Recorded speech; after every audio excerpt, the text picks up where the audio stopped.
Right there. I have visual on my main camera. I will follow you up.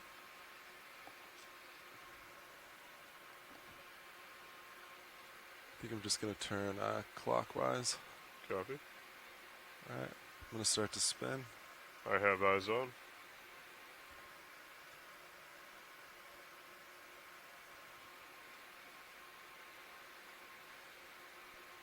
Gonna come up to just to keep you centered. Copy that. Okay, the tether looks good.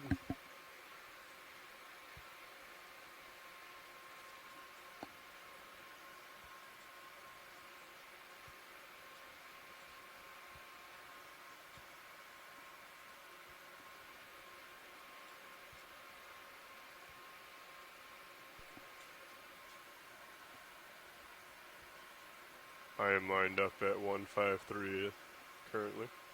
Copy that. I'll match.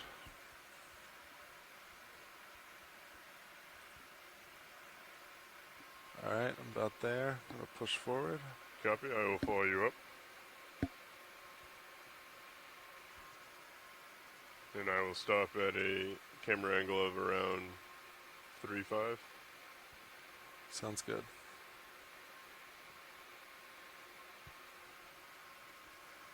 Okay.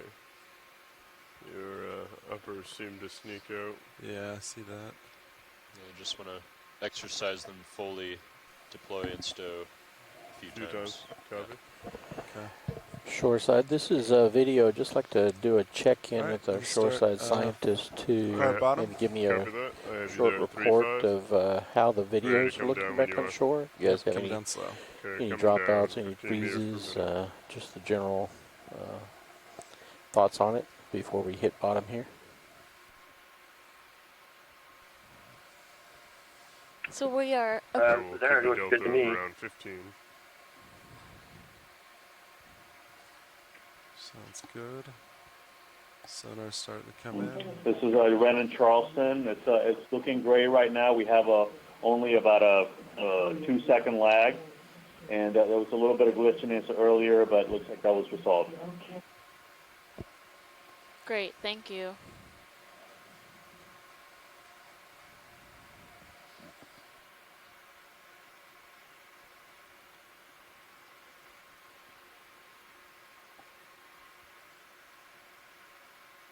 Dan, looks like my software limit for my Zeus is at 3.3 down. I'm Is still that at the right? bottom On in the the main GUI or the camera. box? The box.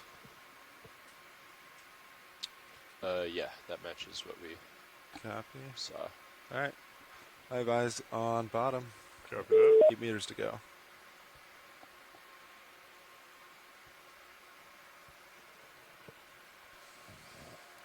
And it looks like we can see bottom.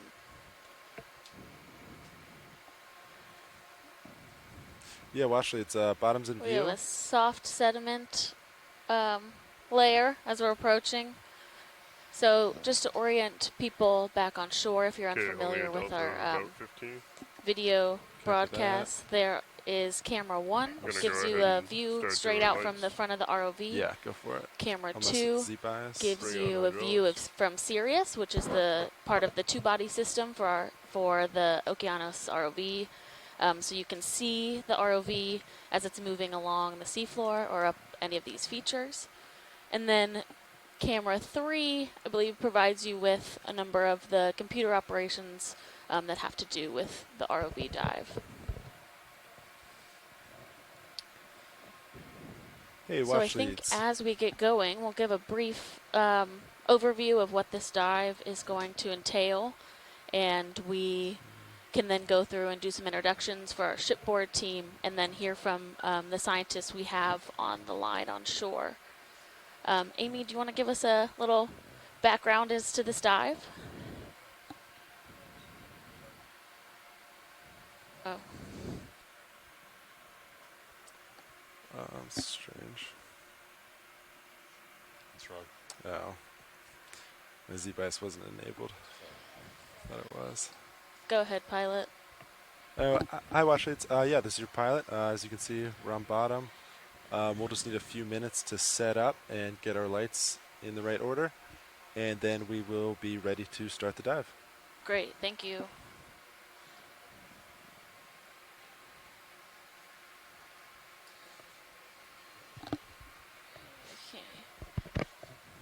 Okay. As a habitat for of area of particular concern. And so we're going to, once we get all of our systems a go, we're going to start working our way towards one of these mounds that is thought to possibly be part of this kind of million mounds area of coral and sponge habitat. So we're going to work up and then work our way up one of the mounds and then kind of go along the top of the ridge. And hopefully we will be seeing a lot of great deep sea coral species. Thanks, Amy. So as we set up, I think it could be a good chance for us to do our introductions for our shipboard scientists, and then we can open up the floor for anyone we have on the science line. So my name is Alexis Weinig. I am the biology lead for this expedition. I'm a PhD candidate at Temple University, and I do most of my research around deep sea corals and coral habitats. So I'm excited to see what we find out here. It's my third cruise back to the Atlantic, so hopefully more and more diversity that we're starting to see. And my name is Amy Wagner, and I'm an assistant professor at Cal State University, Sacramento. I am the geologist for this leg of the cruise, and my main area of focus has been paleoceanography and paleoclimate. I've used different types of proxies to try to understand changes in the ocean. This is my first ROV cruise that I've been on. I have participated in one Alvin cruise, and I'm just really excited to see both the geology and take a closer look at some of these mounds, and also, you know, I still love all the squishy critters, so it should be fun. So target bearing is 17. Okay. Copy that. I Who will come else around do we to have online here? 173. Shipboard. Shannon's Pilot, away you right ready now, for but that? so we'll come back to her when she gets back. We can. Sorry, 173. Yes. We're looking at. Yeah, I'll go there. Copy that. The pilots or the ROV folks are a little busy Video right go. now, so we can come Just back to noticing them. that the image on the Yeah. primary camera So if we looks have a lot anyone on the cleaner science than line, I if would you'd like to expect. introduce yourself and give us And your I wondered if the institution as well, temperature may have changed. this would Can be a we great maybe time for pop that the as chart we out there real head quick? towards our Quick first check. target. Go to 30 meters. We're kind of behind. Hey everybody, this is Eric But Cortez. I'm is a it- professor what do you at think, Temple video? University, green. pretty green. and I am a deep sea Copy that. So ecologist you want interested the in hydraulic arm back up so we deep can sea check corals the color and cold balance? seeps mostly. Yeah, if I can, if it's okay And I'm with you guys. excited to see what's here. Thanks, Eric. I think. Hi, this is pretty bad Tara Harmer color-wise. from It's pretty Stockton bad University in New Jersey, Yeah, it's and I am interested more green than in it's ever been. deep sea but it was benthic perfect invertebrates. when we were up in the did Great the to have balance. you, Tara. Okay, I guess. And hi, this is pilots Tim will be Schenk. okay with it. I'm a Watch deep the sea video. biologist Yeah. with Woods Oceanographic If it's that Institution. bad. I'm I'm interested okay with it. in Actually, coral community Lars is Where wanna ecosystems, go, Lars? Yep, we'll their do Yeah, that. just kinda function, hold, diversity, hang out. biogeography, Watch lead. focusing a lot on the connectivity and evolution of the ecological interactions of associate fauna, epifauna on corals with their hosts. Sorry, do you have me watch? And really looking forward to this trip. Great. Thanks, Tim. You might be muted. Yeah, I can't hear you, watch lead. You might be muted. Hello, everyone. This is Ren Salgado. I'm Just to let you know, we got down to the speaking to bottom you of from the the engineer. NOAA Charleston Pilot, do you ECC. have Color This balance is about the fourth time that we've done this. No. I And wouldn't change that. I'm a marine ecologist here in NOAA Charleston. And we have students here and various team members. And we're all very excited. We are interested in deep sea corals and sponges to promote habitat mapping here in the southeast region. Great. We're so excited to have you guys at that ECC. Close. It's 5.8. Copy. I'll leave it there, and then yeah, feel free to adjust. Hi, this is Chip Collier with the South Atlantic Fishery Management We Council. also have lasers I am a biologist working with them, and lasers are one of the leads for our now management off. plan looking at the CHAPC, or the coral habitat area of particular concern.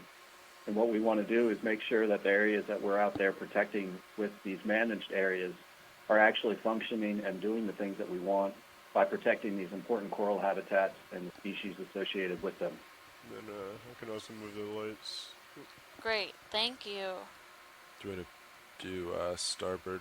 Hi, this is Adrienne Copeland. I'm with NOAA's Office of Ocean Exploration and Research, put and the I'll be lights the web back. coordinator for this expedition, managing all the web content that you'll see online on oceanexplorer.noaa.gov. Yeah, thanks so much for all that work, Do you Adrian. want to do that while you're doing this, or do you want If to? you don't mind. Yeah. Yes, please. Thank you. And I'm Rachel Goldbra, and I'm the comms team at NOAA's Office How of does that look, video? Ocean Exploration and You Research come as in well. tight. She's also That's here good. in Okay, and then we'll Discovery get the lights on it. Community. I'm going to cap the camera and check the box. And I'm do Herbert you want the Levitt. lights I'm an first? intern You can go ahead and turn them on. from I'll Eckerd just do College, that while you get the interning orange in at the place. Office of Ocean Exploration and Research, and I'm just also going to iris down calling while in you're from turning on the EPC lights. in Silver Spring. Yeah. Welcome.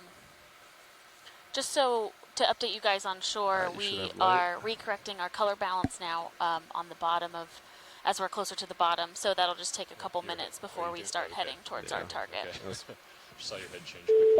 that's fiddling with Z bias. What was it last cruise? Do you remember? I haven't found a good number yet. And do we have any other folks on the line that haven't If you look in the introduced log, themselves yet? it's in here.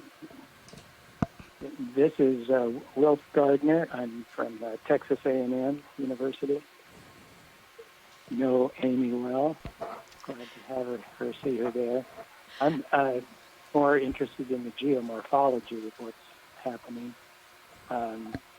And I also, many years ago, spent 8 days in the NR1, Video's clear. submarine, Copy that. You on do the not bottom need of to do the mini. Straits of Florida, No, in the mini area looked good. south of you, off of All right, thanks, Bimini Roland. and up through the northwest Providence Channel. And so interested to see how things compare down from down there versus up where you're diving, because when we were further south, we were seeing flows on the bottom to the south, which created large bed forms, sediment waves, and 7 meters high, and lots of coral mounds. So I'm interested, although I'm not able to stay on for the whole. Yeah. Yeah, it's great to have you, Wilf, and to be interacting with you and catch up after these years. And I will definitely be looking forward to gonna what iris input down you have on some Sirius of camera, the just check its morphology in flaps. this region. Okay. So thank you. The chilling is stowed. Hydraulics. Okay, are do we have off. anybody else on shore? And is the camera or the light still out?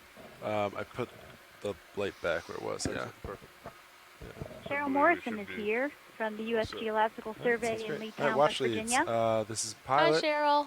Cheryl was a Hi. science lead on a similar expedition last Let's year. Start moving. So we're super excited to have you back with us. Should we go ahead and put in a 30-meter move? Yes, very Yeah, I don't excited think to we've moved watch. since we've been Can't believe on it's bottom. finally Or happening. Sarah's This is great. Yeah, I've lost a little bit of elevation. Lost about 30 meters. I'm going to bring it back up to 15. Copy. So 30 meters at, let's just call it 175. Copy that. And we Is do there have a investment number of to- other scientists that are in our science chat Go ahead room. and call that in. And You as ready? we go throughout think the so. dive today, we will do our best Bridge, to this is already introduce some of them and their institutions if back they weren't past able the to skid. Yeah, we'd join like to request a shipment on the with Yeah, audio go for it, line. video. But we'll 30 take our meters, time doing that's that to work our 30 way through our meters, list. We have bearing about 175, 20 to 25 speed other decimal scientists, 2 so that's knots. great. And we will take a second now. Shannon has joined us back in the control room, so she'll go ahead That's and correct. introduce herself. Hey everybody, my name is Shannon Hoy. I work for NOAA's Office of Ocean Exploration and Research. I'm a mapping lead for OER, and for this cruise I'll be the mapping lead as well. And I do everything maps and acoustics, so I'll be collecting data overnight as we transit along, or we'll even build coverage if we have enough time in between our dive sites. a lot of the data that we're using for these dive sites was actually collected on a previous expedition by my colleague Mike White, and it's some beautiful multi-beam data. So I'll be doing that. Also running water column sonars as well during the dives, especially for our midwater dives, and collecting backscatter. So that's what I do.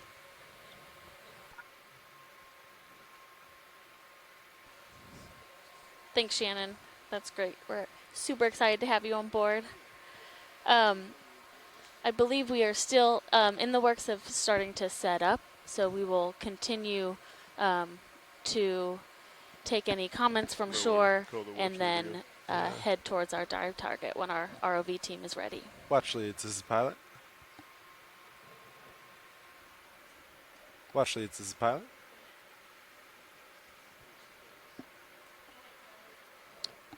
I think you're muted, watch lead. That's right. We're all set, so we're starting to go. We're going to start making our tracks, and then anything you'd like views of, just let us know. We will do our best. Okay, great. Thanks, guys.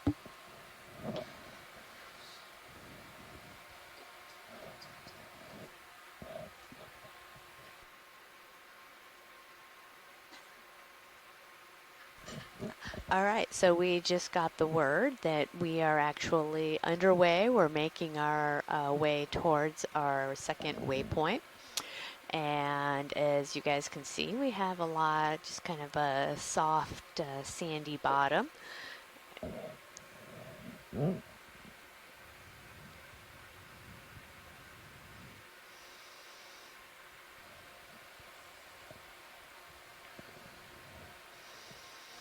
can see that we have some kind of pancake-like urchins that see Kenneth Sulak, please correct me if I'm saying your name wrong, has chimed in and talking about some of the Layback has decreased a little bit to 190 meters. being a habitat for some of these juvenile cusk eels, and appreciate that. So there we go, one of these kind of urchins that's hanging out down here.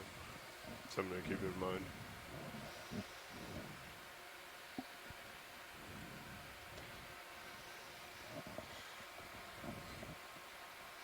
And do we know what that little fish is?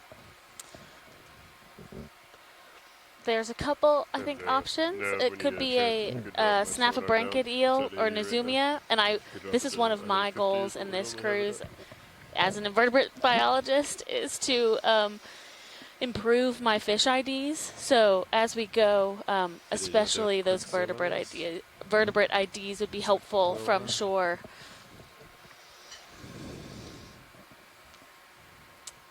Oh yeah, look at him. And we have some small octocorals, it looks like, just above that fish as well. So Canaveral from Cheryl Morrison with USGS. Thanks, Cheryl.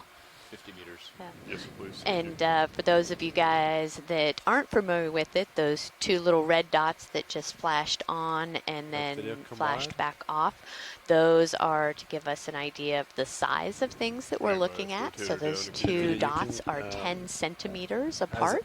As long as I'm pilot. So I didn't get a good look at our Snaphobranchus, but and I don't think I said that right. You guys are going to have to bear with me. I'm not great at all of these Latin names.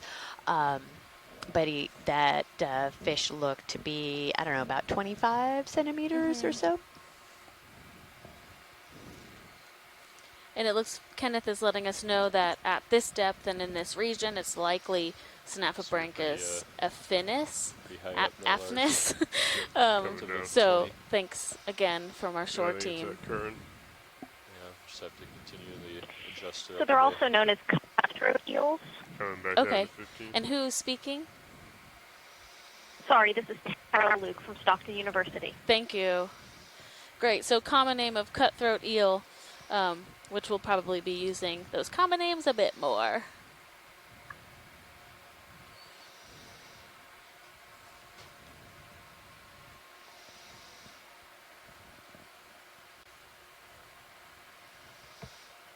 Thank you, Bridge. Pilot's move is complete. Copy.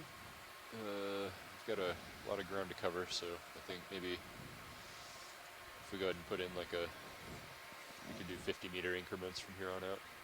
Feel comfortable with that, Pretty yep. flat. Yeah, I'm fine with that.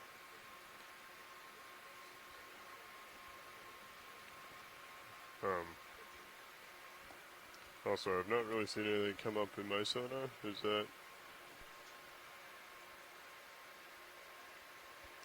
I feel like that's not normal. Or is it just because it's so flat?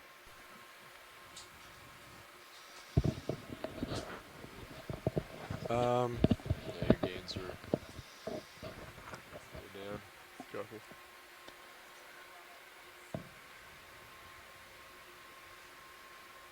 Can we maybe tilt up to get a wider view? Yeah, just have to keep an eye on your Yeah, altitude. video. I think I can do that. That's better. I'm going to go ahead and call in 50 meters at 175. Copy that. 175, 50 meters. Sounds good.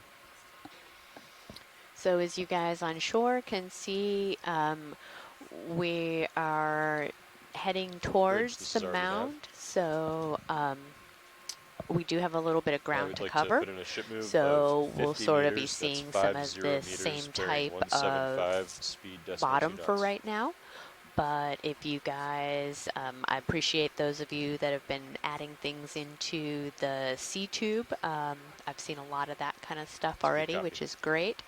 And if you have anything that you want to add or things that you want us to go take a closer look at that seems something that we haven't seen before, please just let us know. Otherwise, we're going to cruise on towards that mound and see what we see.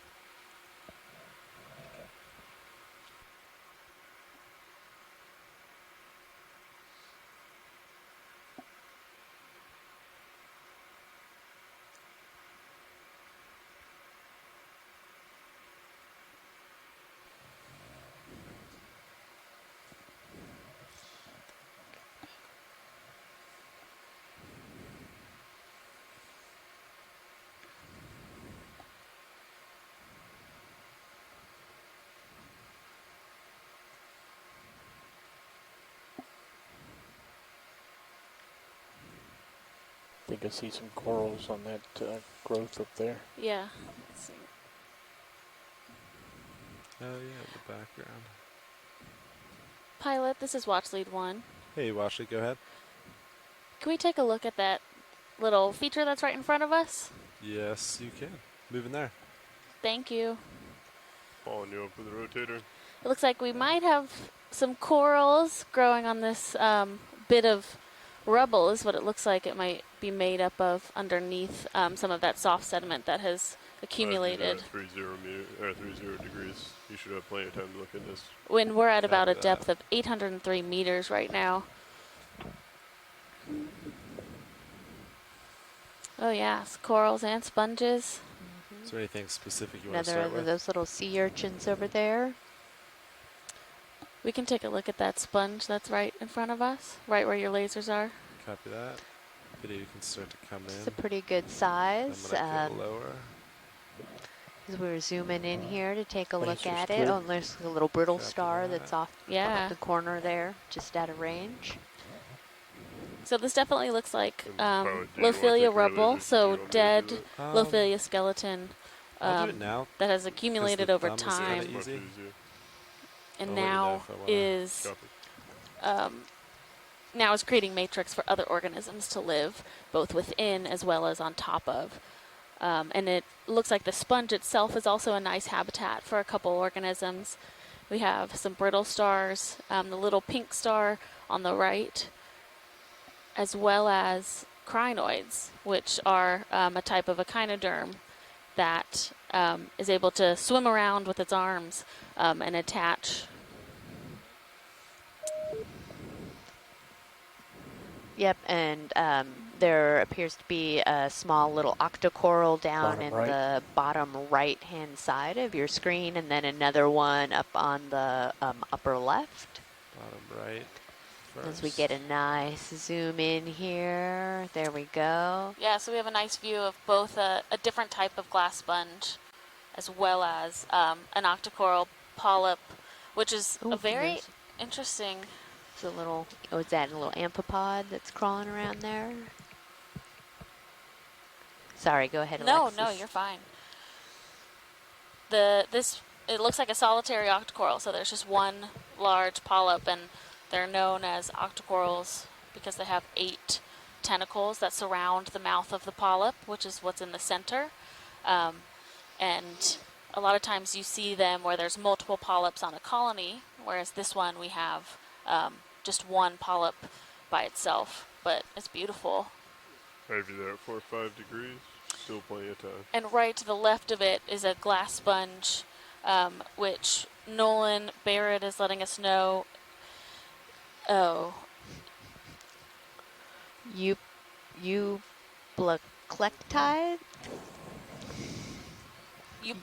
Euplectidae. Video's clear. That's beautiful with the kind of the honeycomb. Well, actually, it's good to move on to the next item. Yes, go ahead. Copy that. Thank you, pilots. Video, you can come wide. Euplectellidae. Yes, thank you, Nolan. Some white. Yeah, that's really beautiful, and that kind of honeycomb structure is just gorgeous. Yeah. Sort of little branch sponges. Yeah. So Shannon is whispering in our ear. There is generally some shrimp that live inside those corals, so they swim in or they are somehow get in when they are very small, and then as they grow up, the shrimp remain a pair inside of that sponge for what's thought is the rest of their life. So that's quite interesting too. And there's traditions in certain countries which we are not promoting, but to give those glass sponges as a gift at a wedding as you are joined in marriage together, hopefully for the rest of time. So yeah, interesting little tidbit. That's very cool. So actually, this is, if we can come around and look at some of that white coral, pilot. Yeah, I'll go the other way. Thanks so much. I'll be moving over you. This looks like not Lophelia, but potentially Copy that. A different type of scleractinian coral, which I'll do my best when we get to take a closer look. Cheryl is suggesting Anelopsamia profunda, yeah, which is also my guess. So we'll look at those polyps a little closer. Ooh. So did you say that's a crinoid as well that was just kind of down below? Oh, you know what, Cheryl and everyone else? That looks like Lophelia. It just has a very structured growth form. Oh, wow. There we go. Down to keep you centered as I come over you. Yeah, copy wow, that is beautiful. And then what is the little kind of green tree-like stuff? So on the right, there's a stalk. That's actually a hydroid. Okay. So it's a different type of cnidarian. They often settle on coral skeletons. So when the skeleton dies and that becomes available, there's no longer tissue on it, those hydroids will settle and take over that matrix space. Okay. And then it looks like there's a lot of little, I guess, euphisids or, little euphisids crawling around on the hydroid. Mm-hmm.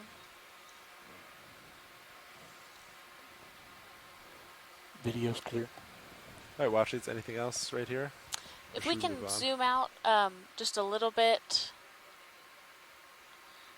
And there's an octocoral in the frame of view. Yeah, right up in the corner. If we could just take a quick zoom on that, that would be great. So it looks like the coral that's at the very top of this feature is a bamboo coral. So from the... are we going center or up top? Sorry, pilot. We'll zoom in on center. Copy that. All right, watch our video. Come on in, center.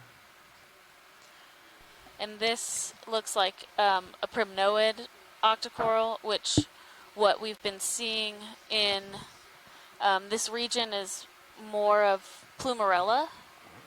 which is Pilot within the be advised, I'm looking primnoids. down at 80 degrees. Copy that. Oh, and good eye video. We have a pycnogonid, so a sea spider, right in the right, Bottom to the right slightly. which are very interesting Sea spider. creatures. Yeah, copy Nav, how much is left in that move? that. Video, we only have a few moments here, so this will be our last view in this area before moving on. Should be about done. Okay. Video's clear. And right behind that octocoral, there's another hydroid, so that yellow stalk is pretty Any indicative lasers as we come out? of those Yeah. hydroids. Yeah, and maybe an urchin. Do you think that's? I don't know what that is. Lasers. All right, watch leads. Ship made some headway, There's so all we're gonna kinds of The things little push a little on here. forward and keep moving on. That white spiny thing is I'm a Desmo directly ahead of sponge. you. Oh, Yeah, Thank you, Looks like- Nolan. looks like the ship has stopped and they just didn't haul it down. So Copy that. Do you want me to rotate clockwise and kind of, we can look at the other side of this? I was thinking just moving on I think we because move we're on. so Move on. far. Copy. yeah. I agree, Got a lot of ground pilots. to We cover. should I cover agree. some ground. Yeah, copy that. Watch it. I think we're on the same page. I'm gonna Keep come doing up that. a little bit Great. so you can come up over this now. What are the that we can keep moving pilots, but just out of curiosity, what are those yellow? They look like sponges. I'm just assuming it's another. Yeah, so they're also sponges. I think a type of hemisponge, yeah. Okay. I'm looking back at you at 93 degrees. So like a glass I'll follow you sponge. as you push Okay. forward. Copy that. Yes.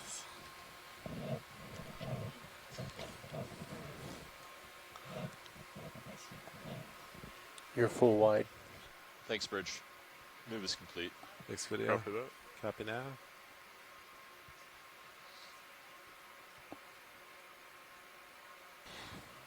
Call in another 50 when you're out ahead a bit. So this looks like Different more fish of upper that right. coral rubble See that, yeah. with sponges on it. But I think us continuing to make some way towards our waypoint 1 is in our best interest. Copy that. Watch leads. And yeah, I'll just I kind of think keep we're all just pretty excited moving to like this, to and be then if you down see here in something, the first you do my the views on, first just let me dive know. of the Great, cruise, pilot, and thank you. us being newbies. That Is that any better? this is all very exciting. Okay, following you up with the rotator, pilot, as you move forward. Copy that. Yeah, so I'm just gonna do my best to ID from a distance with being cautious not to overstep taxonomic bounds. But we do have, it looks like there's not much live scleractinian coral here, but there is a good amount of octocorals growing on top,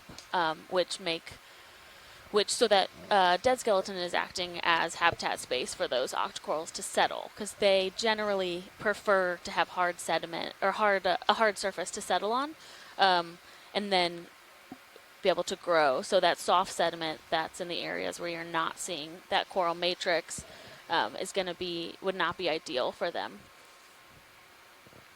And it looks like we have probably both some bamboos as well as some Coming lower, primnoids. seeing is a different coral. That little the pink mushroom coral. golf ball looking coral in the bottom frame is an anthomastus.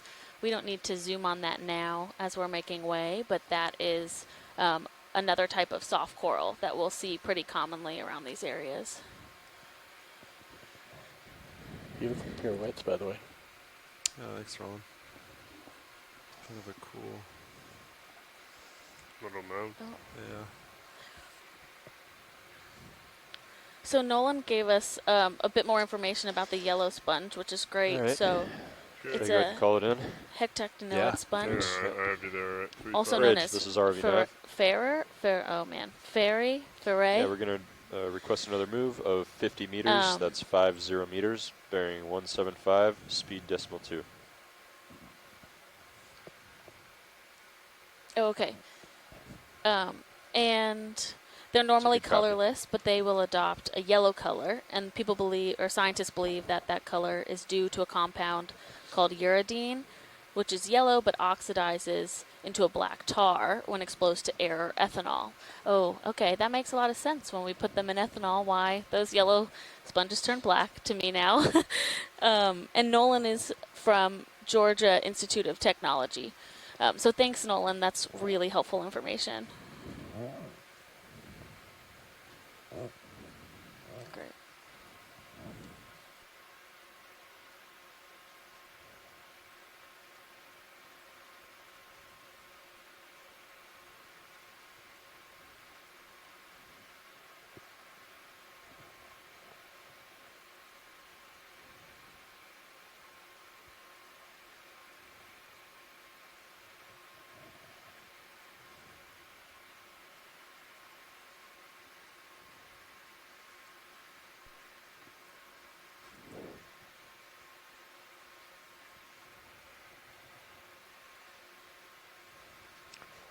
Go ahead, watch 2.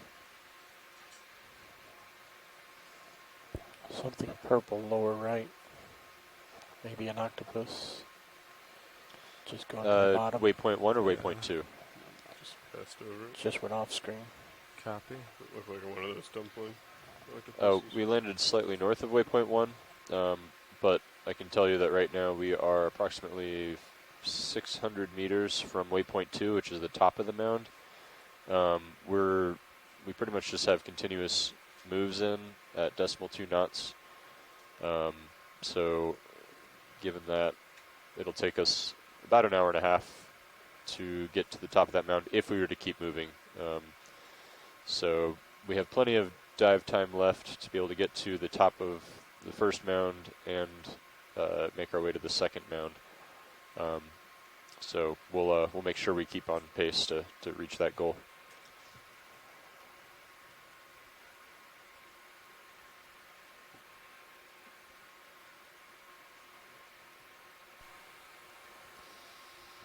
And so just got a little bit of information from our nav team. So we're about 600 meters from the top of our mound, and if we kind of just keep moving at this pace, that'll take us an hour and a half or so, and then that'll give us plenty of time to cruise along the top. But I have a feeling we'll be making some stops between here and the top of the mound. So just to give everybody a little bit of context of where we are in the dive. See it dropped it. These are pretty interesting, the way that these If we move it, skeletons are laid out. Like, so they're like these linear Layback has been paths consistently down around 200 the meters, sediment so mound. Copy that. I think it's I wonder if that, do you pretty think that might steady be now. Down current near the driven, left edge. Amy? Co-pilot.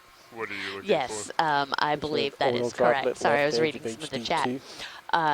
Yeah, I would imagine that, I don't know which way we're oriented, but these are going to be kind of Now, just above parallel that hinge. to that lateral east-west kind of transect that we were looking at. So it's actually Are we not looking at something on the parallel lens to the itself, current. It's going to be coming out from the coast and kind of Can you move down the camera, Roland? shelf and slope. Okay. Lars has to move the camera. There you go. Where are we moving Oh it? yeah, obviously, Lars. I can see it there on the left side. Copy. Yeah, I see it rolling. Yeah, if you put it in the black, you can see it real clear. This this dead coral I skeleton cannot is actually see what really you're encouraging tilting. for what we were Yeah, I can see hoping to find in the You wanna area. just So note it in the co-pilot we log. mentioned We'll look earlier at it on about deck. the million mounds It's a small speck. area I mean, it that could even be is something on the what we outside all of the lens, lovingly like call a piece million of dirt or mounds. There's something. a lot of different Copy. coral mounds all along this coast, and we were hoping to find kind of a more southern region of that, and that does seem to be maybe what we're coming upon. All this coral Yeah, rubble no, is I very see. indicative that there is live coral up around the apex of these mounds. So we'll see when we Your get eyesight is there, much but better than mine. seeing So this we're about already is 30 quite meters encouraging. into that 50-meter move. Copy. Copy that.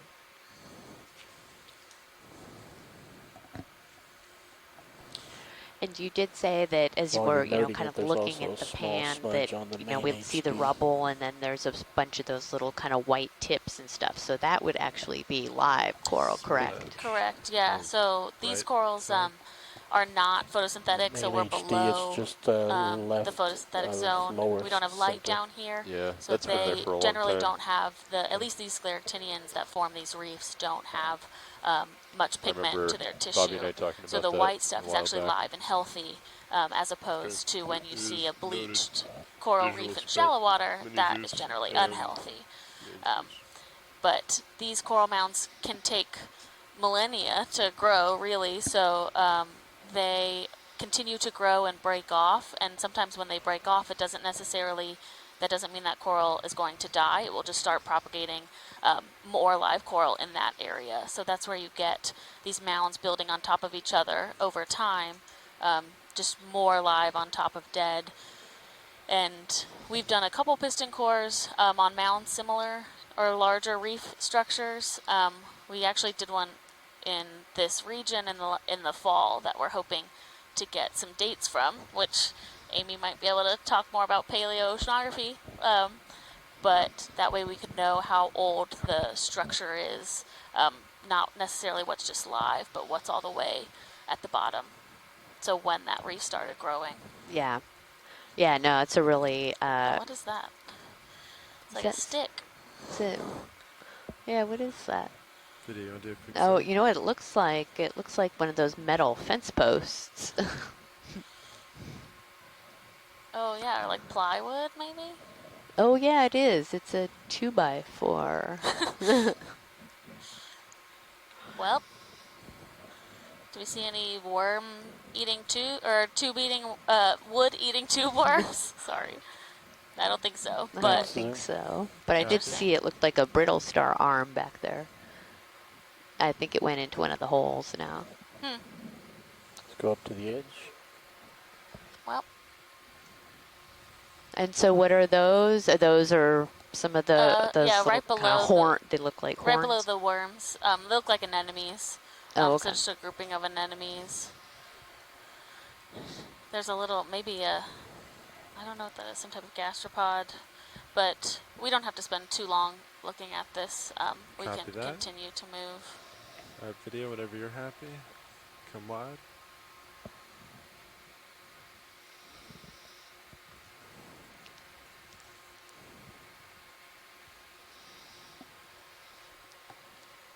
Yeah, that looks to be, again, some kind of 2x4. And Michael Vecchione is saying probably pressure treated, which sounds about right, because otherwise I would imagine it would have broken down quite a while ago.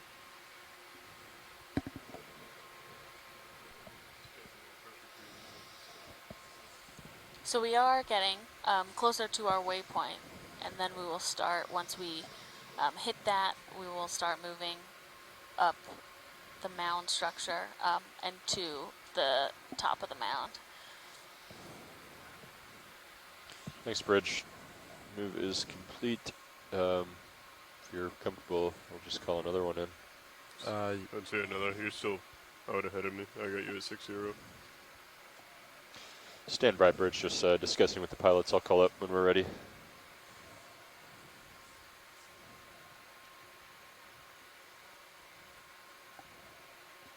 Okay. Starting to sneak off to my port. Copy. Come back.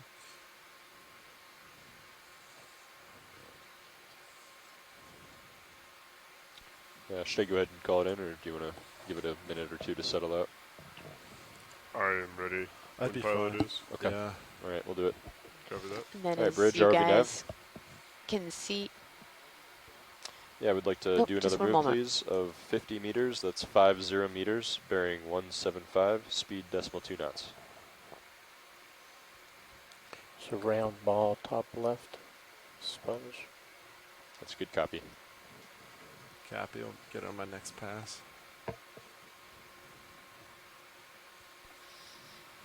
and as you guys can see, if you look at the camera 2 feed, that's the view from Sirius, and it's just a really fantastic overhead view, and you can really interesting to see a lot of those small little rubble mounds where the bits of coral have fallen and the sand is accumulated, and we're kind of getting some of these little Lophelia kind of patches and whatnot. So it's a really nice overview. So if you're kind of like, okay, I'm cruising along, we see a bunch of the sandy stuff, just to kind of step back is pretty amazing.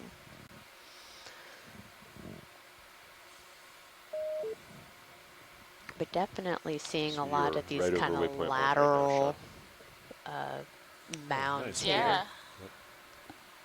It's interesting to see them versus looking at the bathymetry, looking at the maps of what we think we're going to find. Then it really is quite similar when you come down here, which I feel like sometimes it's hard to contextualize depending on the size Yeah, of the feature. absolutely. That's a really good point to start to bring in the resolution of the bathymetry. So right here we have the bathymetric maps that we produced have about a 25 meter resolution. So we generally can't see things much smaller than about 25 meters. So to get higher resolution maps, this is the time you'd want to employ something that gets closer to the surface, because there's a bit of a limitation on a ship of how good resolution you can actually get being so far away. So this is when you get a AUV or even an ROV and put a multi-beam on that, or a synthetic aperture sonar, and you are able to get sonar resolution of up to centimeter scale, which is really great for habitat characterization and things like that. And you'd be able to see these small mounds. Yeah, thanks, Shannon. Now D2 doesn't have that capability, is that correct? Currently at this time, there's not a multi-beam aboard D2. It does have a forward-looking sonar, which is what the pilots use to navigate, but not a downward-looking multi-beam. Okay.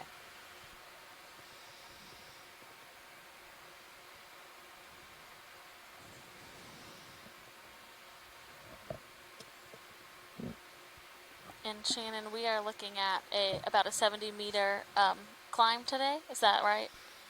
Yep, that is correct. So from the base of the mound to the top of the mound, there's about 70 meters. So we'll be looking at what we see along the way up the mound, what we see when we get to the top of the mound, and then run along, hopefully, 2 of those mounds, time dependent today.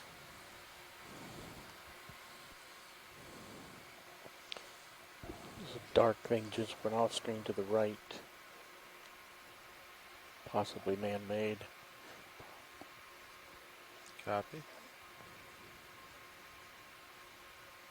Big fish straight ahead. It's looking at us.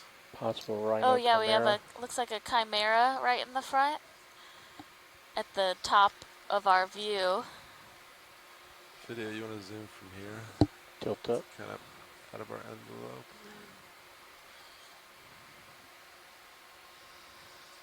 Yeah. Look at that. Yep, just hanging out there, wondering what's going I on. can also come up for a spin. Right in front This of is the Vapors. that chimera is It's okay for now. octocoral, most likely a plexaurid, that yellow coral, and then to the right looks like, it does actually look like an Elipsomia profunda by the growth form, so it's a white variety of it, but that scleractinian coral that's growing around on the right side of the screen.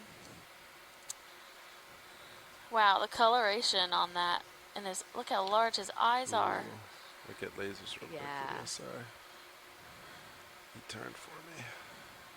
Now, do we know, because they are deep dwelling, are they sensitive to the light at all, or are they just completely blind? I don't know the sensitivity of these, but maybe someone on shore can fill us in Our video. when they have a It's time to chance. move on. Yeah. You come Pulling wide. out. Thank you, sir. Let's center back up, co-pilot. Copy that. Looking down at you at 70 meters.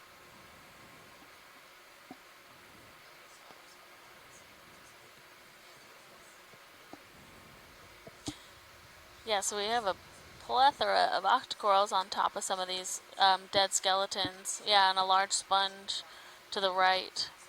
It looks a lot like we have a number of primnoids, mostly probably Plumarella. So we have a partnering project along with OER called Deep Search, and I can talk about that at another time a little more in depth, but we've been identifying some of these corals and other organisms from these areas over the last couple years. And Andrea Quattrini at the university, I'll think of her institution, but she has been sequencing these corals with Kathy McFadden Harvey Mudd College in California to figure out exactly who they are, and that most of those primnoids have been Plumarella so far. Whereas in the Gulf of Mexico, we see a lot of Calagorgia. Huh, I'm not sure if that was a Thank you, chimera or Eric not. and Jill, for providing me with Andrea's institution. Tail. We do a quick sim video. I viewed there at 5.5. And welcome Jill Burkas on our chat. She is from the USGS team.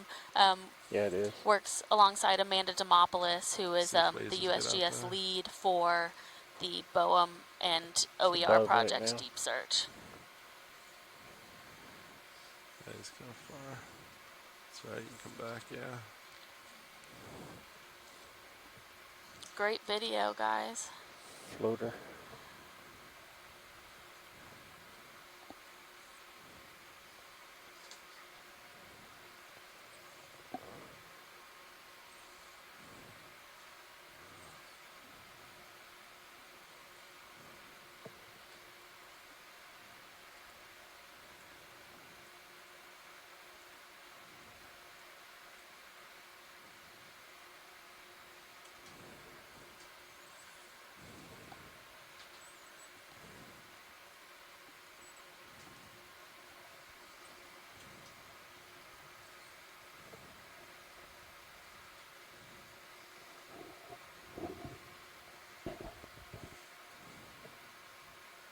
Swimmer just went left. I think it was the start of assault. Copy.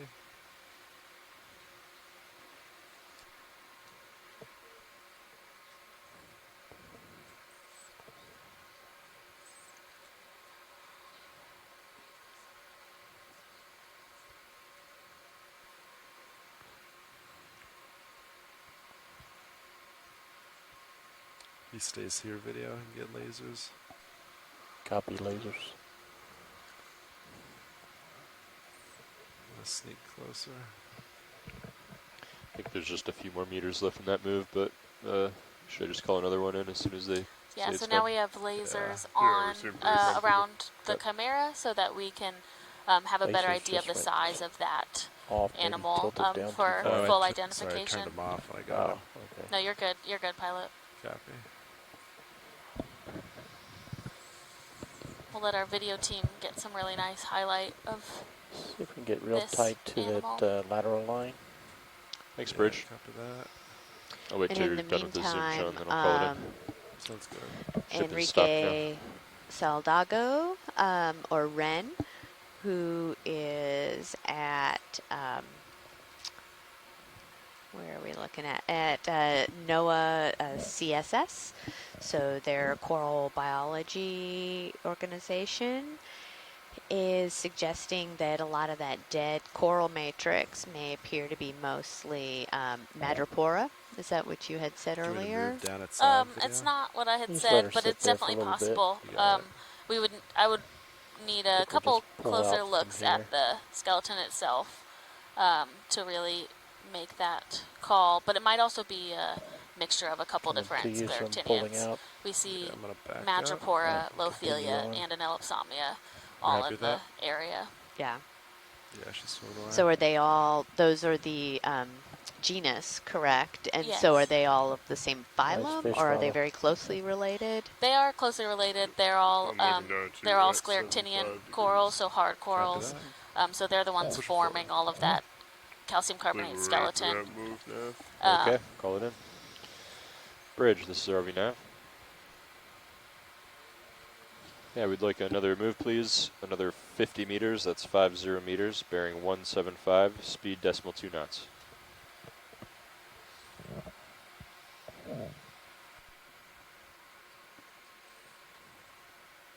Good copy, Bridge.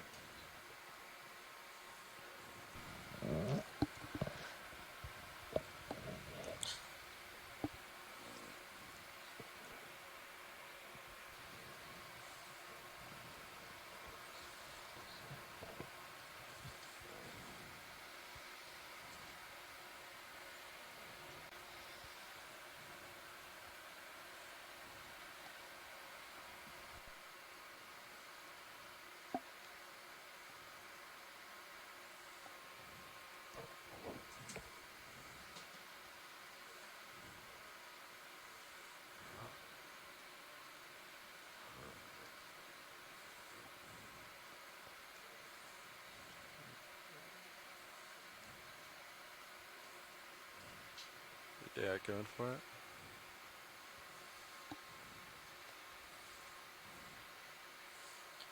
So that's definitely an octocoral with something around the base. That brown might actually be surface, something photosynthetic that's died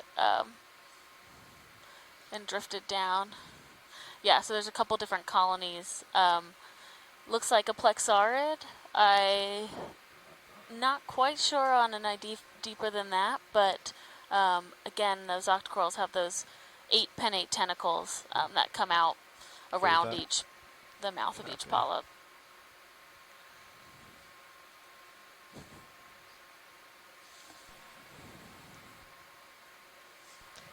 Yeah, and Cheryl just chimed in and said that, yeah, that bit of grass-looking type stuff is probably seagrass that has died and floated down and kind of got wrapped around at the base of that octocoral. Thank you, Cheryl.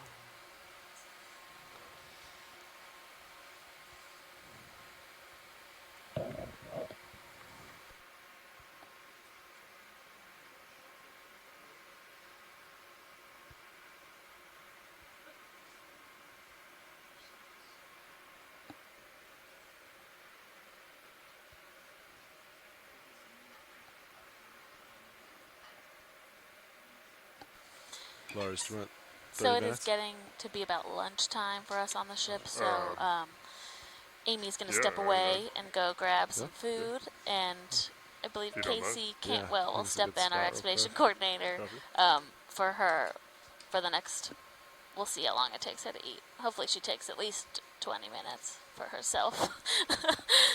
It's hard though when you're out here, you kind of just want to scarf it and get back in.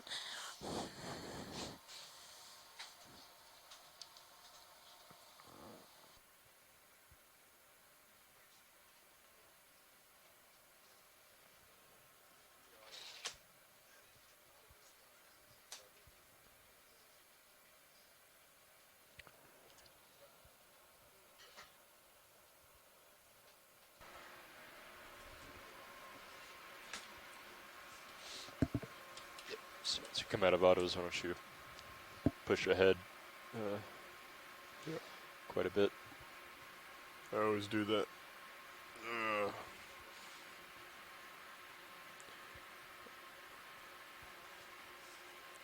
And Sean, so that you are aware, when the boat moves, when we're making a ship move, Sirius will rise about 4 to 5 meters, and then when it stops, she'll drop 4 to 5 meters pretty quick. Good just due to the swing. Yeah. So as we either start or stop a move, keep that in mind. Sounds good. Pilot video okay to lose the skids? I think video's calling you, Lars. Oops, sorry. Go ahead, video. Is it okay to zoom in and lose the skid? Yes. So why don't you go ahead and make sure you're lined up with Sirius and then push ahead. Copy.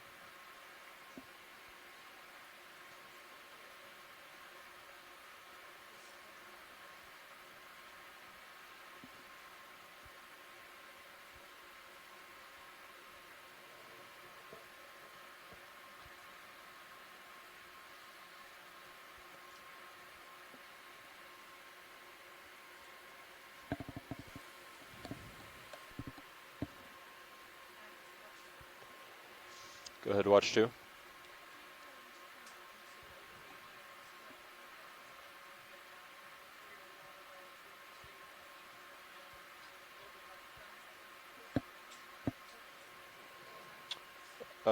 Yeah, why don't you give me a second to think of what I'll say, and then I can jump on.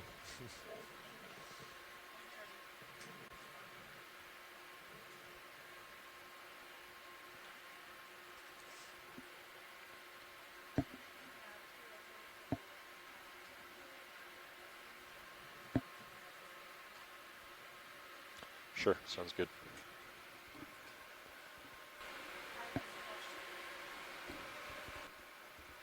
Go ahead, watch 2.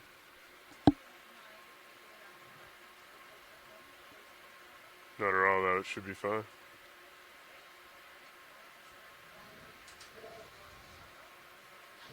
Copy that. Good afternoon. My name is Lars Murphy, sitting pilot. The 4 of us in the front row and the 1 video clipper in the back are all part of the Global Foundation for Ocean Exploration. I will pass it off to my co-pilot. There, sitting in the co-pilot seat, is Sean Kennison. Sitting in nav is Dan Rogers. Over on video is Bob Knott.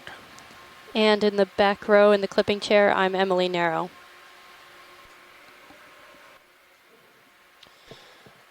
All right, so just for everybody on shore, this is Dan Rogers in nav.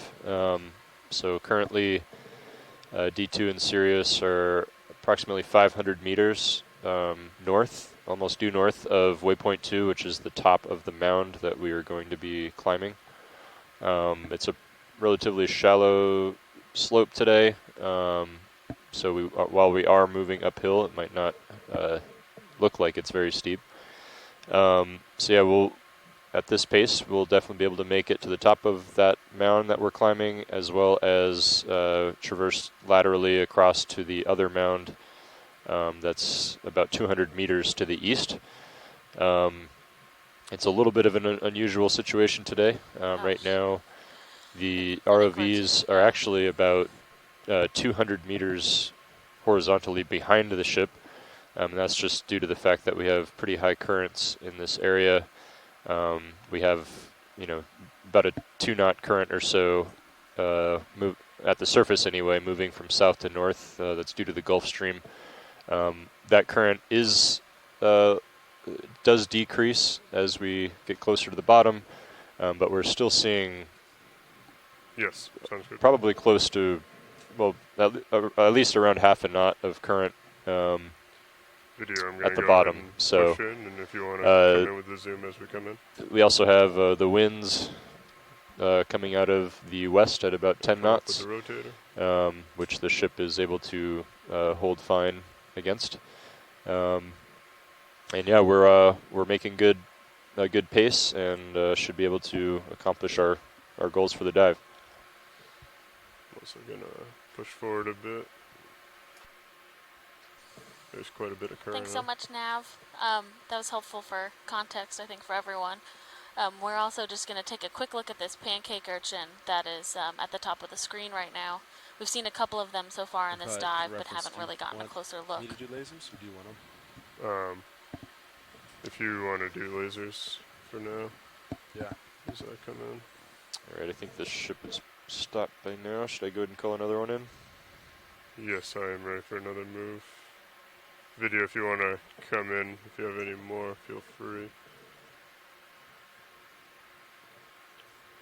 Come up with the rotator. Once you're done with this zoom, I'll call it in. Copy.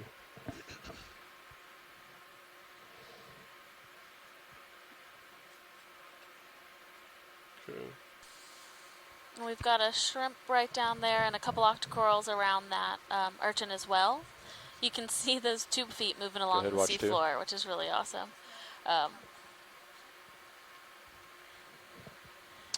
We definitely have. Yes. And those little white octocorals seem to be similar to the ones we're seeing around in the more soft sediment of this area. So likely there's a hard layer under that We've traveled soft about sediment 200 top, meters. and those corals are attached to that. It looks like that urchin's going to run over that coral. Sorry, video. Sure, we'll do. Okay. Science, are you satisfied with that, or? Great, yes, thank you. Copy. I need to push out.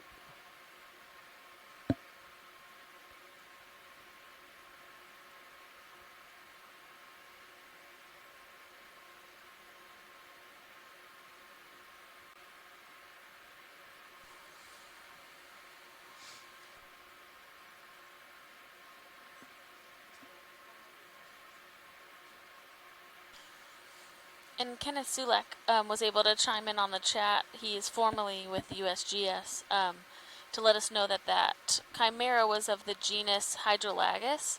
So thanks a lot, Kenneth.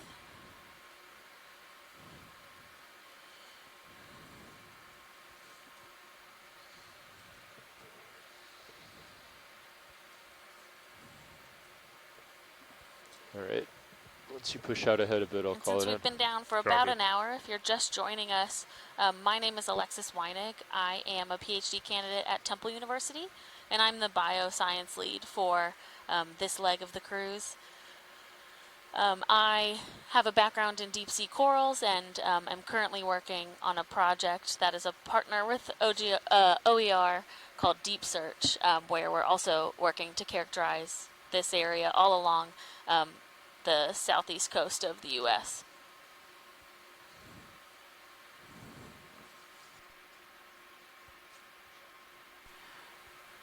Hi, I'm Casey Cantwell. I am the bless you, Shannon. I am the expedition coordinator for this mission, and I work for NOAA's Office of Ocean Exploration Research, and I'm keeping Alexis company while Amy is at lunch. And Sean, I can For I can folks take that are lasers from on now the on. phone, we also Just took me a have second Shannon to Hoy here with us. Bridge, this is RV Nav. Yeah. Hi everyone, I'm we're Shannon gonna do Hoy. another I'm move, please. also Another with 50 NOAA's meters, Office of that's Ocean 50 Exploration and meters, bearing Research. 175, I am a new speed mapping decimal lead 2 with knots. OER, and what I do is all things maps and all things acoustics. So the maps that we collected to plan this dive is part of what is something that I'm a part of. The maps actually were collected on our previous expedition by my colleague Mike White with some really interesting data around this Stetson Mesa and Millions Mounds area. So if you have any questions about spatial context or bathymetry or backscatter or imagery and maps, please let me know and I'll be happy to chime in. And why don't we go out to folks? Sorry. Why don't we go out to folks on the phone? If you guys could introduce yourselves and your institution, please.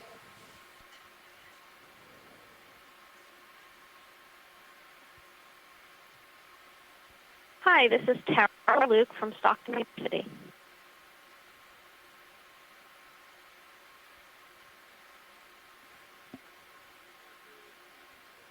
Thanks, Bridge.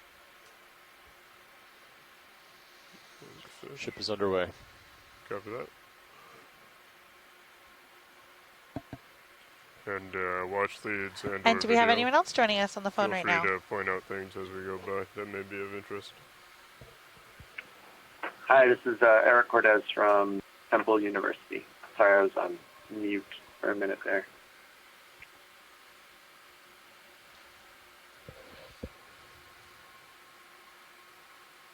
Thank you for joining us, guys.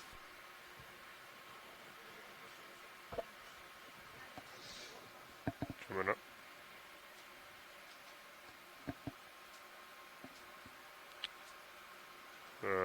That's it. -4. I think we normally have it lower than that, don't we?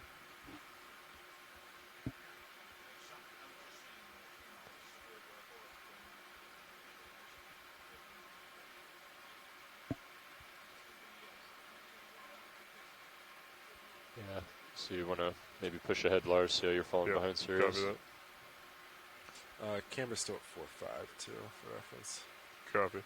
I'll tilt down just to get your head in there. It's 5.0.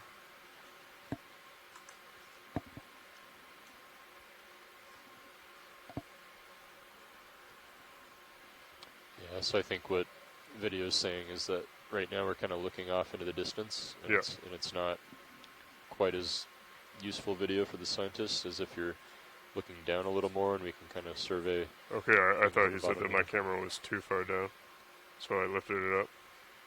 I'll bring it down. And you can, balance with whatever's comfortable for you piloting, but I think this looks good, where you can see ahead of you a little bit, but also video can keep an eye on things in the foreground. Okay. That was my misunderstanding.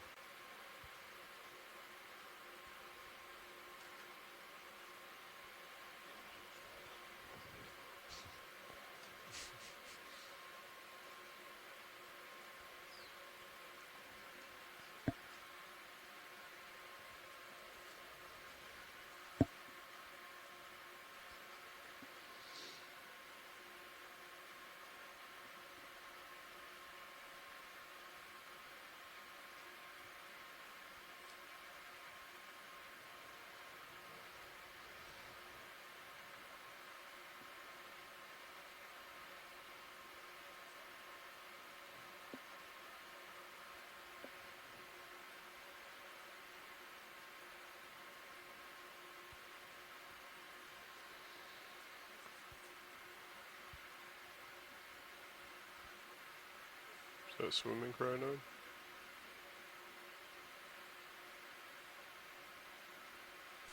Any We interest have in a this? swimming crinoid.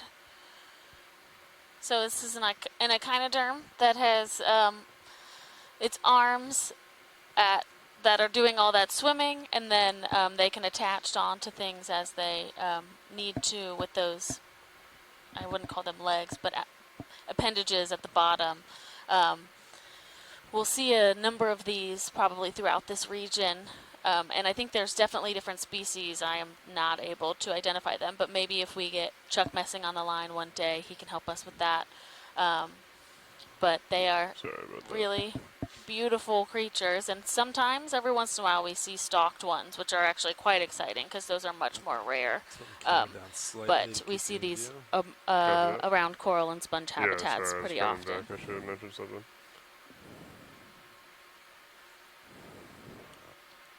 Looks like we have a fish over on the right as well.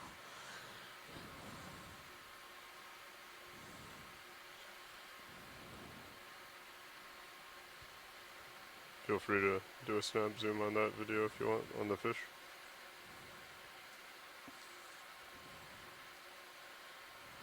Toss lasers on for size. Great. Thank you, video and ROV.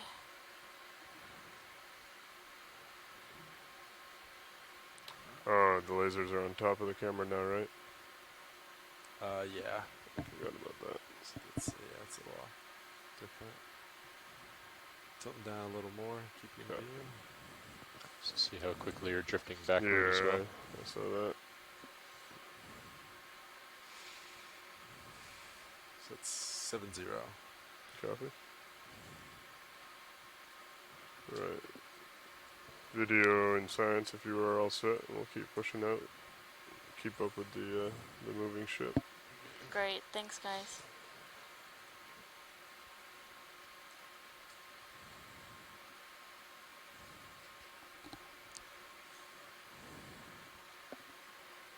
So we'll spend some of this kind of transit time while we have a number of organisms, which is exciting, but a number of them are repeating. So we'll go through some of the people we have on the science chat so that we can identify them and their institution and thank them for joining us today. So we have Adam Skarkey on our chat from Mississippi State, and Adam's been a big part of planning the seep dives, which will happen later in this cruise. So happy to have him on the line. And we have Adrienne Copeland, and she is with OER, and she is tuning in from the Silver Spring ECC, so Exploration Command Center, with a couple of her team today. Then we have Cheryl Morrison, who we heard from earlier. She was a science lead on the EX cruise that was out here last year, 1806, and she is working with the U.S. Geological Survey, and is also a part of our deep search team. Chris Wright is from GFOE, and thanks for tuning in, Chris. We have Elizabeth Frazier, and she is with NOAA as well. Ren, who we've heard from today, he is from NOAA and from the National Center, or National Coastal Ocean Sciences. Great, thanks. Center for Coastal Ocean Sciences, NCOS. NCOS. We have Eric Cortez tuning in from Temple University, and Herbert Levitt is an intern at NOAA this summer, so we're happy to have you participating with us. Hopefully get you excited about all this ocean exploration. Jill Burke is from USGS, so she is with the office in Gainesville, Florida. And John Reed is with FAU and Harbor Branch Oceanographic Institute. We have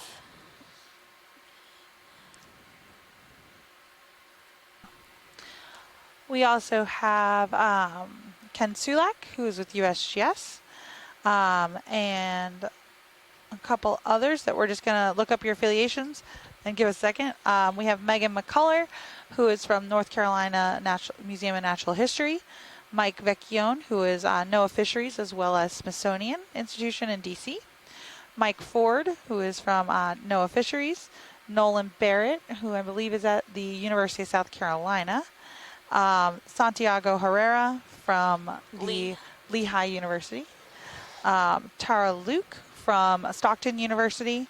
And a couple others that, if we've missed your name, we're just looking up your affiliation. Give us a second. Or feel free to chat us. We have Kevin Cosat, who I believe is from the University of Alabama. So we're excited to have all of you guys joining us today. Sounds good. I think we could do another move. Okay, I'll put another one in. Lars is good position. Thank you, Bridge. And we also have Wilf Gardner from Texas A&M. So thank you guys for joining us today. And Bridge, RV Nav. Yeah, we're going to do another move, another 50 meters. That's 50 meters, bearing 175, speed decimal 2 knots. And Nolan gave us an update. He is at the University of South Carolina, but Medical University of South Carolina, but moving to Georgia Tech. So thanks, Nolan. That is a good copy.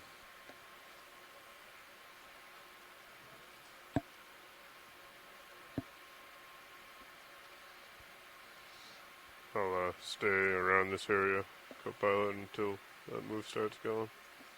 Sounds good. Seems like I'm getting close to the end of my leash. Yeah, so that's camera at 30. See a little bit more, but copy.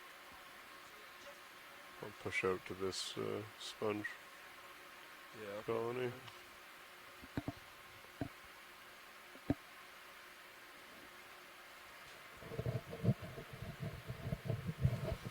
Okay, so this is Amy Wagner. I'm your other science lead, and I just returned from a delicious lunch aboard the NOAA Okeanos Explorer. And Alexis is going to step down and go grab a little bit to eat. So we are still on our way towards our mound. And we have, looks to be another beautiful sponge right ahead of us. Feel free to zoom in if you'd like video. See if I can't figure this out.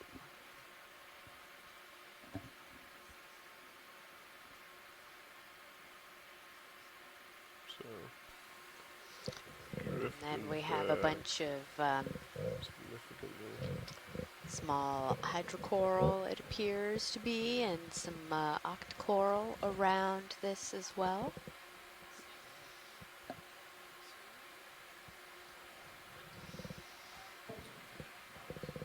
Oh, and there's a little tiny, little kind of hermit crab hanging out over there. Coming up on the rotator. On the crinoid? Oh yeah, there's the crinoid. Yeah, there's the little hermit crab. And then that would be, those are octocoral, correct? Coming up to the top.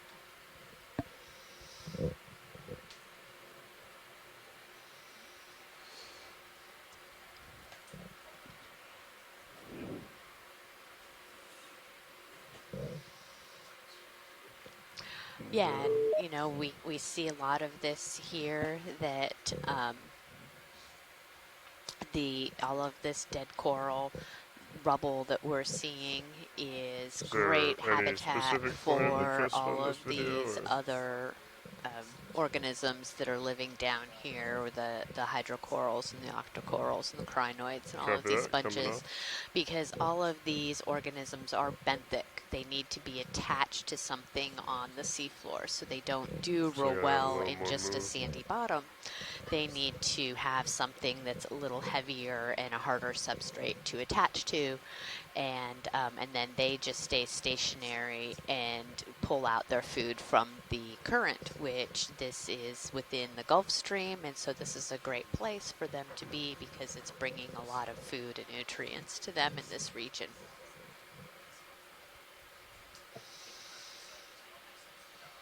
So Nolan identified that sponge that we were looking at just before is a Ferrera glass sponge. And it looks like we are seeing some fan-shaped brownish bryozoans. Want to get some zooms on those if we can. Is that at the bottom of the screen? I believe so. Actually, that is looks like a C star at the bottom of your screen, but you can go ahead and zoom in on that too. Okay. That? Yeah, that. Come on in. Yeah, that's gonna. Coming down.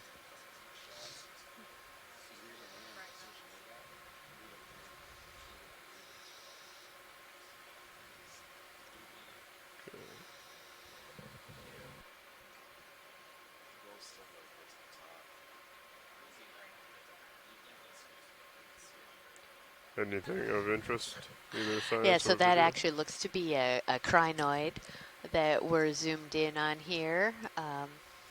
Again, another filter feeder that is able to pull out stuff from the water, but I believe, again, I'm not a biologist here speaking, but I believe that they can move around a bit and actually are predators. Go ahead, watch one.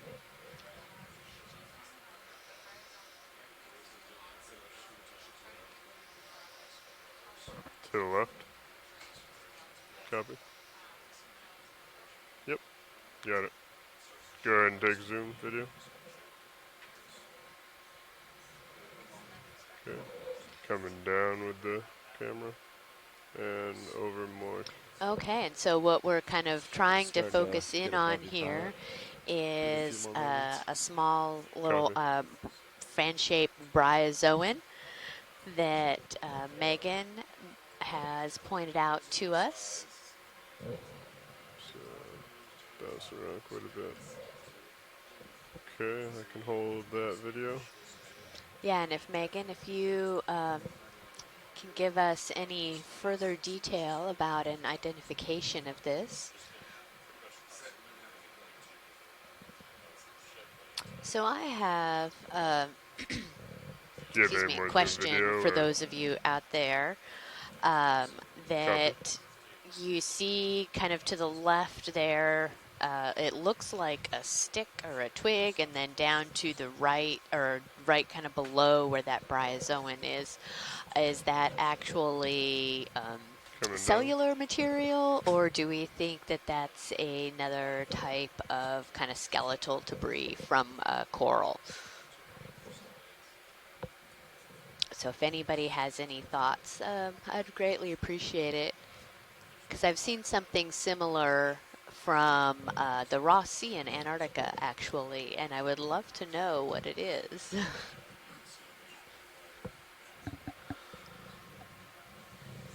like you're drifting off screen here. Yep. The ship should be moving, but close to stop. Alright. Science and video, is there anything of interest in this frame? Copy that. The sign's clear. I think we're good, pilot. Thank you. Copy that. Coming off. My rotator's maxed out. Copy that. I will push ahead. Coming forward.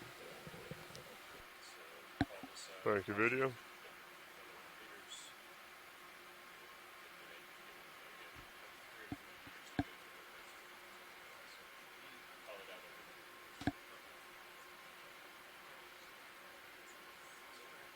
Now that ship move is done, completed. Copy.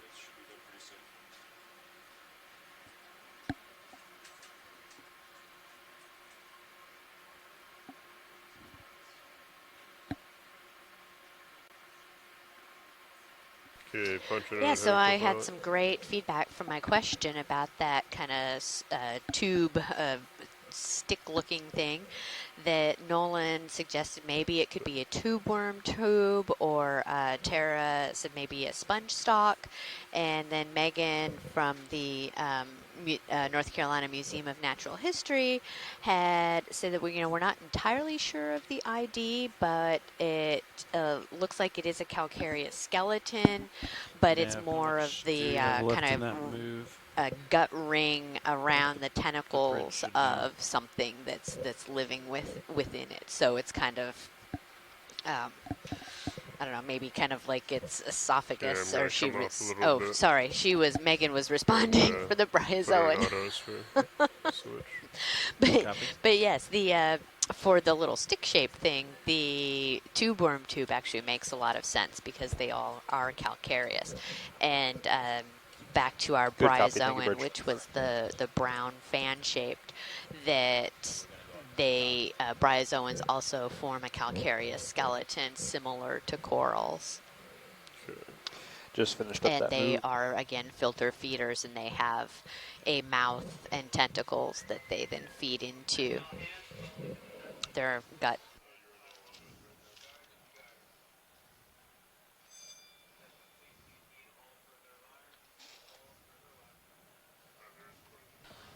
All right, for folks on shore, we're going to pause here for a second. We have a bit of a shift change while folks are coming in from lunch and some are switching out. So just bear with us as they get oriented and we begin our transit back up slope. And a little bit ago, we had been asked by John Reed from Harbor Branch if we were, so we're on the south side of the slope, and he was asking if we were going to explore the north side. Unfortunately, the currents here are really high, which is part of the reason we're going so slow right now. And we will not be doing the south side of the feature simply because it's not safe right now with the two-bodied system. But it's a great question. There definitely has been a lot of current up here. It took us a little bit longer than usual to launch today so that we could make sure that we had a safe position with all that current and the wind as well. I'm going to wait until you come up a little bit. Copy. Yeah, you're 4 meters off so the ground. Amy, while they're switching. Watch leads, this is ROV nav. Well, the back of me is 4 meters. Yeah. Just wanted to let you know we finished up that last 100 meters and we'll be working on another. All right, for folks on shore, we have passed our 100-meter mark, and let me confirm how far that makes it. Go ahead.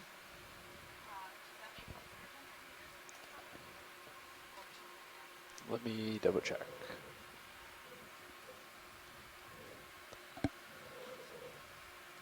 Take the craft sagging a little bit.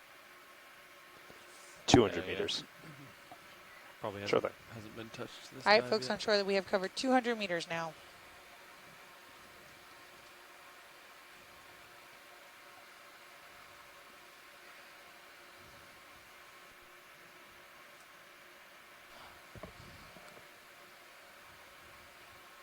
All right, Amy. So while they're getting in position to continue upslope, how did you get started down the path that you are on now, career-wise? Oh my goodness, that is a long story. But I actually started out back in middle school wanting to be a marine biologist, which is kind of ironic at this point. But yeah, I worked towards becoming a marine biologist and went to school at Texas A&M in Galveston. Oh, and what are we looking at here?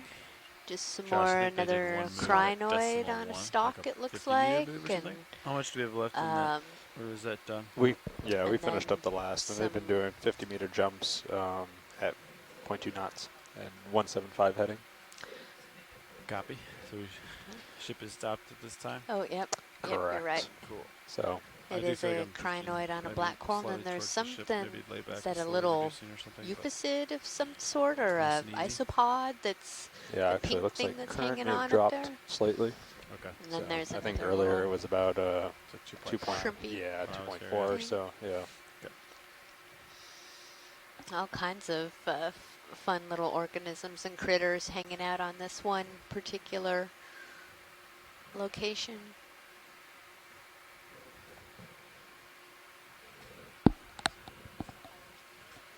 All right, let's come on up.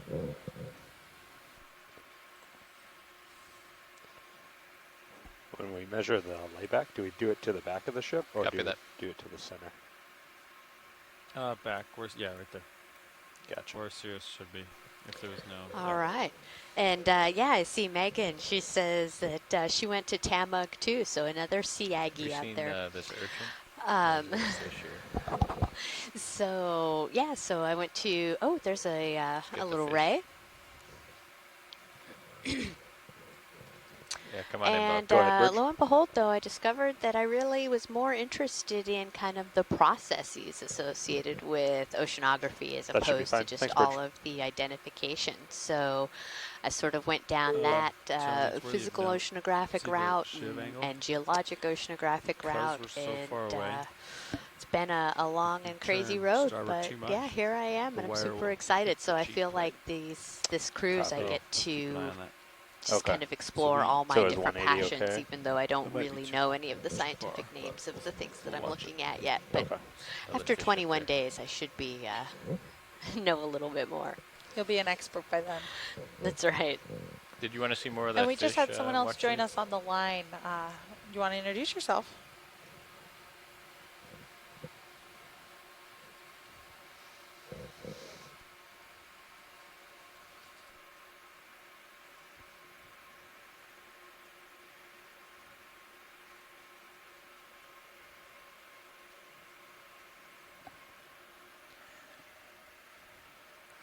Have we seen these urchins before? Do you want to take a zoom in on this?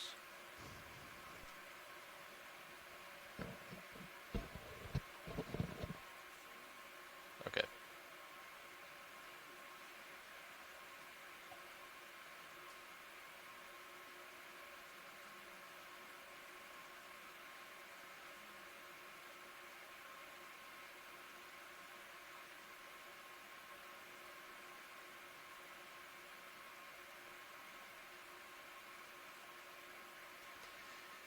All right, let's come on out, Bob.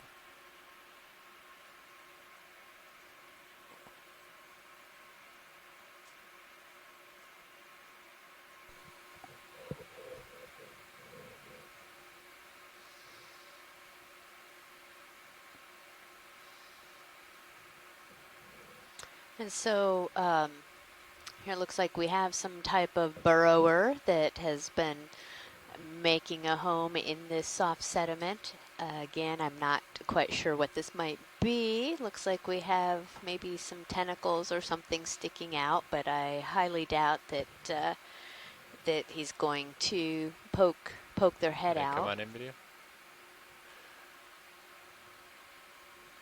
Well, It's a picnic going on. Hello, this is Chris Ma. Hi, Chris. all right, yeah, it looks like a little. I noticed you were just focusing on that white urchin, and I thought I would give you some info.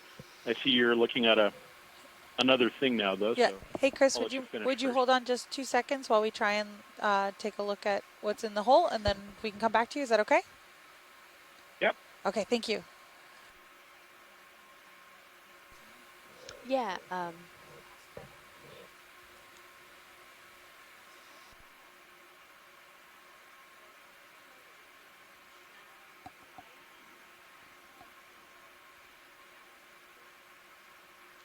Co-pilot, you can attempt something if you'd like. All right, come on in, video. All right, we're going to see if we can, get a light in here, and if anybody has an identification. It looks like it has a chunk of coral there in its little den. It looks like a crab, or maybe let's see, a deck pod, or kind of a squat lobster, maybe. It's going to give us a little view of its tail. It's not very impressed with our light, I don't think. So Cheryl Morrison says it's a Pilocheles lobster, maybe? Which sounds good. You're just off screen. I'm maxed out. All right, so I got to scoot. Yeah, just a little bit. Just do a, I think his head's poking out here. We can do a quick snap, and then. And from the skate that we saw earlier, just to catch up, we have the an ID from Yeah, Ken can you check Sulak my sonar rate to low that instead of it medium? was a It'll make it update oh quicker. dear A Breviardia Free to adjust it, too. I plutonia don't in the see the literature, bottom line. though the Maybe it's genus too name was soft. recently revised. Okay. Oh, hey, Yeah, look. I noticed it was like that earlier. And Cheryl, now that we have a better zoom on how would that, would the I be face, just in on the left it's a side? little to try easier to tell. bring that up? Come on up. Yeah, it might already be maxed out. Yeah, we've had a couple people, John Reed Yeah, so it and looked like that's Megan, just the have bottom. I suggested that see. maybe Right it's on a the bottom. You can click it anywhere. Acanthocaris blind lobster. Yep, All the really way down is the most interesting sensitive, color on it. I think it's just too soft. Yep, Michael Vecchione has also There you are. confirmed that the Acanthocaris. I can see your spotlight. Yeah, you In can see my Acanthocaris. See, this is why I didn't become a biologist, 'cause I can't say any of the names. Totally fair. Okay, so Chris Mod, are you still on the line? Very concentrated. Yeah. I am. Thank you Is it for normally holding like while that, we or is caught that up 'cause of there. the new lights? Why don't you I'm tell us? Carrots are Is always it normally interesting. like that? The new lights are similar. Would you mind telling us a little bit about that Spot urchin that range. we saw before? Sure. So that's a what's called an echinotherid urchin, most likely in the genus Ariosoma. And they're often commonly referred to as pancake urchins because when they are withdrawn from the water, which is providing the positive buoyancy to hold up their test, it is lost, and basically the tests are really weak. They're very flexible, and so the entire skeleton collapses into a flat pancake-like shape. And so when they were originally caught on deck, with trawls, that's basically what they looked like, was pancakes, and so hence the word pancake urchin. As we've begun to observe them alive, they're actually much more interesting because if you look, for example, closely around the edge of the spines, Absolutely. around the bottom Yeah, of come the on up urchin, here. they have little spines that have tips that are they're tipped with little walking legs. They're How does like the little cable look now that we like came the around? ends of a cane. okay. They have Okay. little You can see sort that. of horseshoe-like pretty lined up. structures on them, and they use those to walk around on the bottom. So they're like little giant balls of spiny walking aroundedness. These are descended from shallow, or at least related to, I should say, shallow water fire urchins. And I've often commented to my colleagues on Okeanos in the past that it's a good thing that I don't study these and I don't request any of them to be collected because they can often deliver a very painful and sometimes venomous sting from these spines. And depending on which group and how big they are, some of them can be quite painful and cause a very unpleasant numbing sensation. But there's a number of they're just an endless source of fascinating little bits of echinoderm trivia, including the fact that these were actually described first from fossils. They're early on in the sea urchin sort of tree of life. They're right down there with sideroids as being fairly early on the diversification of sea urchins. And they're really sort of a commonly encountered group when you get into the deep sea. And so we'll probably see much more of them. I suspect this one, the ones that I've seen before are, I think, Ariosoma fenestratum, but I need to have someone check me on that because it's obviously very difficult to identify these from pictures. But yeah, you can see those little white tips on the edges of the spines right around the edge, and those are the ones that are specially modified to move them around. And there are lots of tube feet and other things that one encounters in sea urchins as well. These usually go around looking for organic detritus and other types of things. Copy. And if you see one, for example, if you see any kind of big sargassum or other kinds of seaweed, you'll often find several of them crowded around it trying to feed. So really, it's one of my favorite animals, and you'll probably see at least 2 or 3 different kinds of echinotherids or pancake urchins as we proceed. I've also tweeted a picture of what a pancake urchin looks like on Echinoblog, which is my Twitter feed, so people can see what I'm talking about. Anyway, I'll let you get back to it. Looks like you have some sponges and things. Skip ahead. This is Chris Ma at the Smithsonian.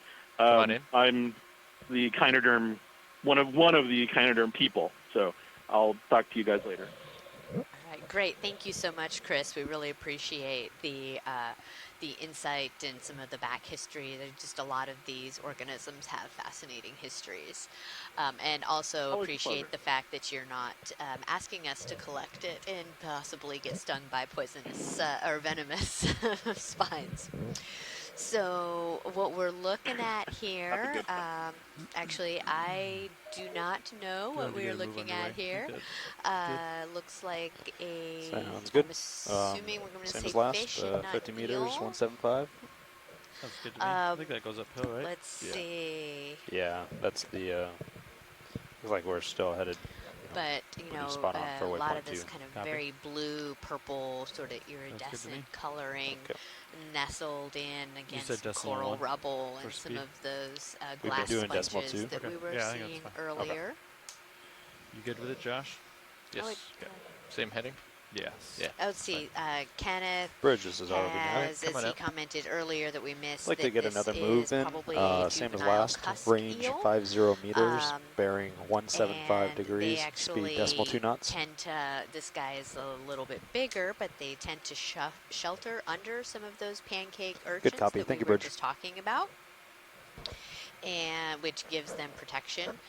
Cheryl says that maybe it is a duckbill eel, so I was way off in saying that that I didn't think it was. There's also something kind of floating by off to the left there.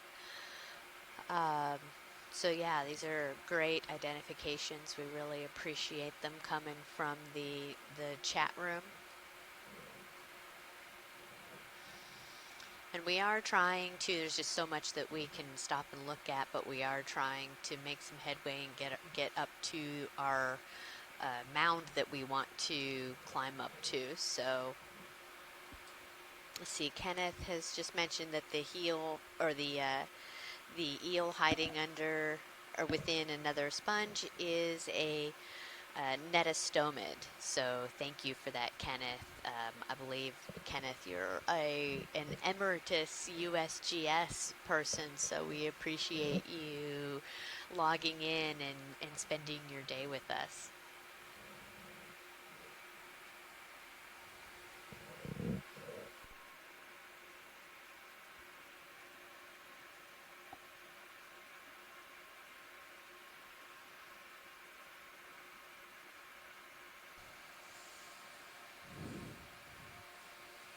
Okay, I have arrived. Alexis has arrived back from lunch. Did I miss anything super exciting, Amy? We saw a great blind lobster that Looks like had the dug currents picked back quite up a a bit. substantial hole for himself or herself. Judging by ADCP. And Yeah. Well, that's and through water, so now we're moving. got some good Coming ahead now, footage right? of Oh, the okay. lobster. Yeah. And Gotcha. yeah, just That would more explain that. of the Next same, question. lots of coral rubble and You things can look at living the within ADCP logging computer. within it. And then Okay, that will great. have the We're at a depth of bridge about plot, 770 which is meters true. now, so we have climbed about 30 meters. Come It's in a here, relatively Gotcha. not steep slope, so we'll be kind of making this gradual way up. We're zooming in now on a, there's that big yellow glass sponge as well as an anthomastus, which is an octocoral. So they're sometimes called, now I can't remember the common name because now I just call them anthomastus, but they have those polyps that have the 8 tentacles around, and they'll retract those all the way. This yellow sponge, look at how intricate. Yeah, that is just Mushroom coral. Thank you, Ren.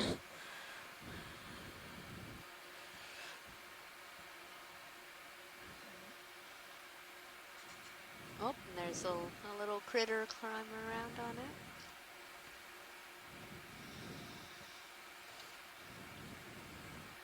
As you guys will pick up along the way, I love all the little teeny tiny copepod, krilly type critters. The students back home in my oceanography class probably get tired of me talking always about how fun and diverse the copepods and all of those guys are. I don't think any of us are gonna get tired of that. So we do have some other corals in here. So those white octocorals, as well as some stylastrids, which are a different type of coral. So they don't have the same type of structure. So that it's right to the left of center, where it looks kind of branchy. That's a stylastrid coral, and we'll see them where it looks kind of like a scleractinian, but not quite. We'll see those pretty commonly, and they don't get very large in this region. They're just small little colonies. And we have a cup coral right behind those white corals. I can't tell you what kind right now because I can't see the front of it, but that looks like a cup coral skeleton. Yep, sure does. Towards the back there. So that's one of the things that it does take the closer look to really understand how diverse these skeleton matrix are. We have sponges that grow encrusting on the skeleton as well, so those like clearish, opaque are also sponges, just a different type than the yellow or white larger glass sponges that we see. And those yellow stalks, again, are hydroids, so those tend to colonize the dead skeleton. And we have a couple barnacles growing at the top of that hydroid, so they've got their little feet out.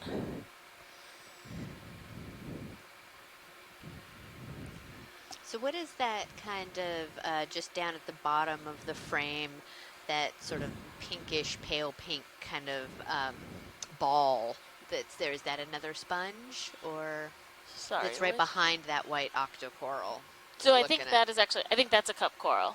Oh, I think on the other side we would maybe see, I could be wrong, but I think we would see the opening of a cup coral there.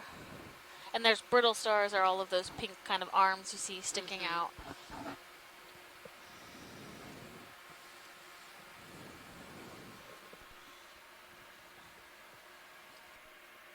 Yeah, we can come out partial at least.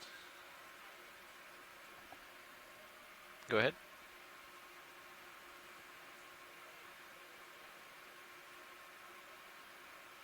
Copy. You've got a ship move in, correct, guys? Yeah. It Okay. seems like Yeah, the ship's moving. My delta's increasing. So it seems like Sirius doesn't want to move. Yeah. So I have to pay out, otherwise I get too high right now. So I'm like paying out as we move forward, and I feel like I'm not moving very much.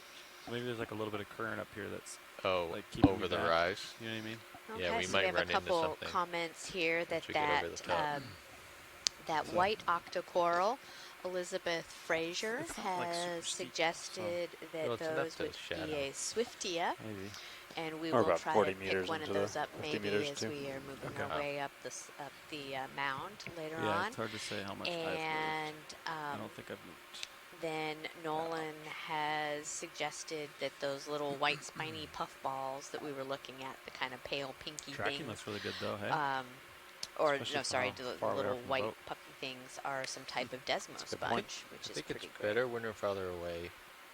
We have a soft Yeah, bottom, the diversity and we're pretty shallow. in looking at it even Ideal from condition. this high up, which isn't that far off the seafloor, it just looks like a bunch of sand and rubble. Until you And get out of just the as range you of get the- in there and zoom in and start like a looking at it, it's just 45-degree window, amazing is it? how much That's- is in That's a big window. the little remember. tiny bit of rubble.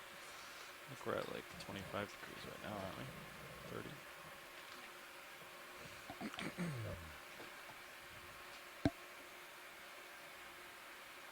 And there's not much rolling or pitching. Very steady today. Very good ride.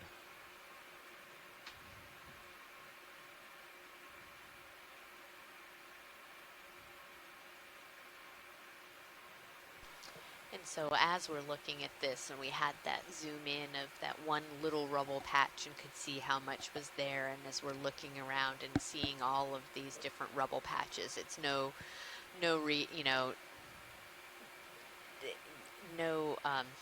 oh, I can't even find my words. It's very easy to see why this is an area of a habitat of area of particular concern, because the diversity is really astonishing.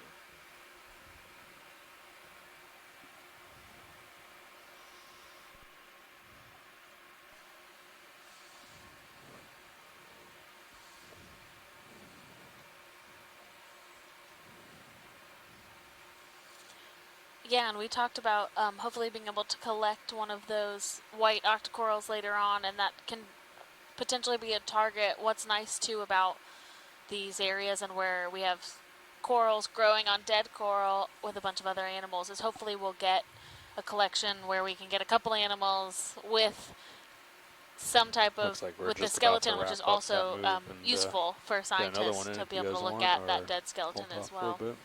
Looks like it's still pretty far out. Let's do a partial here video.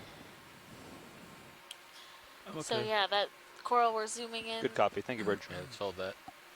Looks like we have some bamboos to the left, Tony, as well as some primnoid corals, so the ones that look more like Sounds good. feathers. Pilot, you good?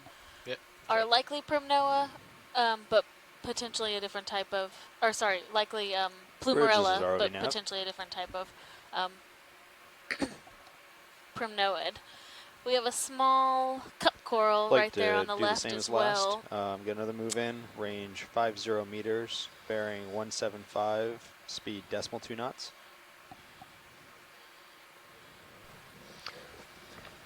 And did we Good copy. decide that that is Lophelia? Is that correct? Although the white scleractinian. You know, I'm not quite sure. The way it's growing is a very regular growth form, and so sometimes when we end up collecting this, it actually could be an Ellipsamia, but it could also be Lophelia. Sometimes it just takes looking at so really you can tell based on the calyx, so where the polyp is growing out of, and that can be hard to see, not only like from video, but even if we zoom in, it can still be difficult to tell, and it requires looking at it closer at the surface.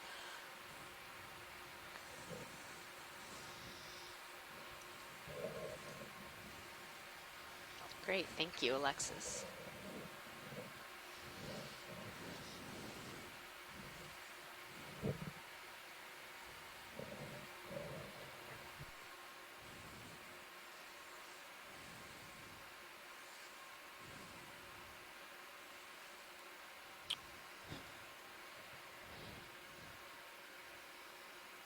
Let's do a snap on the fish. So it looks like both Eric and Ren are thinking that it's either an Ellipsamia or Madrepora, so probably not Lophelia.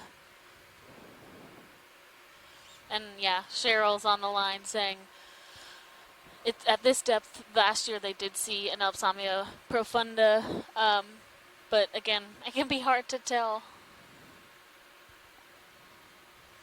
We have another eel, it looks like.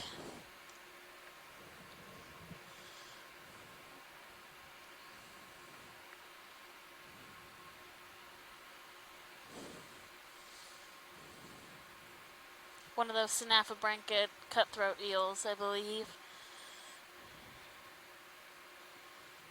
Alright, it's coming out.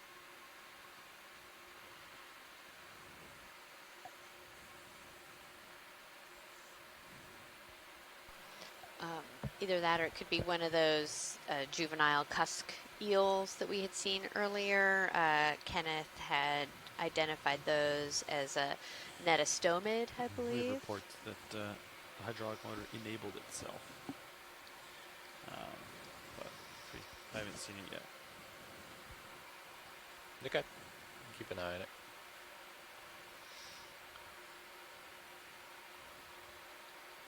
Sorry, we have this one. Copy. Bow pack enable.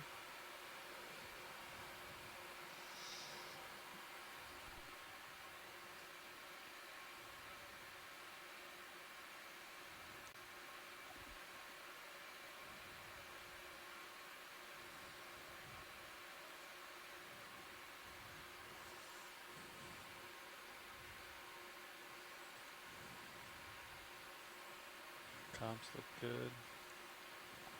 Any ground faults? Yeah, one of our new LEDs. Oh, really? So we have bank 3 off right now. So we are only running 2 of 3 banks on Sirius. We'll suss that out.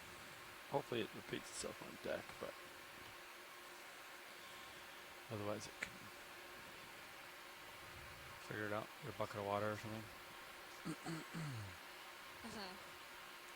Topside bender's only reading 20 mega ohms, which is weird. With our mega, we're reading like 280, 280.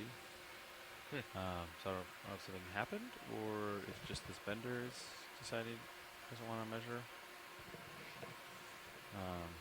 Yeah.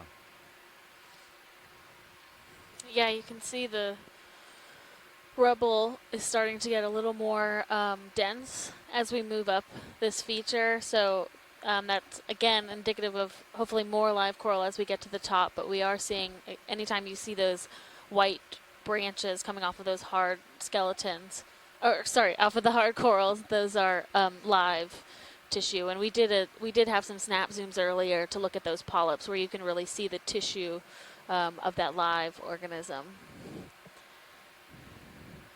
Looks like we have a crinoid we're passing over.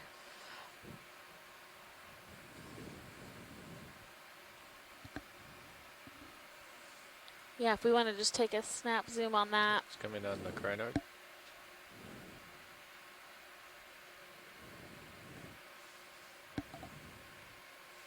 Great, thank you. So it can be confusing because sometimes they grow on these stalks, but the stalk itself is a hydroid, and then the crinoid is just attached to it with its cirri, which is, thank you, Nolan, for earlier pointing out what those kind of feet features are called. And they generally will attach like that. So a lot of these animals, brittle stars as well, will put themselves up into the water column a bit higher than they would if they were on the sediment or on the sea floor in order to have some of that current passing through their feeding appendages so that they can capture more of those smaller organisms that are in the water to feed. Great, thanks pilot and video. Hey, coming up.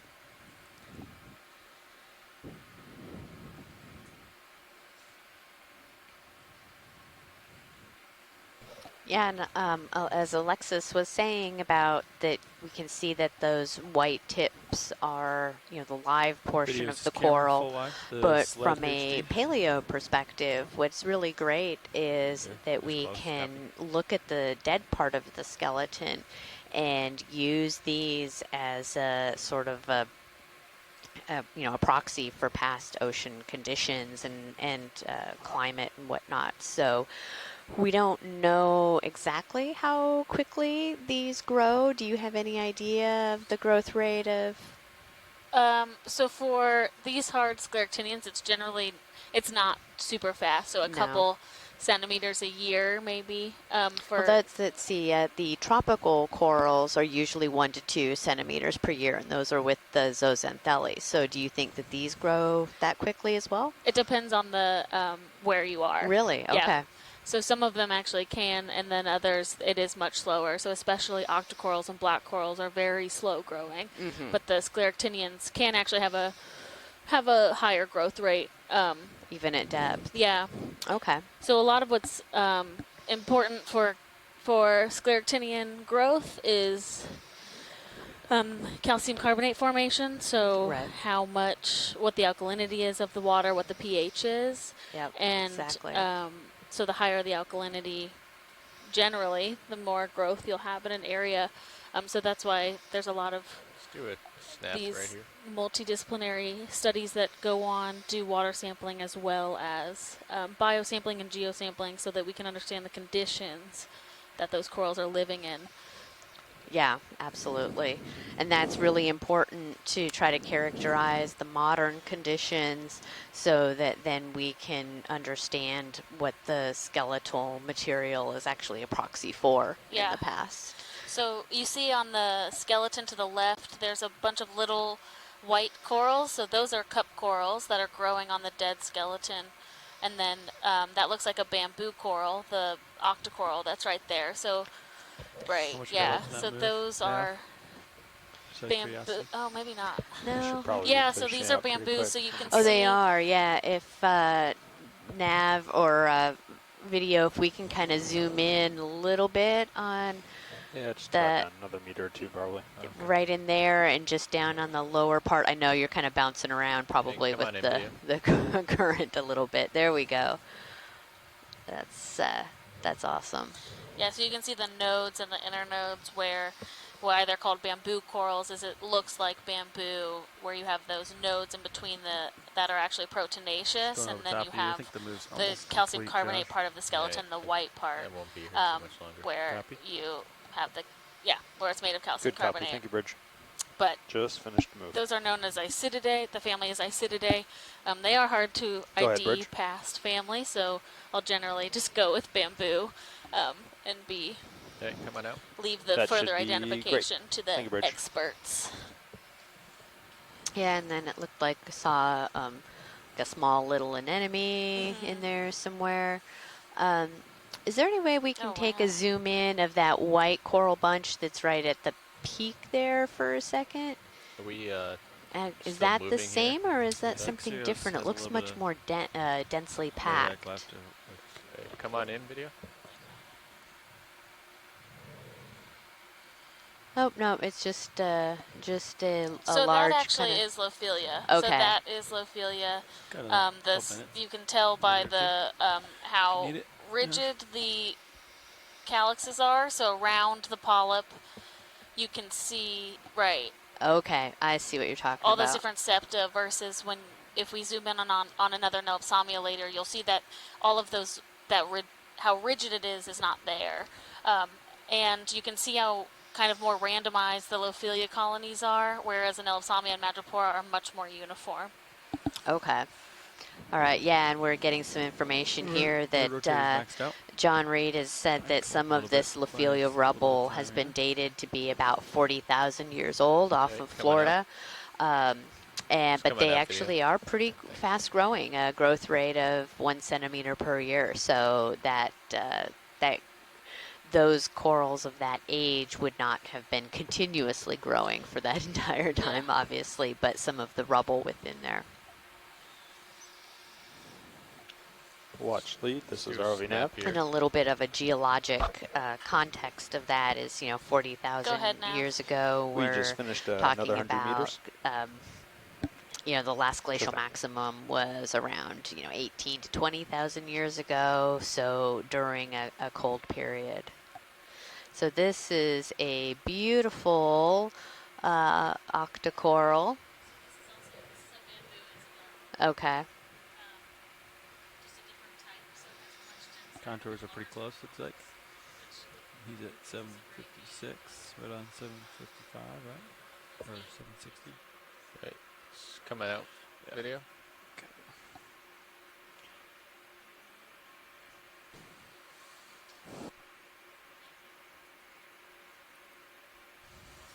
Yeah, so that was also a different type of bamboo.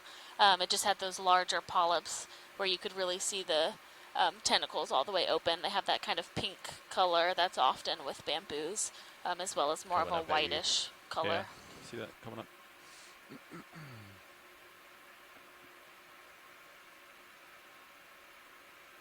Surprised I didn't see that, I'm not sure your sonar is functioning correctly. Yeah, shouldn't you see at least I haven't D2 on seen it? Anything on it. Like you should see a line. Should see something, I think it's extended all the way, right? Like, else this camera would see frame members. Yeah, that's... And our nav system, our navigator just let us know we passed the next 100-meter transect for our people at the NOAA ECC that were requesting those.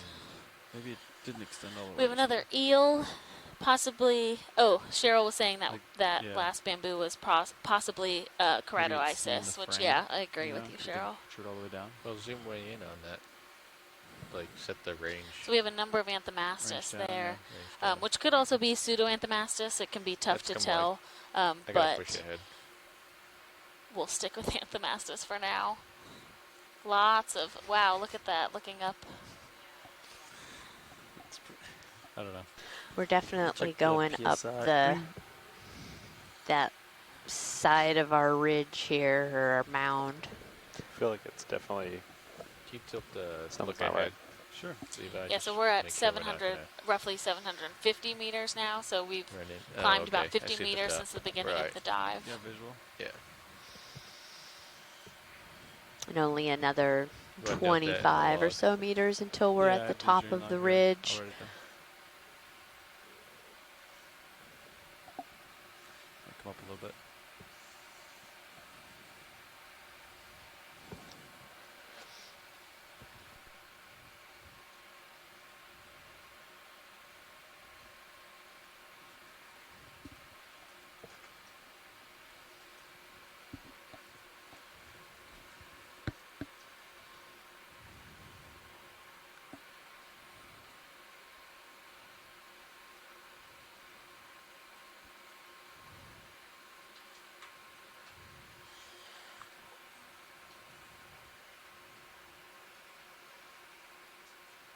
Get this fish here. Oh yeah, we have another fish. It's got that black coloring on the fins and the tail.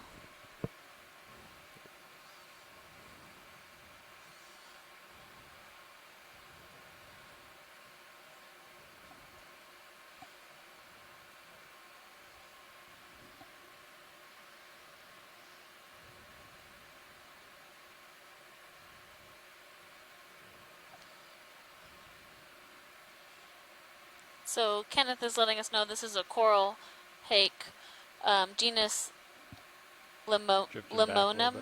Yeah, copy. Limonema. A coral hake. Okay. Great. Okay, let's come on up.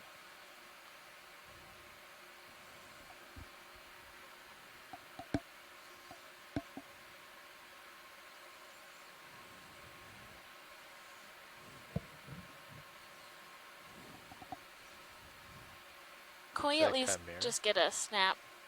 Oh, it does look like. Let's Yeah, come go in. ahead.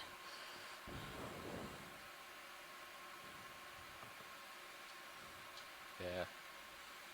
Come in, max if you have it. We have another chimera.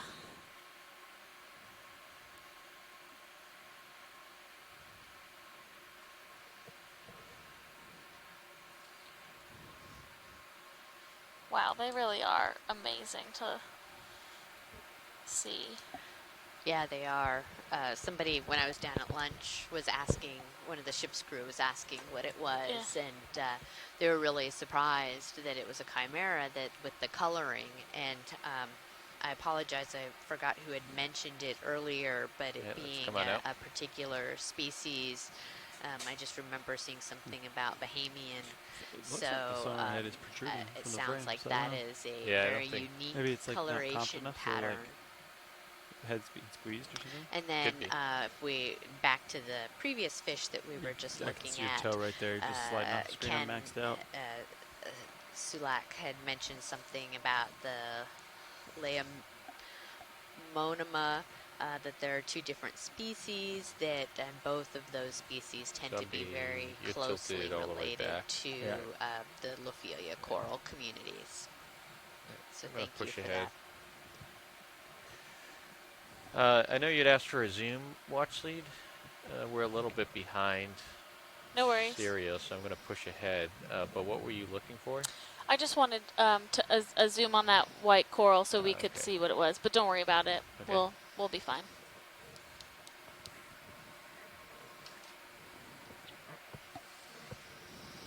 The chimera stole the show. I know, they always do. Those vertebrates.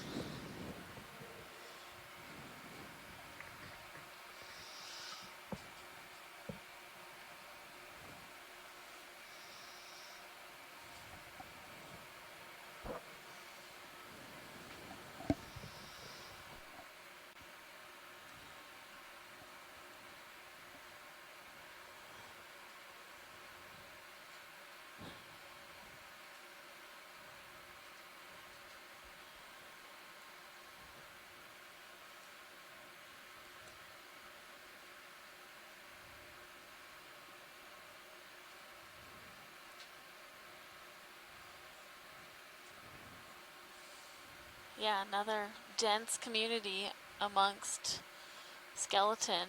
It's quite interesting. I actually was expecting to see a bit more live coral on some of these local highs, but I think just the diversity we're seeing from the other organisms is also quite outstanding. Yeah, I agree. It really is.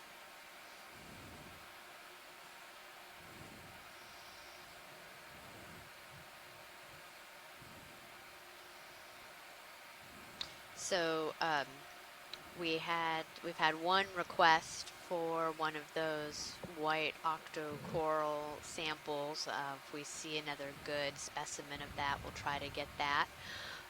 And for the folks on the line or, on the phone or on the chat, if there's a sample that I'm just going to interrupt you real quick. Sorry, can we, right in the middle of the screen, there's a purple. Yeah, come on in video. Yeah, thank you. Excellent. Thank you. Good eye. So this looks like a stoloniferan. So it's a type of octocoral that doesn't produce its own skeleton, but it grows along other dead skeletons. So that little purple. Right. All the purple along there. In the past, I have called this clavularia, but I might not be correct with that genus name. So if anyone wants to chime in, please feel free. It's just such a beautiful color with those anthomastus next to it. And then the white octocoral is likely plumerella again.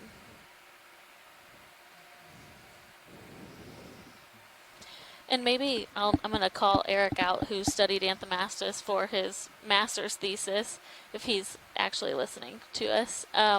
Do they start as single polyps, or if anyone else knows that, that might be a young anthomastus in the front where it's just one single polyp? Yeah, we have a couple people saying with the purple one that it's clavularia, which is, what you had mentioned. All right, let's come on up. And yeah, so Eric confirmed they start as with one primary polyp, and then the rest of those polyps grow on the anthomastus colony. So when we see those one kind of big pink polyps, that's likely just a juvenile anthomastus. Yeah, that's really fascinating. But that's how a lot of coral grows, too. Yeah, you're right. I mean, you're a totally lot right. of the colonial coral, it does have to start with just one individual Yeah. polyp, and then even the big mounding coral heads that we see in the tropics. Yeah, that's so mind-blowing to me. It is. That you have one that then turns into millions. Oh, we're getting into some really Oh, yeah. large... That'd be a good sampling area. Sea fan. So likely, Not moving. possibly plexarids or acanthogorgia. If we can take a look at that coral that has the two crabs on it, if we have time. Okay. Yep. Thank you, guys. So these are also, I believe, our first squat lobsters of the dive, which is also fun. Yeah. All right, come on in video. So why are they called squat lobsters? I don't know. I think because they just look like squatting lobsters, even though they're crabs. Try to get closer. I'm fighting the current here. Yeah, take your time. So the paler yellow, I believe, is a plexarid coral, and then the brighter yellow with the bigger polyps is a zoanthid. So it's a different type of coral that's growing over that other coral. And so it's an interesting relationship. Eventually that whole coral will likely be colonized by the zoanthid, so the original coral won't be alive anymore. But we see this pretty often, and we've got those nice squat lobsters hanging out.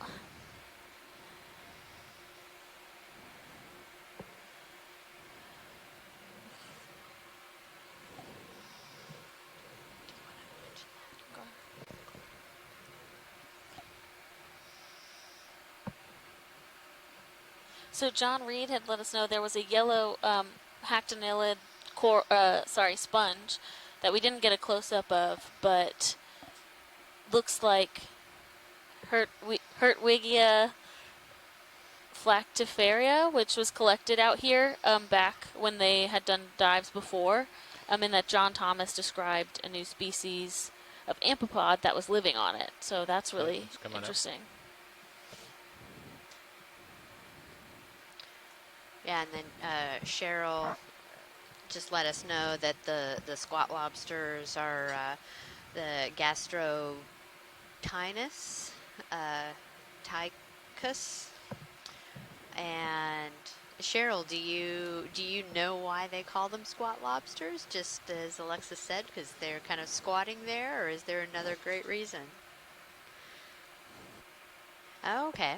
She says that they're called that because, as you guys could see, as they were sitting there, they kind of hold their abdomen really high and kind of tucked underneath them, so it does look like they're just sitting there sort of squatting on top of something. So that's a real fun fact for the day. Speaking of which, happy summer solstice to everyone. Longest day of the year, great way to spend it.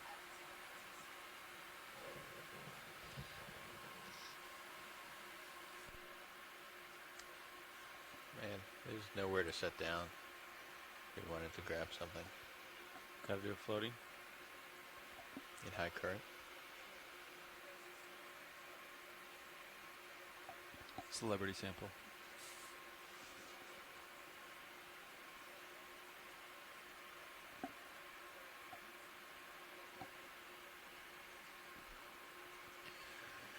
All right, if you want to push ahead, then we gotta get a move underway. You guys ready for another? I think so. Let's do a snap on this white sponge here. Send it.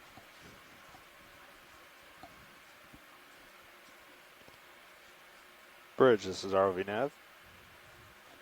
If you get another ship move, range 50 meters, bearing 175 degrees, speed decimal 2 knots.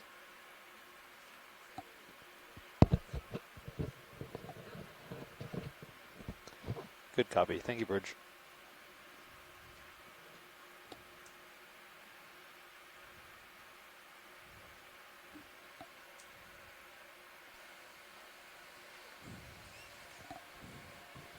Looks like we have a couple more glass sponges.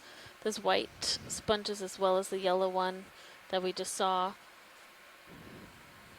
Yeah, let's come on out.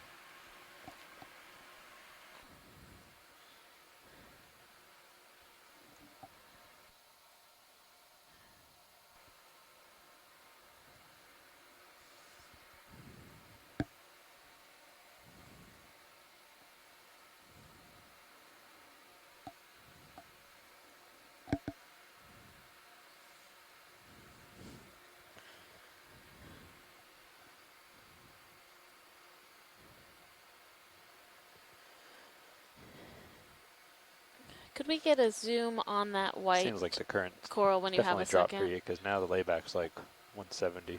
Yes. Okay, come on in, video. Slowly just. Because I was like, you're a lot closer to the white point than we moved. Yeah. So kind of crept forward. Yeah, so this does definitely look like Lophelia. So what just be might careful, be especially with the the rising. situation is that a little more deeper where we started the dive, Hopefully it's not too steep. around 800 meters, Yeah, I we think had colors just more of that Anelopsamia rostrata, and as we've moved up Yeah, this so, like, slope, every map there we might make, be more we reshape Lophelia, more of a relative to its Lophelia-dominated area. habitat. Yeah. Yep, makes it nice and confusing. It's better than like a whole green map. Great, thanks, video. You know? Yeah, come on out. Right.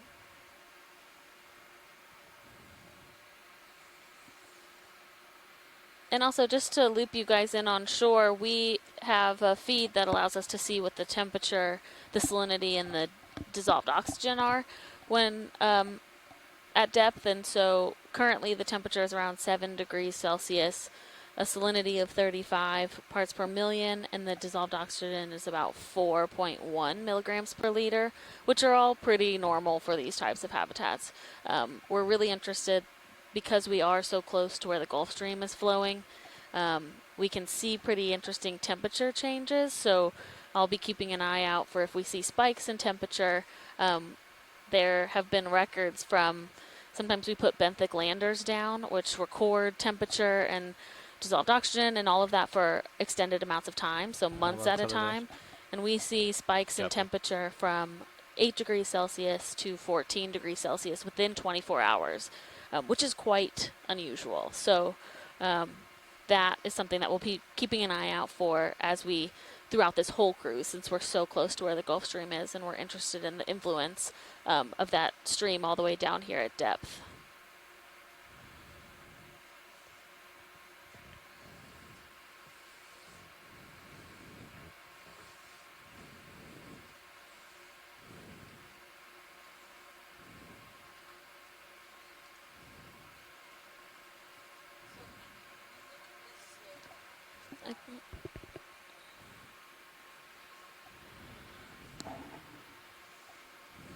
So ship's moving. Correct. Every time we like stop, I feel like the ship moves, and I don't. I just like go up. All right, It's Amy. just So when weird. you look at this slope and there's Like I have lots to pay of out to, like, the soft sediment not, kind of like, trapped in between the corals, cut what too would you big of a call that in terms of substrate? We're almost halfway through it too.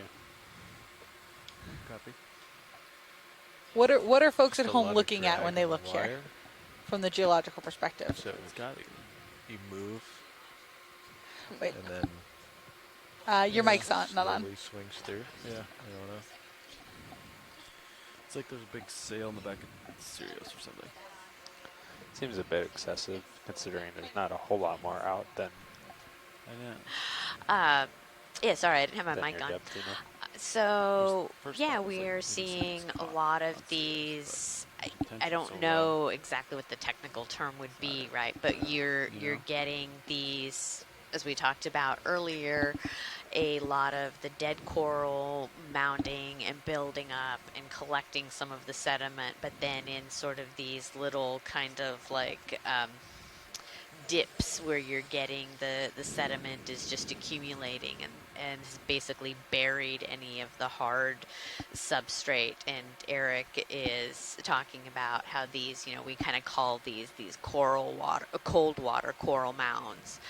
And it really has to do with how the currents are flowing. And of course, if you're in an area where you have a faster current, that's going to be scouring away, carrying away the sediment. And then if you think about where there's less of a current, that's where that's going to be dropped. It's just like a river on land, right? If you look at how a meandering river turns, the area on the outer edge of the river curve is where you start to get that scouring, and you may have a steeper slope and no beach. And then on the inside of it is where you have you're going to go and kind of hang out and lay in the sun and stuff. Well, underwater, you get that same type of thing with the currents that are moving.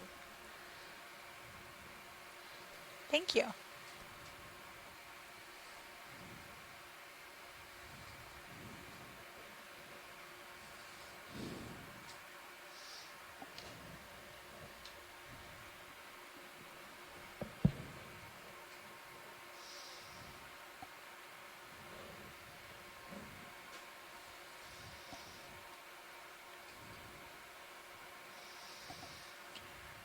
So if you're just joining us today, we are currently about 60 miles offshore of Port Canaveral, Florida, or Cape Canaveral, Florida, at our first ROV dive for this expedition, which is Windows to the Deep 2019, Leg 2. We are at about 740 meters and working our way up a mound kind of a couple mounds. So first we'll go up to the ridge of this mound, which is only 20 meters or so away, and then we will climb over the mound, the top of the ridge, and then over 2 mounds if we have time to get there. And what we've seen so far is a lot of this dead coral matrix that that's supporting a lot of other life forms. So all the brown stuff on the bottom is actually skeleton from corals that used to be alive, and when you see the white little bits of coral, that's actually alive. And then we have many octocorals, so soft corals that are growing amongst the matrix, as well as sponges and other types of invertebrates and fish that we've seen so far today. It's been super interesting, but not quite what I expected, but a little bit what I expected, which is always fun. So what about it is not quite what you expected?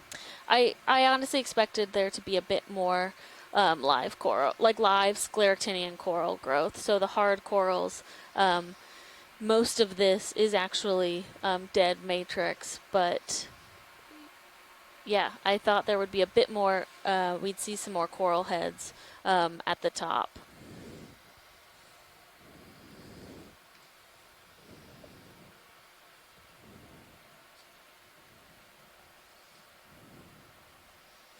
Oh, another fun little note that we have is that this is our 100th Okeanos Explorer expedition, or our 100th ocean exploration expedition with the Okeanos Explorer. So Okeanos has been operating for 10 years under the Office of Ocean Exploration with NOAA, and we are aboard for the 100th cruise. So that's quite exciting as well. That is, or the 100th cruise and 10 years of ocean exploration with the NOAA Office of Ocean Exploration and Research, and Good copy. Thank you, Bridge. or OER. Move just finished. Copy. With all of our partners alongside OER, so we have BOEM, Bureau of Ocean Energy Management, USGS, which is the U.S. Geological Survey, amongst many others, all of the academic institutions where our scientists are tuning in from as well. So it takes a village. Yeah, it does. I'd like to do the same as last. Move 50 meters, bearing we didn't get a chance to 175 introduce. degrees, Maybe speed we'll try decimal to 2 do that knots. a little bit later. That are with Good copy. the Thank you, Bridge. Global Ocean Exploration, the Global Foundation for Ocean Exploration. I'm getting the thumbs up here.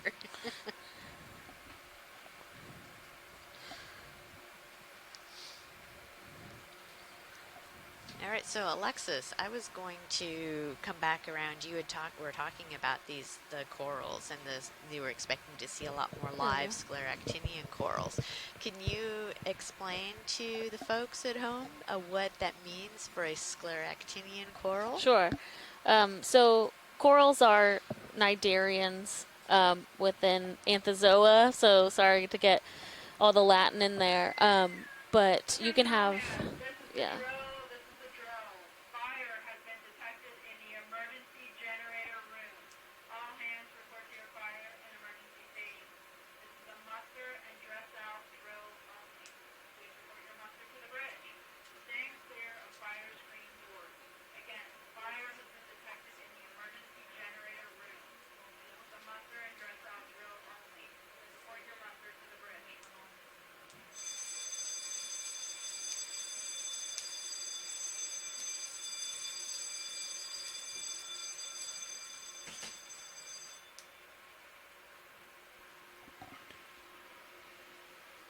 Typically, we talk about what we would do in the event of a fire. What would we do, Tony? Okay, so we are back. Sorry, we have a drill underway, so we're going to mute ourselves when we hear alarms and things to keep you guys from hearing them. Bring them up if you can. However, so back to corals.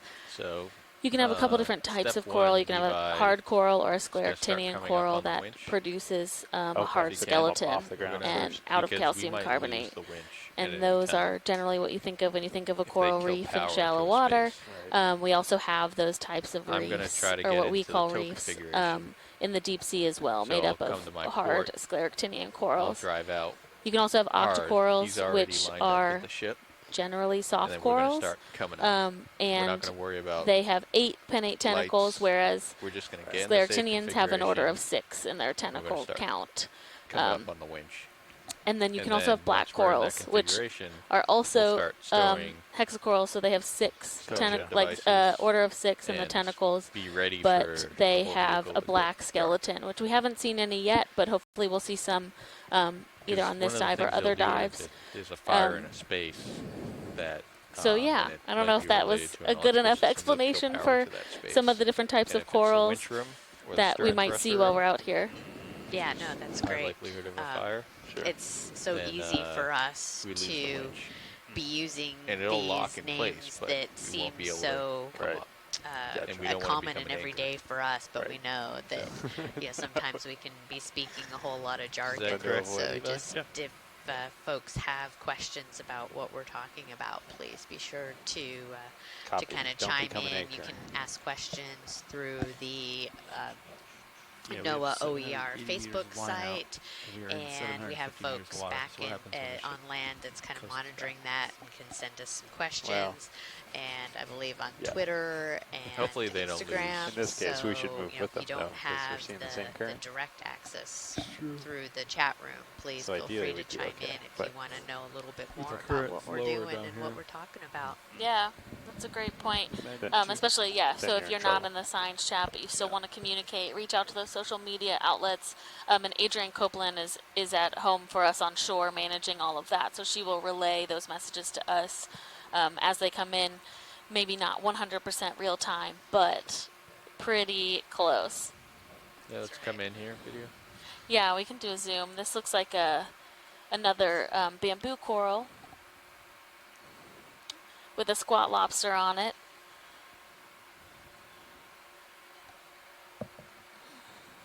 Yeah, and so we have here Brad Stevens has let us know that that the squat lobster is a galathid crab, and that it's some type of Manita species. Yeah, Munida is Munida. likely, yeah.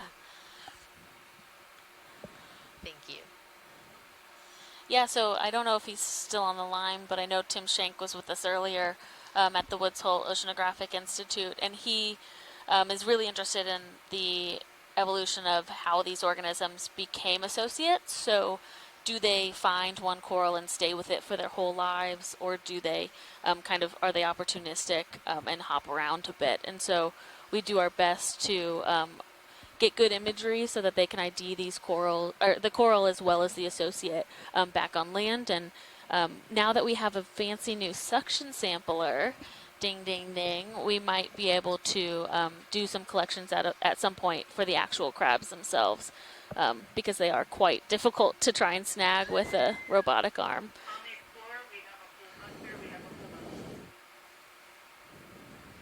And as you can see that that squat lobster there, it's sitting there picking bits off of the coral and feeding on them.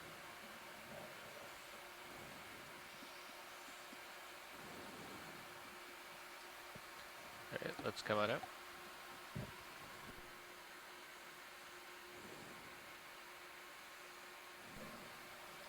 So we are working our way up this mound. We're at about 740 meters depth, so we have another 15 meters or so. And then we'll start kind of just working our way along the top of this mound.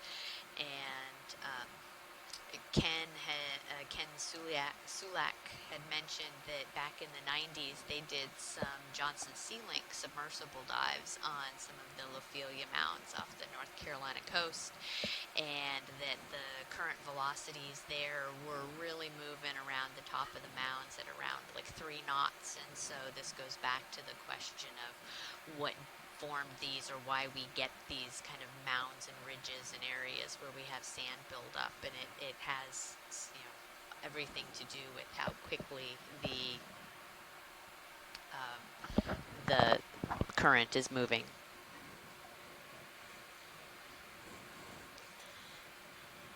Yeah, and there's often, depending on how steep the feature is, sometimes the live corals will grow so Do a large quick zoom here. and become so heavy that they Love actually that. fall down. And so that can also propagate that mound growth. As they fall come down in. the mound, you're still having growth at the bottom as well as the top. Ooh, it looks like we have a pencil urchin hanging out. Yeah.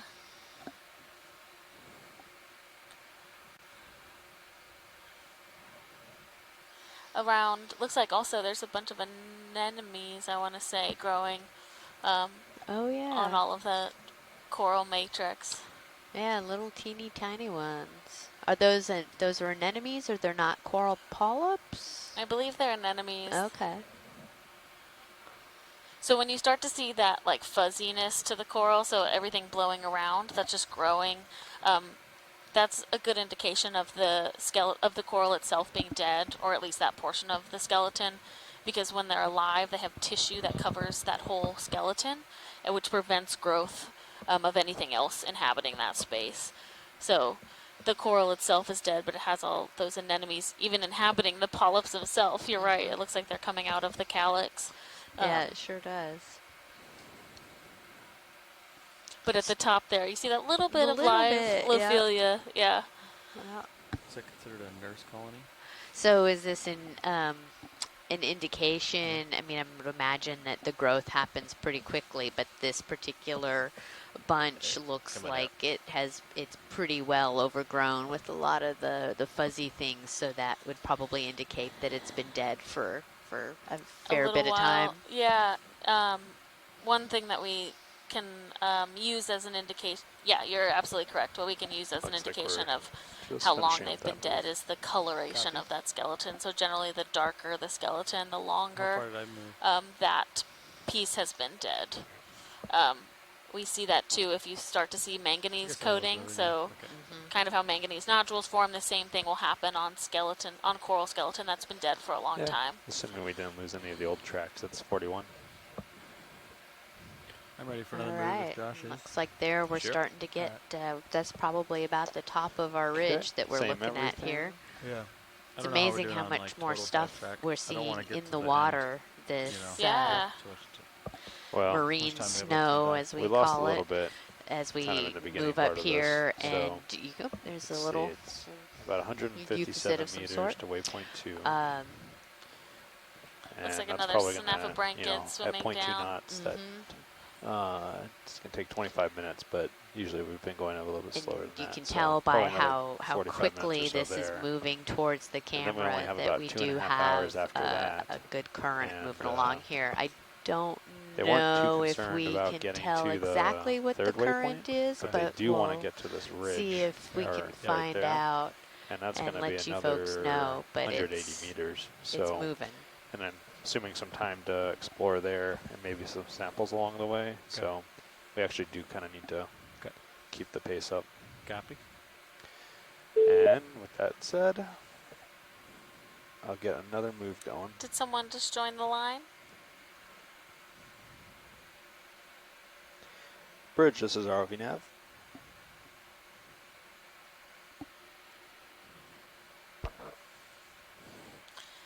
Hi, this is Tara Luke from Stockton. Hi, Tara. It was just me reconnecting. Hi, Bridge. Okay, great. We get the same move as last. Range 50 meters, bearing 175 degrees, speed 2 knots. Good copy. Thank you, Bridge.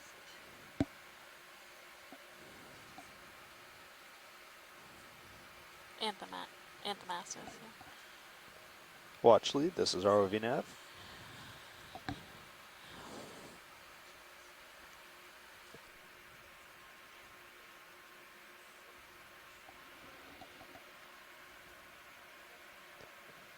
Just wanted to let you know we've covered another 100 meters.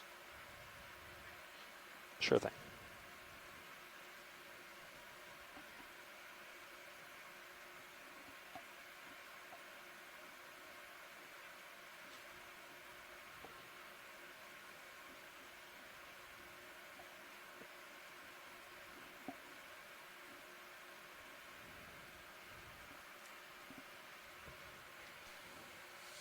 So we, squid.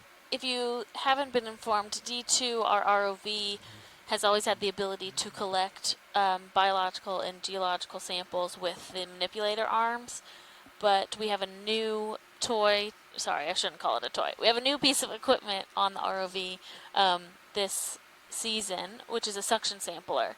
So we do have the ability to try and suction either some more mobile fauna or anything that's on the sediment that we've had a more difficult time using the arms for. So for our science community to keep that in mind if you want to request a sample, that we also do have the suction sampler. The hose itself isn't a huge opening, but it would definitely fit a number of organisms.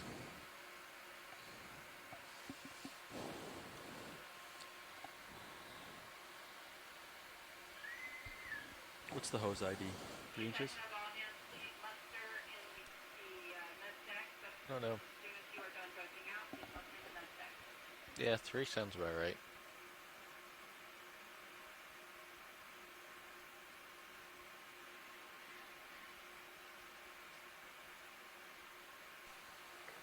So there is a bit more live Lophilia on the top of this area.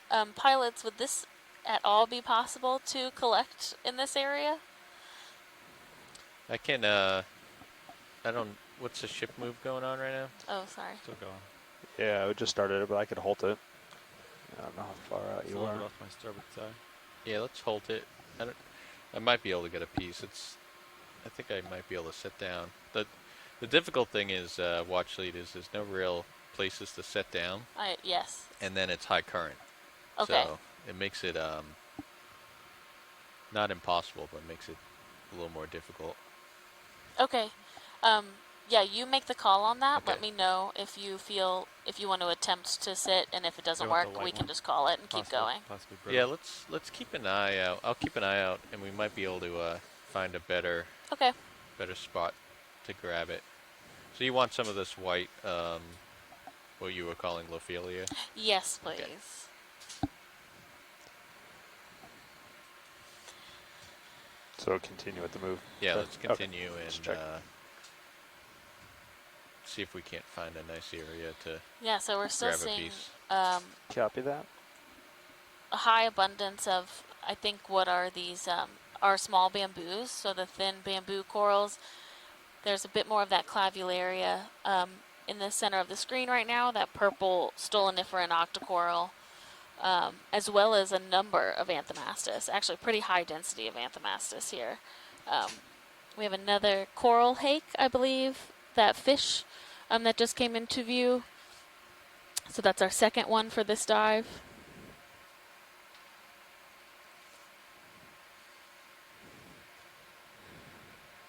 And an urchin perched up on that dead skeleton up there.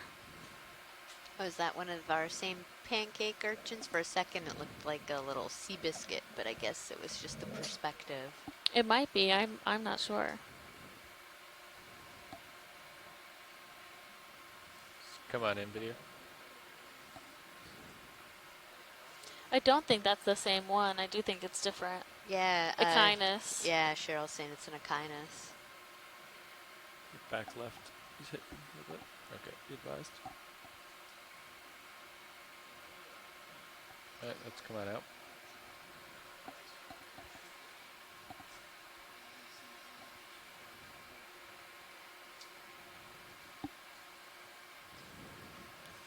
Yeah, John Reed has provided us with an interesting comment. The sites that they discovered with the Johnson Sea Link submarines in 2002 were just west of here at around 500 to 600 meters. And then it was interesting how different those sites are, because those were covered, he said, almost 100% with live Lophilia peaks. So here we're seeing not quite so much live coverage, but still a whole lot of this coral rubble in the area.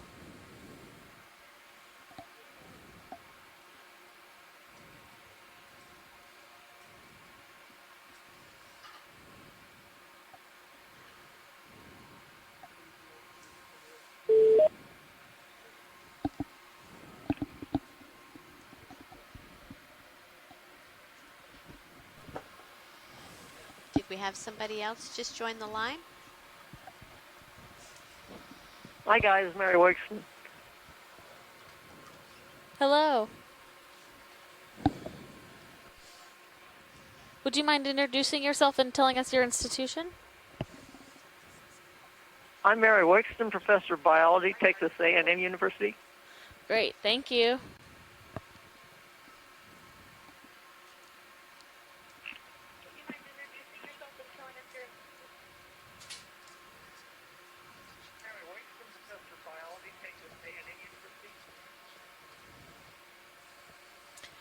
Mary, did you join in because of something specific that you saw, or were you just interested in joining the call overall?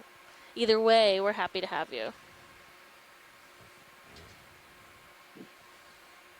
I can't connect with the chat room. There's something wrong with the password. Okay, understood. I've been there. Mary, I'll go ahead and send you a password relink. Sorry, I think I stepped on somebody. Was that Chris?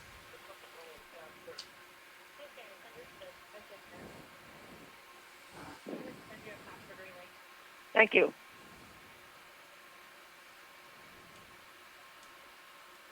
Hey, Alexis or Amy. Yes, hello. Hey, I just thought I would try and make a brief comment while things are a little quiet. I noticed that you've been seeing a number of sea urchins, and I just wanted to point out, well, first, what they are. I think Cheryl was right. That was the Okeanos we just saw. And the slate urchins, which are called sideroid urchins, and possibly in the genus Siderus, which is Latin for a kind of crown. But the thing that's interesting about them is that these are all probably feeding on the coral in some way. There was a paper that came out a few years ago that indicated that they were the cause of bioerosion, quote unquote, on different coral substrates. I'm not sure if that just meant feeding or if they were actually just rat tail here. predating on the coral in some way. But I know in the Pacific we've seen them actually feeding on coral. So, and I know that on earlier Okeanos dives, we've seen Okeanos farther up on the coast with coral sort of right around their mouth. And I know that with sideroid urchins, we've seen the spines from the mouth, around the mouth of the urchins, clamping down on the corals with the Aristotle's lantern, the tooth apparatus, sort of just like presented on the coral. So I suspect that, when you see them, they're probably eating something, if not the coral itself. And I just thought I would mention that. Great, thank you, Chris. That was super helpful, especially with those IDs. We know that you've got us covered there, which is great. Well, you'd still need a better close-up, and I'm not even sure if that'll do it, but thankfully sideroids are sort of monographed for the Atlantic and this area especially, so I have a little bit of a head start, but hopefully we'll see some starfish and I can give you some really confident names. Great, thank you. We also just had a zoom on a rat tail, which is an Izumia, likely an Izumia rat tail fish, which are pretty common around these matrix. They like to swim in and out of all of those holes. And if, Ren, if you could give us an idea of which Gorgonian, maybe the next time we see one, we can take a zoom on that. Was it a yellow one? You can comment in the chat. Sorry, I'm just talking to you. Maybe I can get one of these guys. What do you think, Levi? Just put your toe in the dead zone. Yeah. The ship move's complete. Might be a good candidate.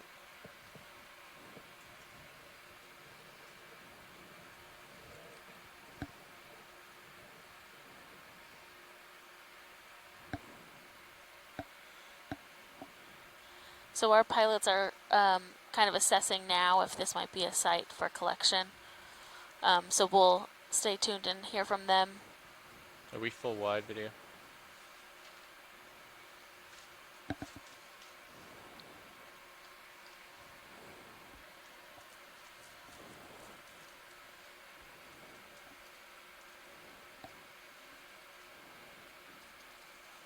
Do you know if it's brittle or if it's pretty brittle? Okay.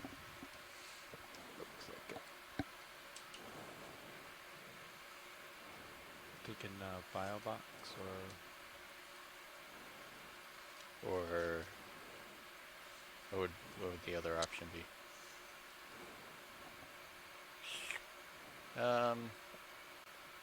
Might be in parts, but I don't know. No, I think we'll grab this. And as a reminder for you folks, it's so easy to just get sucked into, you know, the beautiful close-up footage of all of this stuff. But as we're getting set up, if you look over at camera feed 2, you can see the kind of pan-out view from our a second vehicle, the Sirius, and you can see how still the ROV is just sitting here as our pilots kind of assess and see if we're able to be here long enough to get a sample. They have to really take into consideration both the currents down at the bottom and the currents at the surface, and those currents are sometimes not going in the same direction. So there's a lot that goes into it and the stability of it. But as you can see, they have decided it was a good sample. Space and time.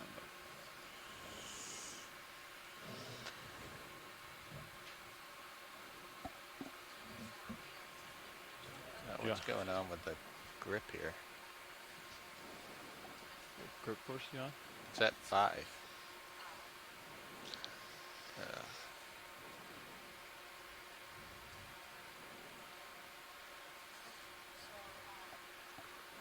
Can we zoom in a little bit on Zeus?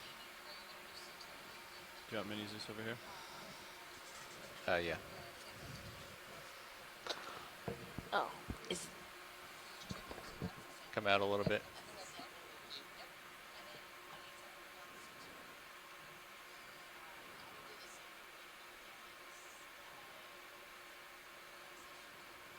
Can you prepare a bio box for me? Sure. Which one would you like? Port, please. Copy. Port. Yeah, just for this one. It's extended. When it goes into the box.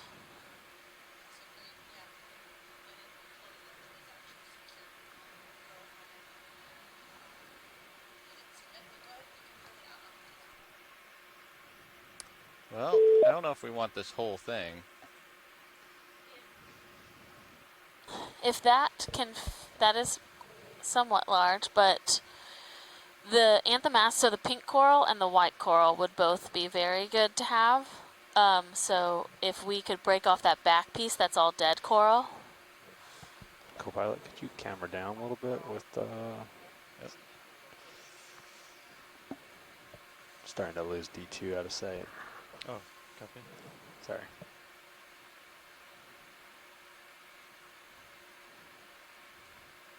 Thank you. Bring the ship back a little bit too. Yeah. Might do that. 10 meters or something. Move the ship? Yeah.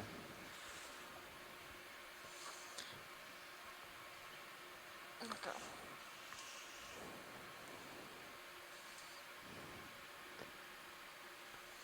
Bridge, this is ROV nav.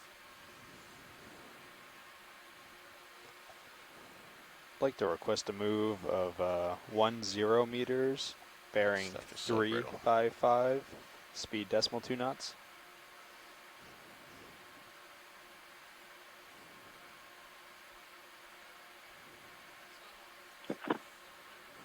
Right. Correct, yeah. And well, it looks like we'll get a couple other friends with it, which is always nice. Can you tilt the Zeus? Yeah. No. Correct. Mini Thank you, Zeus, Rich. sorry. I don't know what I'm doing.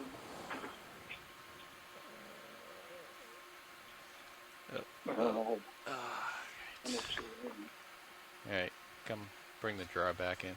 Copy. Do you want me to bring an upper?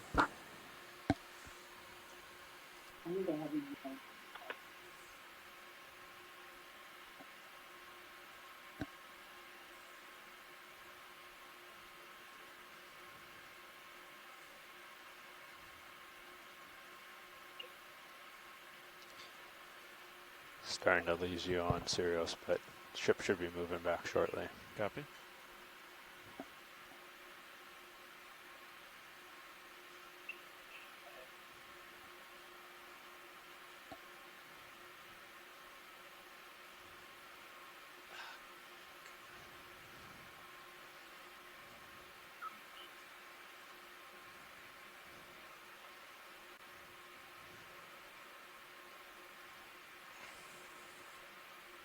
Hold on. Is that gonna...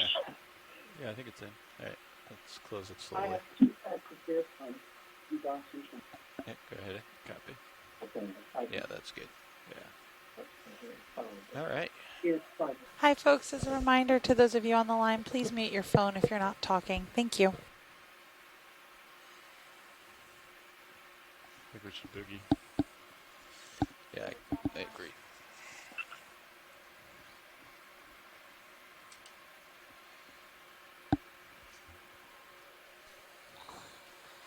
Great job, pilots. Thank you. So we were able to collect some live Lophelia, a live Anthomastus, and the purple stoloniferan that might be Clavularia. So 3 corals in one shot, which is awesome.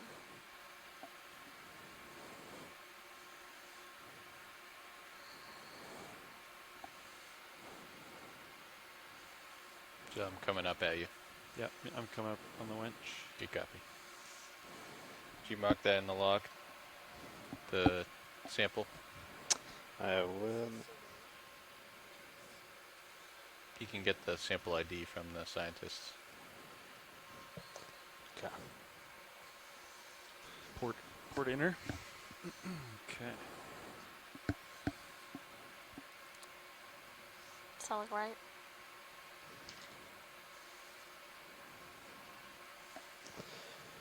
One second, survey. Let me just record this sample. Did you mark a waypoint also?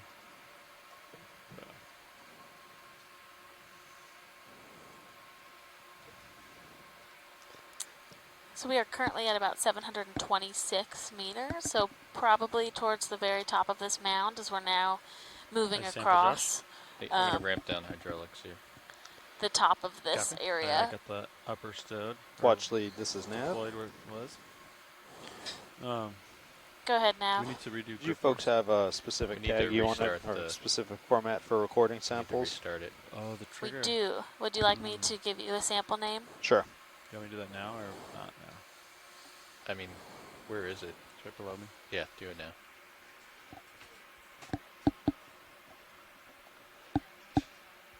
Watch my delta. Yep.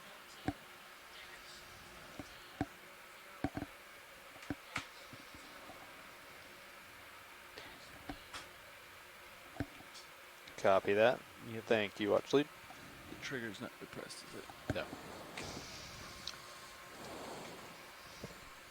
And what box did that go in? Oh, thanks. Port. That was in. That was in port inward bio box. Excellent, thank you. I got your rotator. Copy. Dude, survey, this is ROV swing nav. Arms, swing arms. Oh, is that nice? Oh, I think that's my favorite Yeah. picture. That's really called? the primary. All the other stuff is secondary. Yeah. Ah. Yeah, that was nice. You were like, you want to... Excellent, yep. That's what I have. We had a dash B at the end, but you want just B? Should be without the B. I mean, without the dash. Okay. Sounds good. Thank you, survey.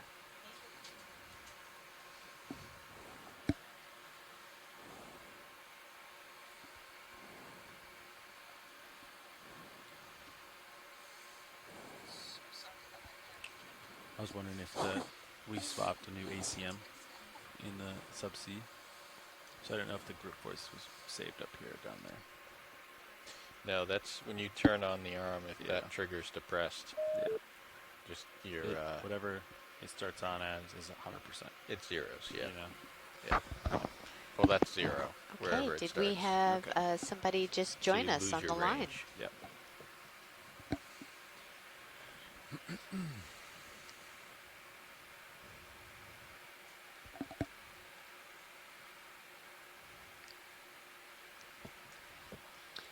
Okay, Yeah, well, if you guys are... we were moving back 10, but it looks like it stopped. Yeah, we could probably move ahead now. If you guys are just joining us, 1,000. we are right now near the top of one of these coral mounds. You can see another, looks like one of the coral hakes. and Kenneth Sulak has identified those as So it a looks like Leonema we've got melanorum. So thank you for that identification. We've seen a couple of these fish swimming around in this Lophelia reef. And as you can see, there's a very thick mound of mostly dead Lophelia. A lot of the white patches are live Lophelia. The tips are alive, but an abundance of different sponges, and we've seen a lot of types of octocoral and whatnot. Could get another move in, range 50 meters, bearing 165 degrees, They're speed decimal swimming 2 down knots. in kind of the lower left. Looks like another one of those. Oh, I've lost it here. Sounds One good. of Thank you, these Bridge. eels that we had seen earlier. There's a couple of them, one in the center of the screen as well.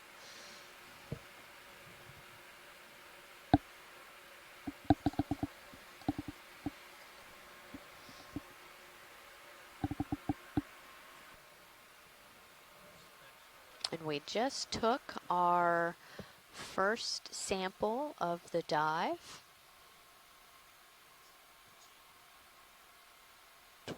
12 to 2.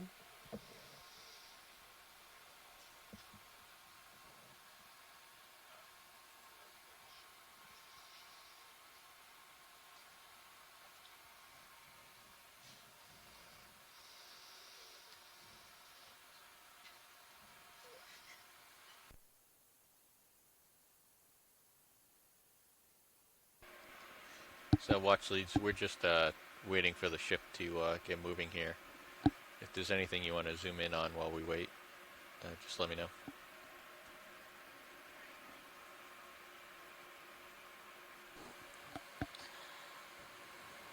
So we're taking a minute for the ship to catch up.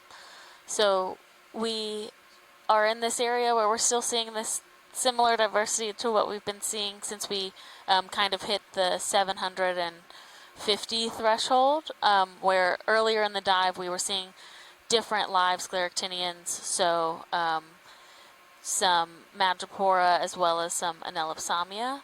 And now it looks like mostly we have the white corals are Lophelia pertusa, but we've seen an array of octocorals across both of these habitats. So we could take some time to zoom on some of these soft corals, some of them. Alright, copy that. Let's come in video.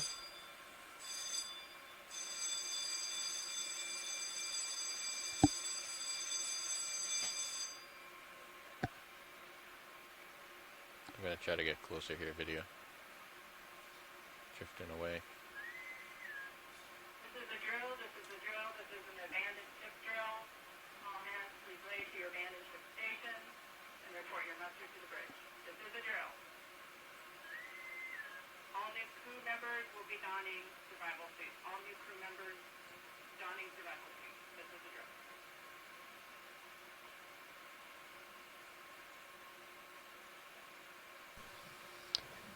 All right, we can see another really great zoom in of all of these. Lots of the soft coral. So we have our octocoral, or our octocoral here that we said is the... You can do it. Antipathes? No. Close. Anthomastus. Anthomastus. And then a bunch of, looks like anemones in there. Actually, could we zoom? So on the left, there's an anthomastus, and then there's right next to it kind of a fleshy, looks like one polyp. That's more clear. So these don't quite, they might be anemones. They're just so, the tips of them have those little white balls on them, which is interesting to me. Yeah, it is. So I'm drifting back. I'm going to try to get tighter here. That's good though. That helps us with being able to look back at that video.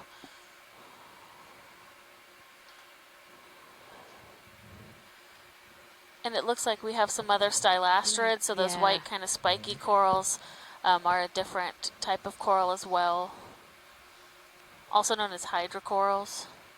Stylastrids aren't hydrocorals. They're scleractinians. Really? Mm-hmm. Oh, look at this geologist coming in.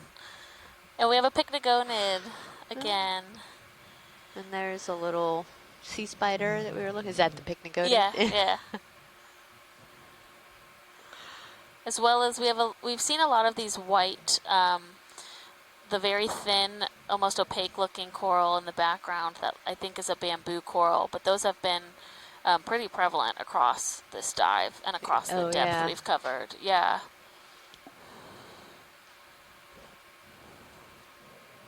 Oh, this is a soft coral, right? It is, yeah. Do we have any idea what kind? I don't know my soft corals at all. I know it's a Nephtheid, so Nephtheidae is the family. I don't know exactly which genus that is, but those we see in this area pretty commonly as well. Okay.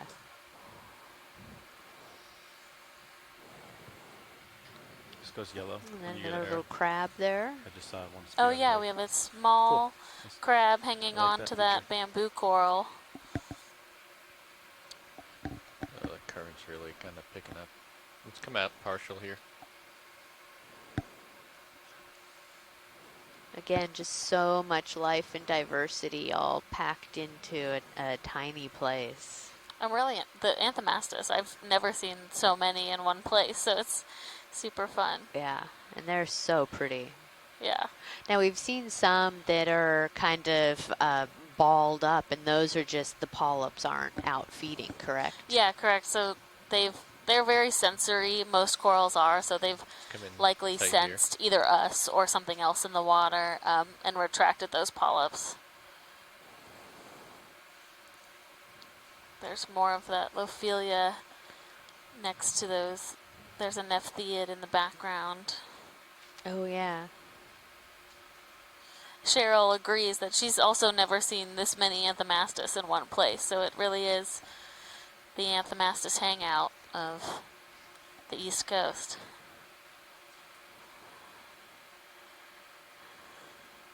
And very different, I think different ages. So like we said, that you have those, they start as one polyp, and we've seen a couple that are 3 polyps, and then we see them where they're those larger balls. So there's definitely recruitment happening. Not only, it wasn't like there was one recruitment event, but that they're continuing to recruit in this area. Yeah, let's come on out.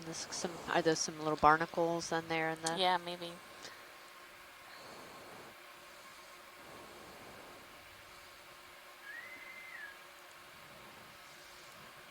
And I think we're letting, I think the current was getting strong, so we might be moving on, but there was a sponge in the right corner that had like yellow specks on it, and I believe that's a glass sponge that has zoanthids growing on it. So similar to how they'll grow on corals, they'll also, yeah, right there, they'll also grow on sponges. Come on in.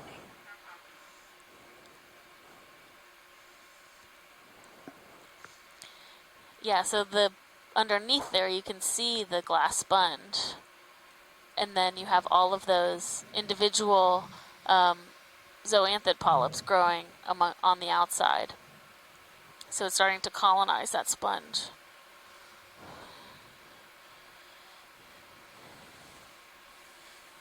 Along with, looks like we have some brittle stars living amongst them as well.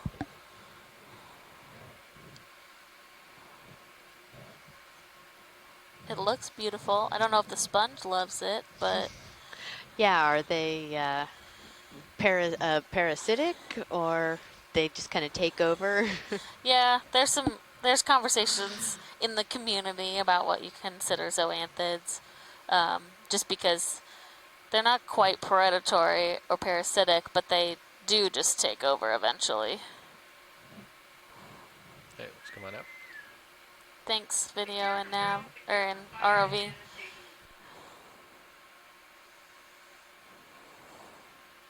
Okay, push ahead.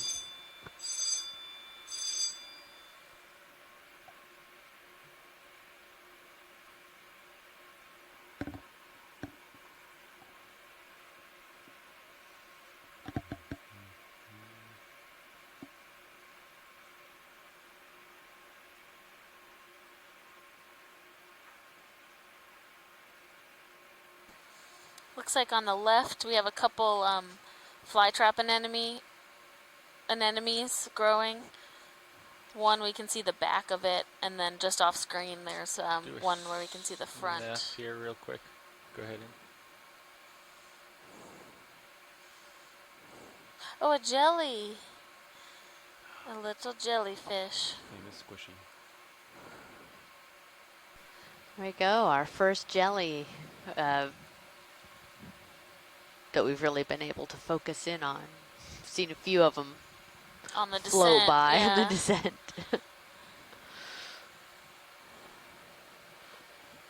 Watch lead, this is ROV Nav. Does anybody have any Go ahead, Nav. Just covered kind of another 100 ID meters. on our jelly? Thank you. Sure thing.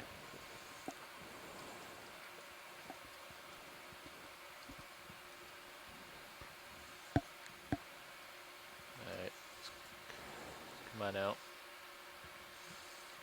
Good eye for whoever on our team spotted that. Yeah, thanks, pilot. Didn't realize how small it is till you zoom out. Yeah, no problem. You want to look at the fly trap? Yeah, let's do that. Okay. Sorry, I just saw that and it wasn't going to be around very long. Nick, come on in video.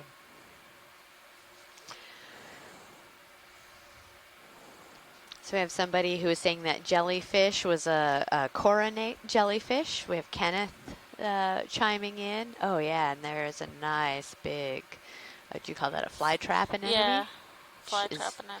Easy to see why it's called that. Taking a rest, looks like. Yeah, these are generally pretty big in size, or at least we've seen them to be.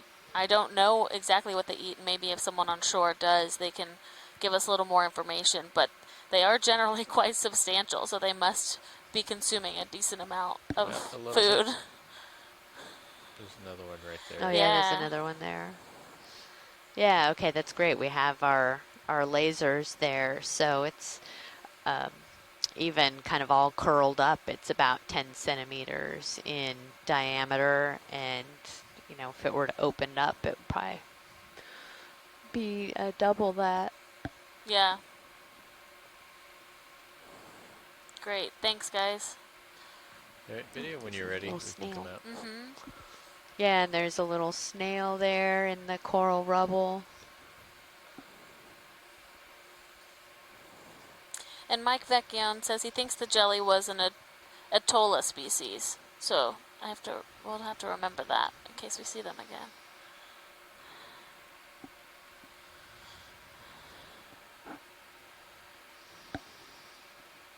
Was that move coming, Nav? Looks like it finished a couple minutes ago. Copy. You probably have a little bit more swing. So who wants to count all the red soft corals? I'm sure someone will be doing that. To make it a contest.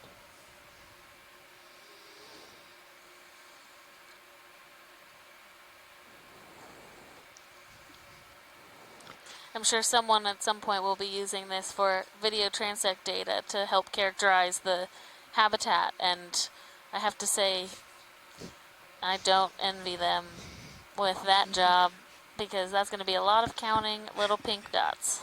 They're going to be Yes, it is. So we can see, you know, some of those, we don't have to zoom in because we've looked at them earlier, but as you guys can see with just this overview, a lot of those yellowish colored sponges. And earlier, Kenneth Sulak was mentioning that Eddie Witter's research talked about why they would be yellow at this depth. And it's thought that this is either because of bioluminescence or fluorescence, but we would really need a UV light on the ROV to be able to determine that, so we could you know, visualize it or illuminate it with a different wavelength of light. So, you know, we'll put our ROV team on that in the future. There are some people developing those systems for being able to do different wavelengths from while still underwater, which would be really cool, but it is quite difficult. Yeah. Kind of awkward. There are times where we've had like black lights that we bring on looks board like with us to see dips if and then goes up again. the different levels of fluorescence when we bring them up. Yeah. Because some corals will also bioluminesce. That looks like the highest part is still. Ooh, kinda nice. That's a beautiful shot. That is a southeast. beautiful shot. Look at that. I was just going to mention that, you know, look how thick the coverage is, even Yeah. if most of the Lophelia is dead at this point. It's just, Maybe lasers off. you and, can't even see any video, sand like, at yeah. this point. Yeah, it is quite different from when we started the dive. You're right. That's quite a contrast. Every time I see these mounds, I want a piston core. I want to know how deep does that skeleton go. If only. If only. If only. If only, exactly. What are some of the depths you've found for these coral mounds? Like how far down do they go? Yeah. Some of the piston cores, there was one done in the Gulf of Mexico that was a 16-meter piston core. Wow. And it still had coral at the base of it. Wow. They dated that mount to over 300,000 years. So that means coral had been growing, not necessarily the same colony, but coral had been growing for that amount of time.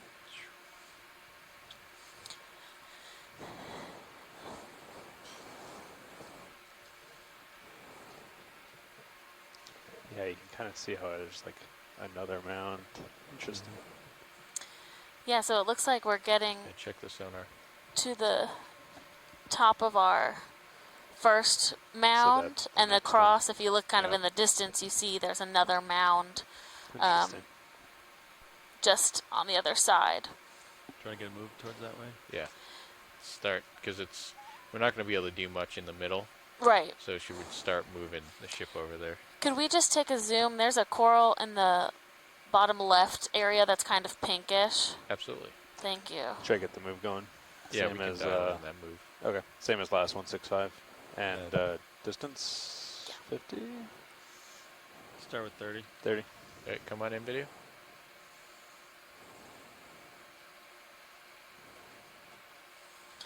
Yeah, so this is a different Bridges is ROV nav. octocoral. I believe Can we that get another move? Range we were calling 30 this Anthophylla meters, bearing on a 165 recent degrees, cruise. speed I'll have decimal to, 2 I knots. will look back at my notes and try and remember that Good for copy. Thank you, Bridge. the future. But it often colonizes in this way. You can see it kind of starts growing on the skeleton, and then it creates its own branches off of the skeleton. But that's a great zoom. Thanks, guys. Let's go full on one of the pull-ups, Bob.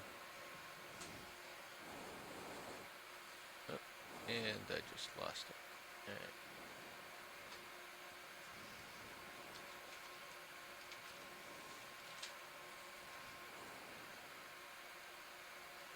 All right, we can come out.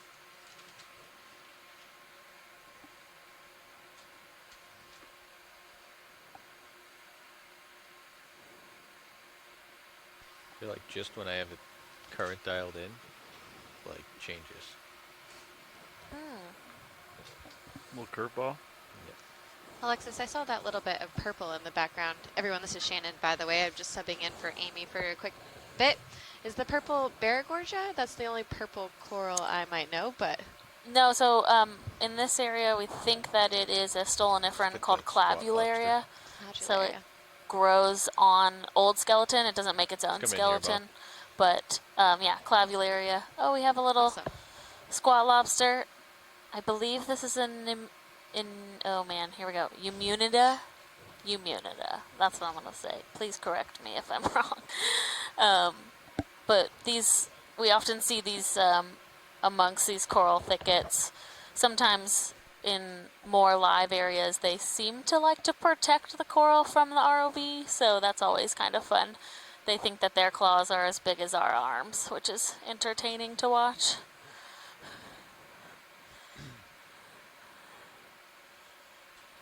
Yeah, it's coming up. Maybe laser's back on. And I've just You're joined. correct. It is Eumnida. Oh, thank you, Mary. I've just joined, so I'm just curious for how long have you been seeing this amount of Rebel? Towards the top of this mound, so probably the last, we're at what, 700 and That's our sled depth, ROV, 724 meters.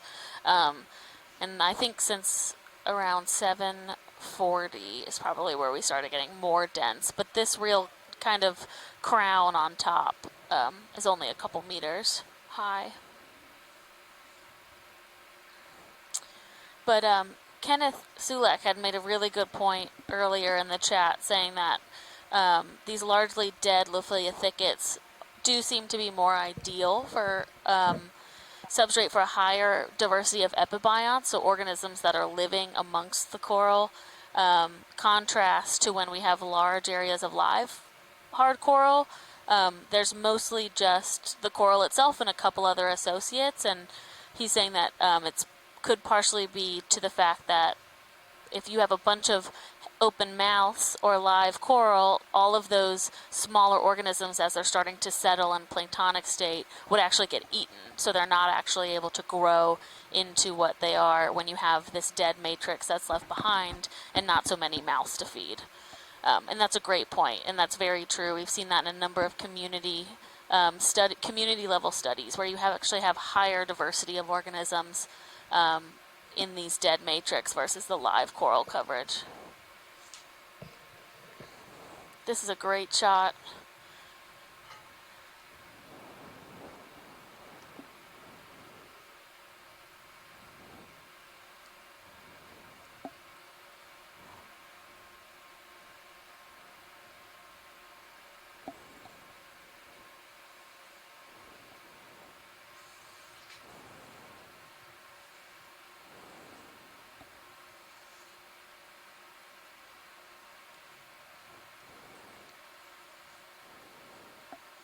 So Shannon, I have a question for you while you're here with me. So you guys talk about backscatter a lot, and people that are interested in acoustics talk about backscatter. When you can backscatter inform you about what type, if you have coral matrix in the area, does the sound respond differently than if it's a very hard bottom? Well, potentially that's what's showing us that anomaly of where it's being so rugose that it's having the switch in intensity. So just as a background for everybody who's not informed with acoustics, there's two types of things when we use our sonars underwater that we get. We either get bathymetry or backscatter, and bathymetry is an amplitude response, so it basically tells us this is this point, how far away. And backscatter tells us more, this is how intense the signal is that is coming back to me. This is the strength of the signal that I'm receiving. And so for backscatter, what we can use that for is for relative zoom in here relative differences between sediment types. So we have a toadfish. Sorry. Oh, cool. I just want to draw attention. Is it Opsanus tau? I don't remember. I don't know if I can ID these. I just call them frogfish or toadfish. And they're always very fun to see because they look very grumpy. And I believe they're a type of anglerfish. Come out just a little like bit. They do have an actual lure on the front of their face. So cool. All right. Let's come in on the face. We can also get backscatter on fish in the water column. That can you? As a segue. If you have a lot of them? Yeah, and you know, even just one, you could potentially see. So what you're looking for is a big difference between the other medium around you. So because they have the gas bladders in them that has air, which has such a strong impedance contrast from the water, so bubbles and gas bladders really show up really brightly in backscatter in our sonars. Okay. But in terms of absolute telling if it's a coral mound or if it's a fine grain sediment or if it's bedrock or basalt, that's actually an emerging field, is trying to figure out if we can absolutely tell grain size. And the problem that takes it is everything's relative, and to be able to get absolute known sediment size, you need to calibrate your sonar, but they're so big you can't calibrate them in a tank. You have to figure out how to calibrate all these ships in the open ocean. And that's something that's a up and coming research and trying to figure out if there could be calibration spots to do this. But at this point in time, backscatter is more used for relative intensity instead of absolute intensity. Okay. Unlike in the water column where we can use our split beam fishery sonars, we do calibrate those. And so we can tell a bit more calibrated absolute information in the water column for like fishes. Okay, that does make a lot more sense. I'm gonna Josh? one of my Try. goals on this cruise is to pick Shannon's brighten brain up and video. understand mapping and acoustics in a much better way than I currently do. Well, for everybody out there, I also have a marine biology bachelor's, and so I love everything invertebrates, and so I'm like getting back into the field. I'm going to pick your brain about all of those things. So I'll tentatively scream out species, and they're probably incorrect. Just tell No, me. you already got him down. Here, he's giving us a show. And then you can see little cup corals around him, too, so those pinkish, fleshy corals are just small cup corals, possibly Thecopsamia, which we've seen in both yellow and pink variations in the area. And you also, this is a great opportunity to look at some of the coral rubble, so that's like, it's, some people don't find it exciting. I really like it because I study it in the lab when we bring it back up, but you can tell a lot about the area. So those more darker colors behind the back end of the fish are likely older than when you see the really light colored coral, just based on sedimentation over time. And when we were zoomed in earlier, you can tell that those polyps, based on the calyx, so how that polyp looks in the skeletal form, that is likely Lophilia, that this is likely Lophilia skeleton.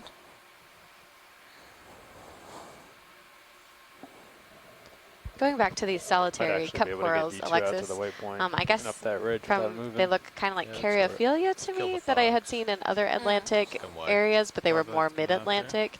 And again, this was just during ROV dive, so I don't know if you had any idea if they could be Caryophilia around here. They could be, yeah. So I think Caryophilidae is the family level. And then, like, the Thecopsamia is the genus. So, cool. Yeah, so I think they are, like, Caryophylids. They're just possibly also down to Thecopsamia. Awesome. And Kenneth Sulek said the fish is an anglerfish, genus Lophioides. There we go. I think that's right. Lophioides. So thanks, Kenneth. And there's 3 species of this genus that are closely associated with coral rubble. So it's always affirming to see these same genus and species that we see. We have another little rat tail. I love the way they just are vertical. Yeah.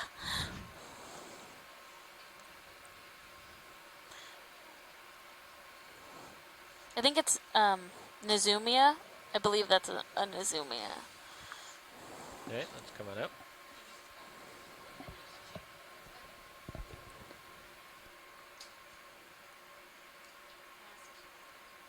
Coming up at you, Levi. Copy. Coming up with you. We have another cutthroat eel in the middle of the screen. With now, ROV, if you guys could tell me, is this the second mound we're going up? Did we kind of come down and we're headed back up? That's correct. We were on that little mound where we did the nice pan shots. Great. And then we just went across the little valley and we're on the other mound now. Awesome, thanks. That fish was at the bottom of the second mound. Okay, good. And it looks like we're just over waypoint 2. So. Oh, okay. Once we're done here, we'll start heading east towards waypoint 3, and I think there's a mound in between that folks are interested in. Great. Okay.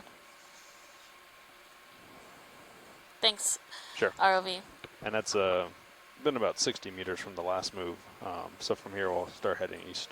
Okay, sounds good.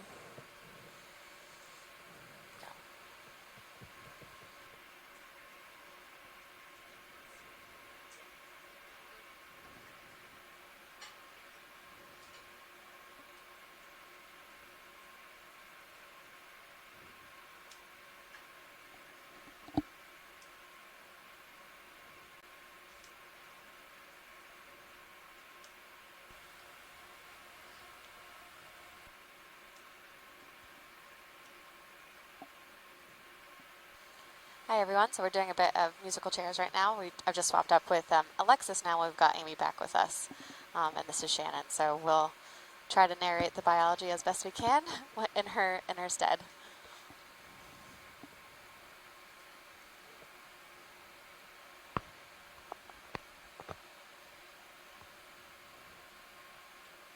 The mounds are just so impressive, the size of them. Yeah, they really are.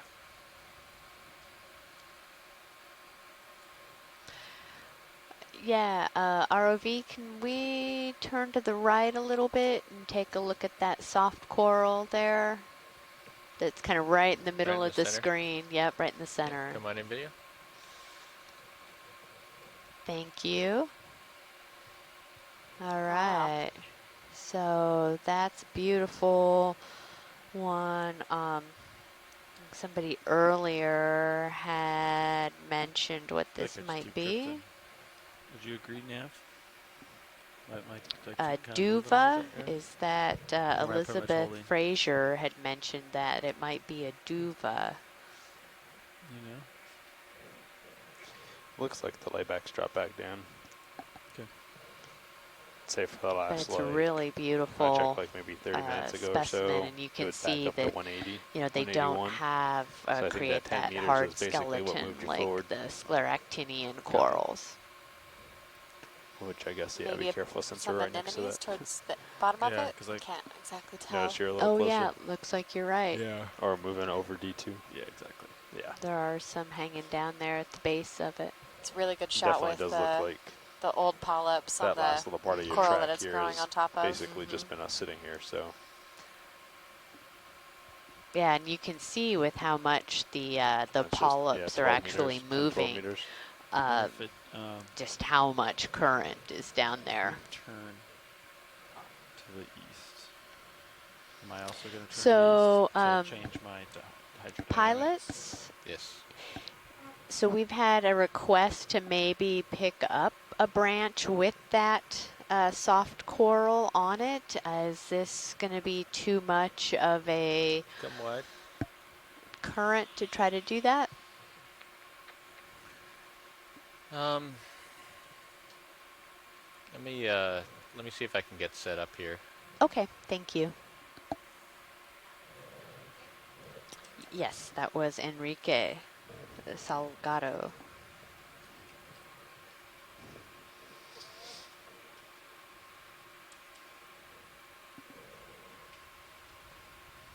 My rotator's maxed out. I shouldn't be moving, but I feel like... Move back a bit. Yeah, you can move me back like 10, I think. And in the it takes a while for it to swing, so. Just to let you guys know, we are working our way upward again. We're at 718 meters. We started out about 800, so can we get another move in? Or so meters. This time 10 meters. Shallower than when we started this morning. 355, speed decimal 2 knots.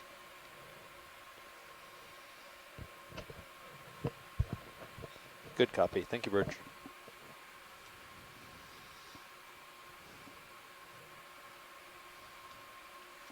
Try a different heading here.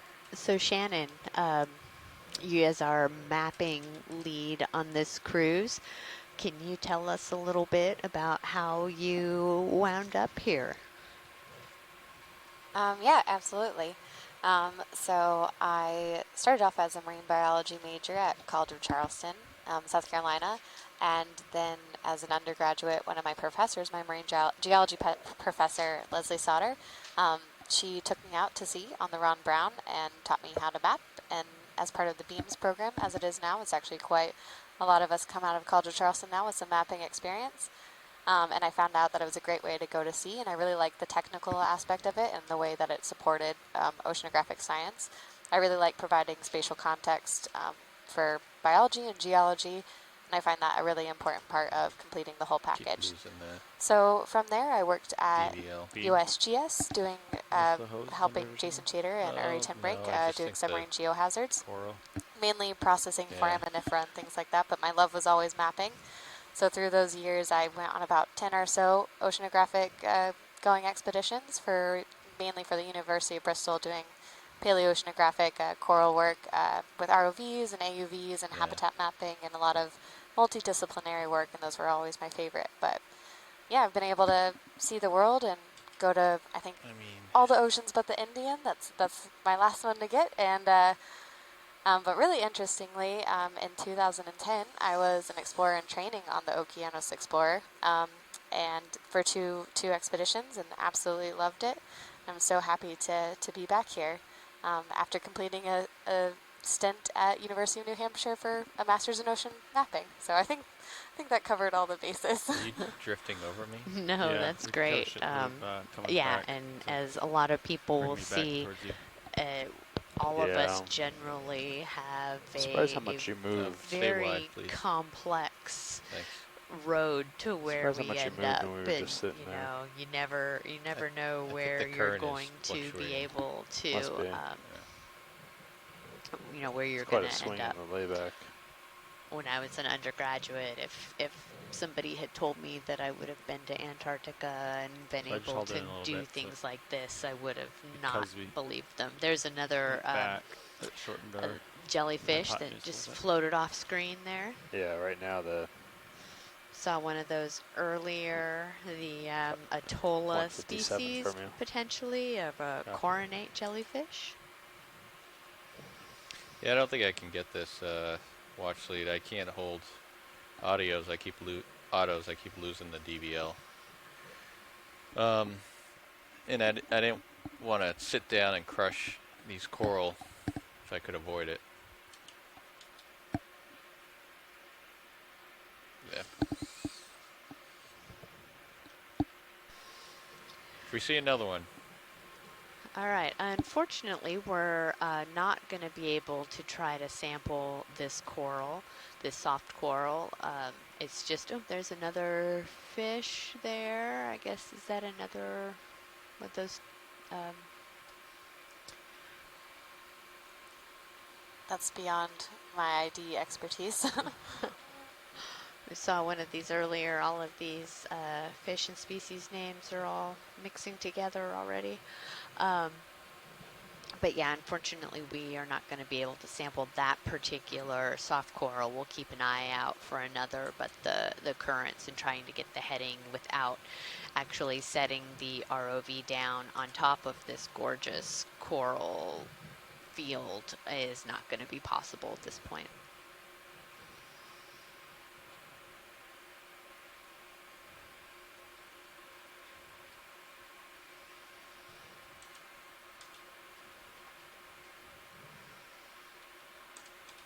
Oh, I keep losing it. All right. It's, But yeah, Enrique, we will definitely keep our eyes out, and if you see another one, please be sure to You think it's because of the speak hose, up. or because I know that no. See, down, kind of just below, out the So bottom now it's time screen to was turn left. Right? another one Let me of check those and kind of make sure soft coral. that we're done here, and then start heading east. Sound good? Yeah. Oh, wow. Look at that. Oh, wow. Okay, invertebrate. Oh, no. Come on in. This was a long time ago. Gosh. Oh, my gosh, that's gorgeous. Is it like a siphonophore colony? I am hopeful people chime in. It definitely looks like a clonal or colonial. Come it is a wide. siphonophore. Alexis is back, and I will pass you out. Come wide, Bob.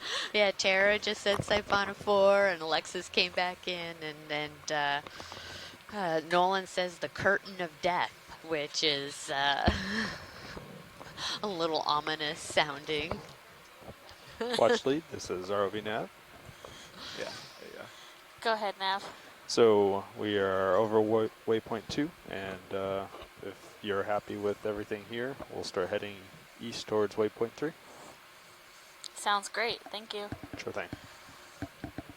Okay, what heading are we talking about? So I was drinking some coffee, but I was watching the video in the dry lab, and there is a lot more live coral up here, right, than what we were seeing earlier. Yeah. At least the hard follow the corals. ridge a Yeah. bit? And I do think that is. Or just hop straight across. You mean it? Yeah.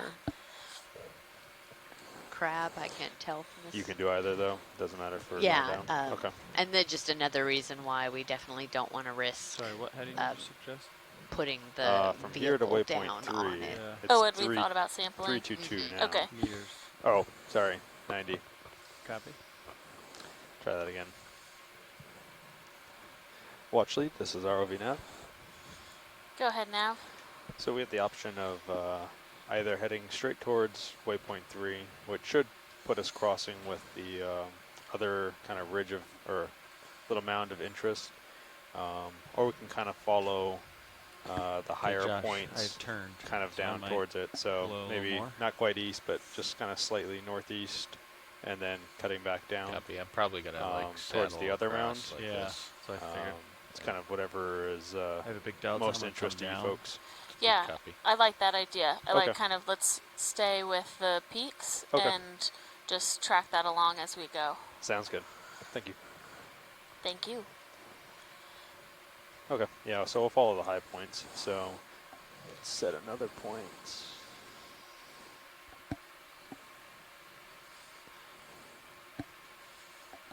yeah, use your minute cams to try to follow that ridge.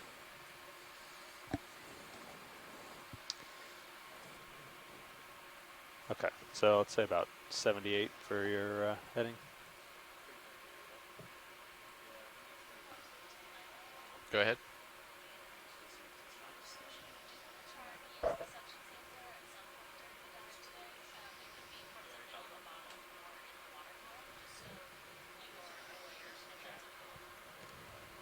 That's a copy.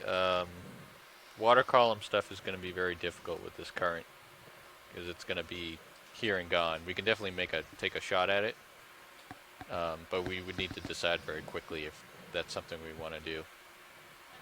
Yeah. Yeah. Okay, good copy. Sorry, gentlemen. Did you guys call moving yet? So we are currently so at looks like, about 718 bearing to meters. the So at the top airship of point I dropped our is about first peak for the 78 for you. day, Okay. at the top of one of You wanna these get pointed in that mounds, direction, and and then, we are going to Copy. 78. work our way towards our third waypoint for the day. So across a couple mound features. There might be some blue water depending on how the ROV team feels about doing any more descending, but hopefully we'll see similar diversity across these mounds.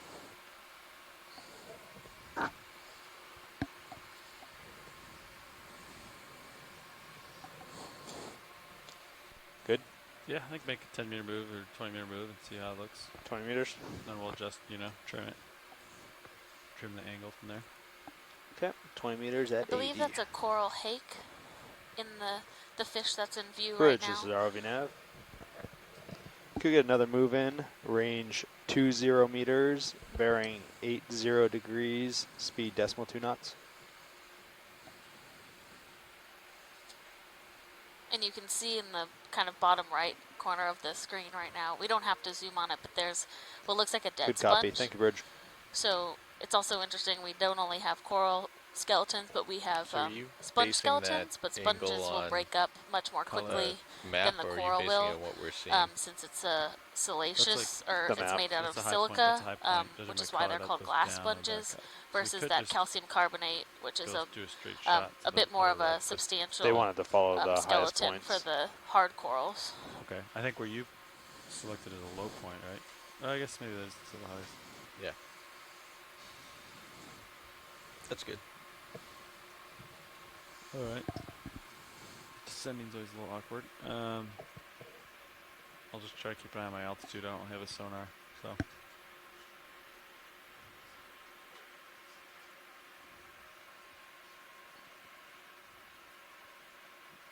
Like no heave today, which is nice.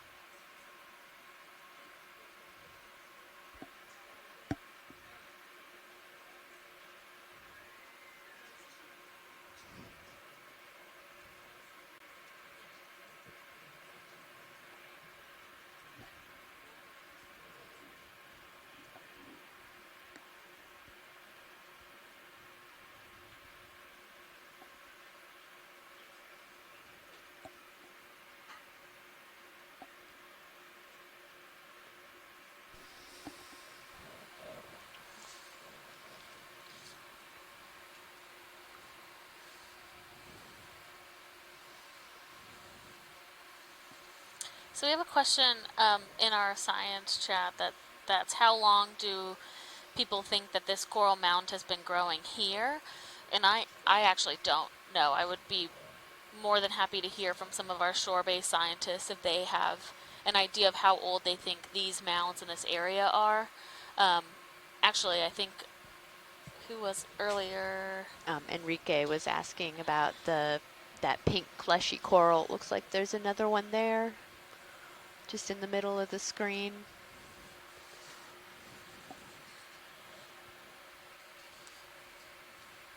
The Nephtheid, the soft coral? Yeah. Okay. So if we could get a zoom in on that. Go ahead in. Thank you.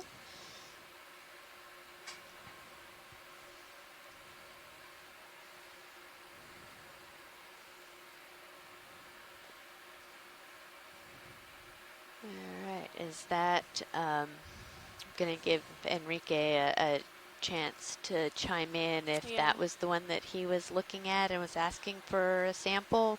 All right, he's saying it looks like the same thing. So do we think it might be possible to get a sample here? Come wide, please. Which way are you heading? You're heading in your, where you're pointed. Yeah, I can turn to starboard. We can stop. I'm just trying to, I don't know if I can get my toe in anywhere. Yeah, I know it's a bit tricky because of the currents right now. So when we were super zoomed in, there was kind of like a honeycomb pattern type stuff. Were those bryozoans? Yeah, possibly. We do see them, so. And I know Megan, I don't know if she's still on the line, Megan McCuller, sorry, is very good at IDing bryozoans, so it would be great if we see them again, if she can chime in. Oh, did she? Oh, no, that was somebody else. Okay. Sorry. We just had Kelly Brumley join us.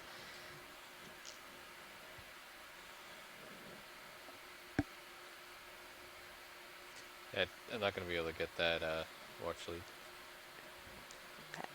And Kelly's from Fugro, which is awesome. Another fellow geologist here and looking at mapping and seeps. So welcome to Kelly.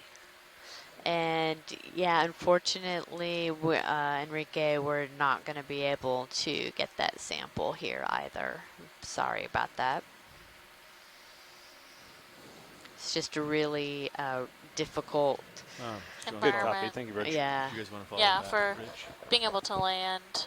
But we do see those pretty commonly around this area, so maybe if we encounter one where it's they want to get a little more this right here. Okay. So suitable. You can go whatever direction as long as it leads this way. As they like to say, put a toe down. Copy. But if there are smaller features that zigzag through here, that's fine too. Yeah, because I see something off to this port, but so back to the question about how old the rubble is. we got sidetracked there. Yeah, we're not entirely sure, but we did have a similar question earlier.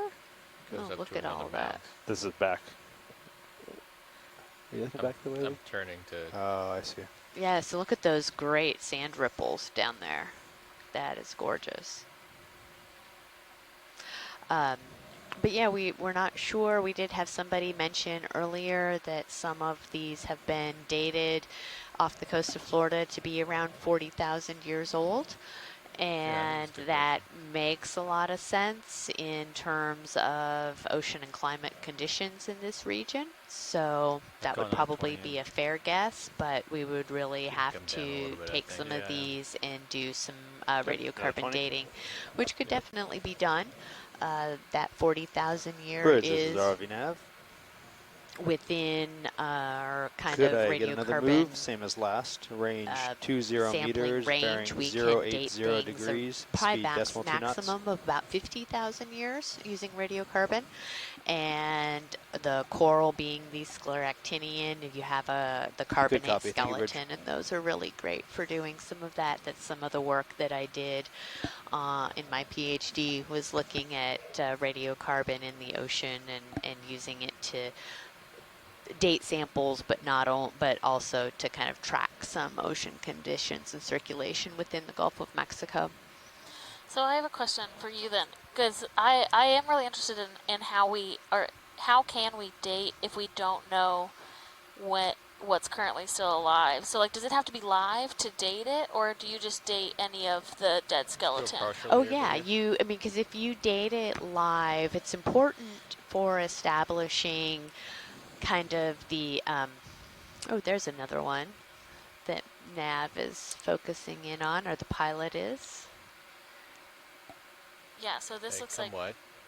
two of those nephthyids, potentially, actually two different ones. Yeah, they do look different. And then there's a little bit of a kind of that pink stocky one. I don't know what that is. That actually, I think that's another type of zoanthid. It didn't look like it was growing, okay. or a stoloniferan. ISC Watch 2 on our chat said that when we're talking about the dating, is it similar to Roberts Reef in the Gulf of Mexico? Isn't that reef quite old as well? And Roberts Reef, they have actually done a piston core through. That is, and that reef was dated to 300,000 years. So that one is, we know, to be quite very old in my terms. That's very scientific, but yeah, so that one is definitely older as well, and we do have plans to do a dating of a piston core. So is this what we want to grab? I do think so, yeah. If we want to grab the one on the... Let's see, Enrique, if you're listening, is there a particular one that you want, the one on the right or the left? We're about halfway through the move. Should I halt it? Yeah, you can hold it there. Bridge, this is ROV Nav. Or that you would like us to pick up?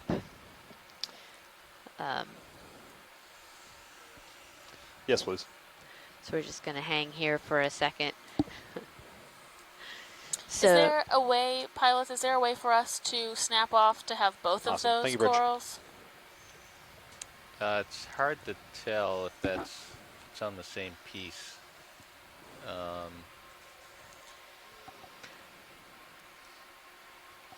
I see your overview. Yeah. Can we zoom in on? It looks like it's two separate pieces. Yeah. It doesn't look like they are necessarily on the same branch. We have an overhead view that they're looking at. Pilots, we've also had a request that there's some stalked sponges to the left of the specimens that would also be of interest. Come wide. Main HD a little bit right there. So just those white, they look like, I guess, kind of mushroomy, upside down mushrooms on stalks. The one immediately next to the reddish? Yes. All right, I might be able to get both of those. Yes, that would be, I would agree with that. I would say go for the coral that's in the front, and if you can get the sponge that's at the base of it as well, that would be awesome. Yeah, copy. So if you get both of the bio boxes ready, this is going to be pretty difficult. Yeah, the priority is the coral. The sponge is second priority. So you want me to open up both file boxes, you're saying? Yeah. Port or starboard? Okay. Yeah. All right. Well, okay, can we come a little wide here, Bob? Right there is good. Okay, I'm ready to extend the Come drawer. a little wide on Zeus. Mini Zeus? Yeah.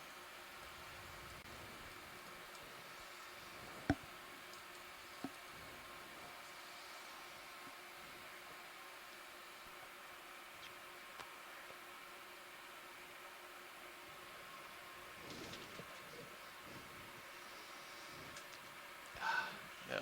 Come wide.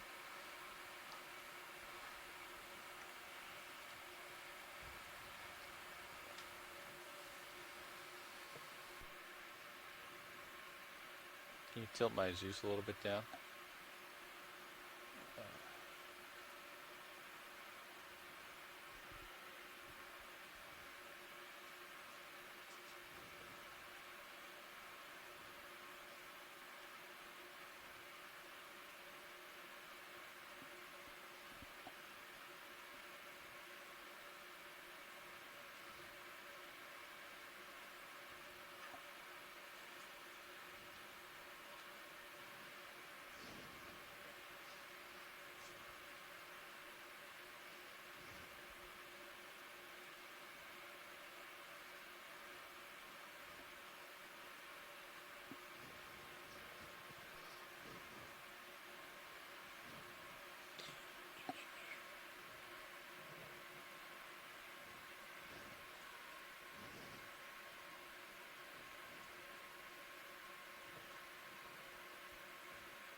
Tilt up with the Zeus a little bit. Hey, can we, is it possible to open the drawer? You try. There you go.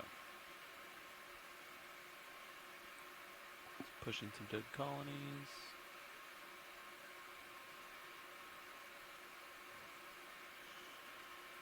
They come wide on Mini Zeus.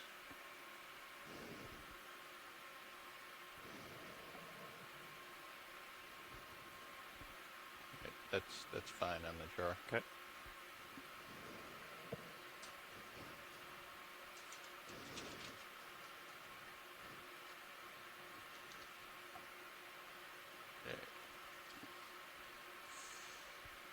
So I did not get the sponges, unfortunately. That's okay. The octocoral is great. Could you let me know which bio box that went into? That was starboard inner. Thank you.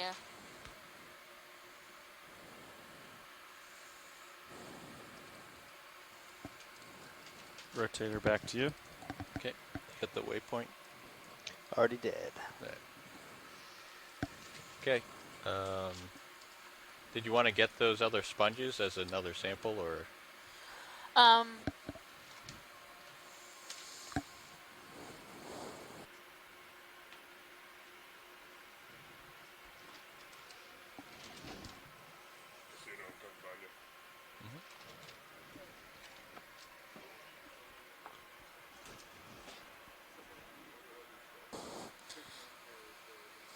Pilot, this is watch lead. Yeah, go ahead. We're gonna go ahead and just keep going. All right, copy that.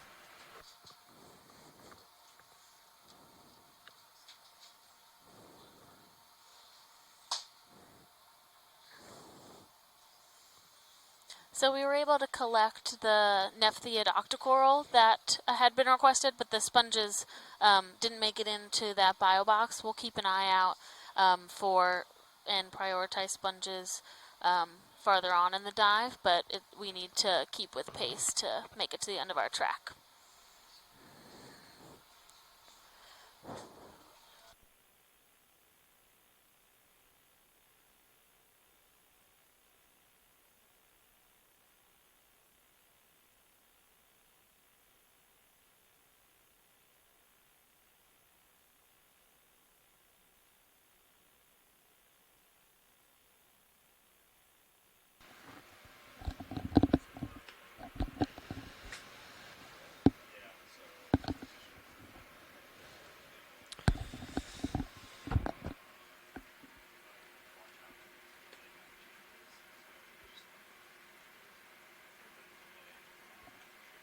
Check.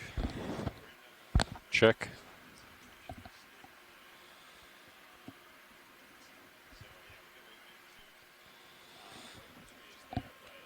Side tone. Anyway, alright. So, ship has stopped. Sitting down. Just got a sample. We're scooting east. Quite a bit of current coming starboard to port from D2's perspective.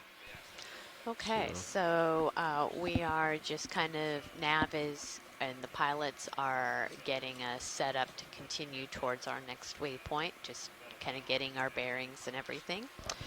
And we had an ROV watch change. So when we do have a second, when they feel comfortable, we'll have our front row introduce themselves again, Okay. just so people know who we've got driving. Yeah. Our fabulous D2. And Amy and I will go ahead and introduce ourselves again too, just in case anyone's just joining us. My name is Alexis Weinig. I am the biology science lead out for this leg of Windows of the Deep 2019, and I'm a PhD candidate at Temple University.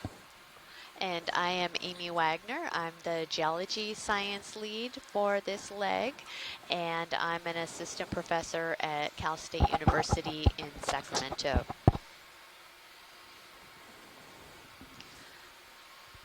And for those of you listening along, you just probably witnessed us taking our second sample of the day. You can feel free to zoom past the skids whenever you'd like. We are in collaboration with scientists on shore that are providing feedback of what might be of a scientific interest.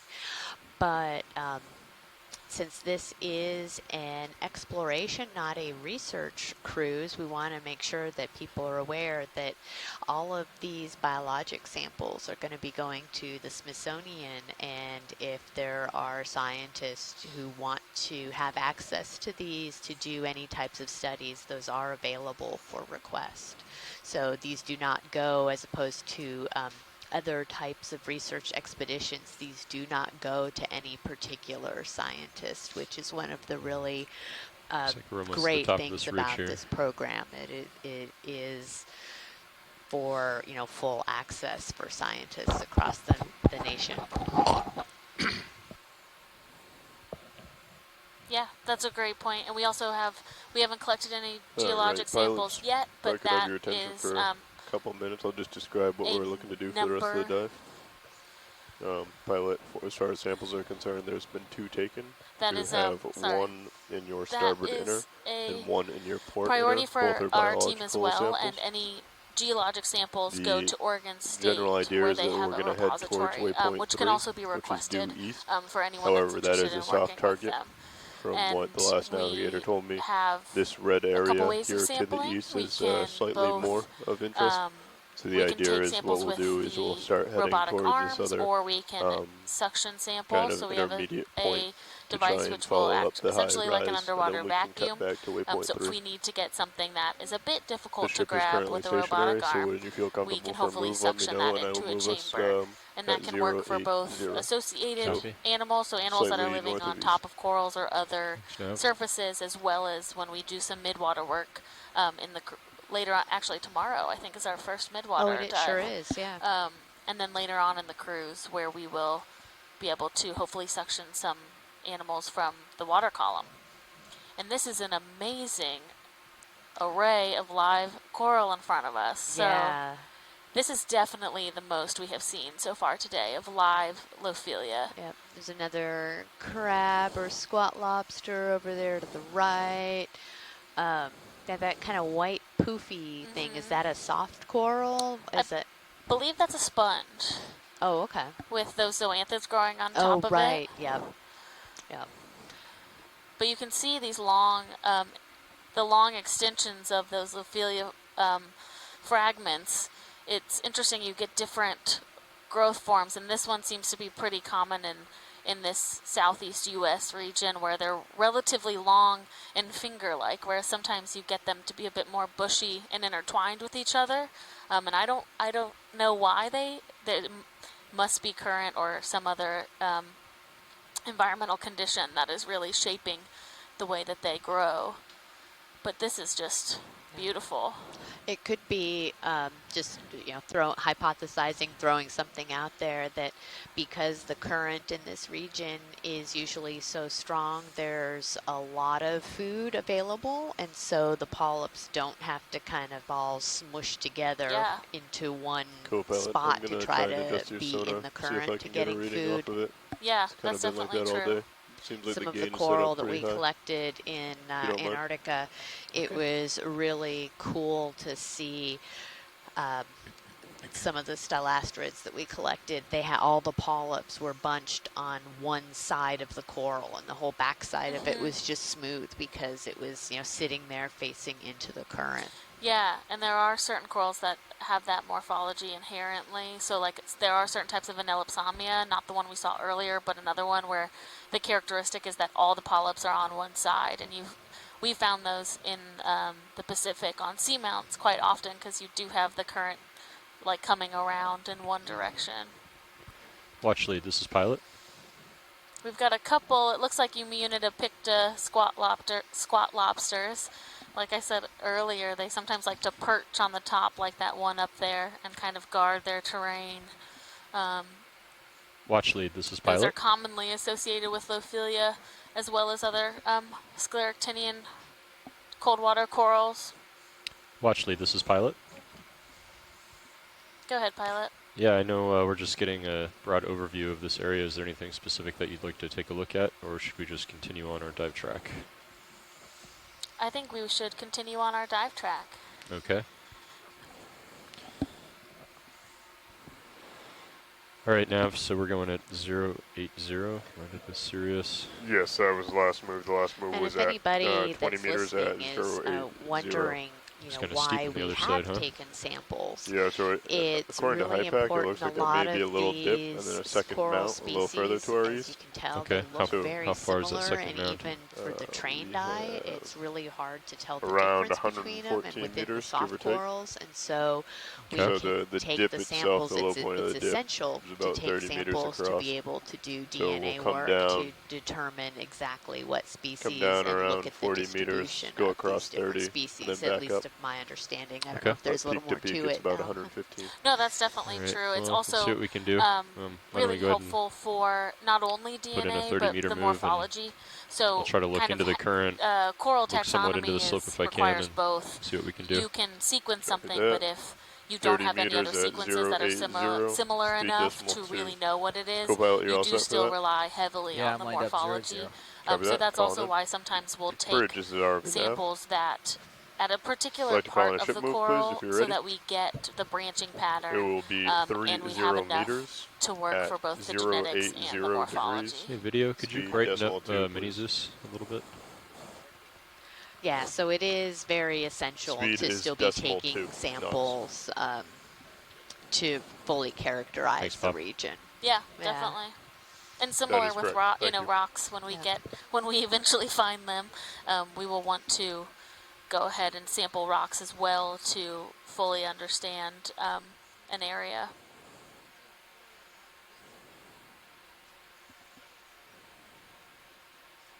Sure.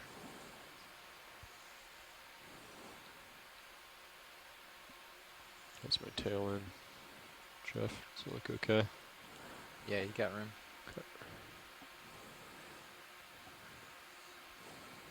Okay, you can do a partial zoom video.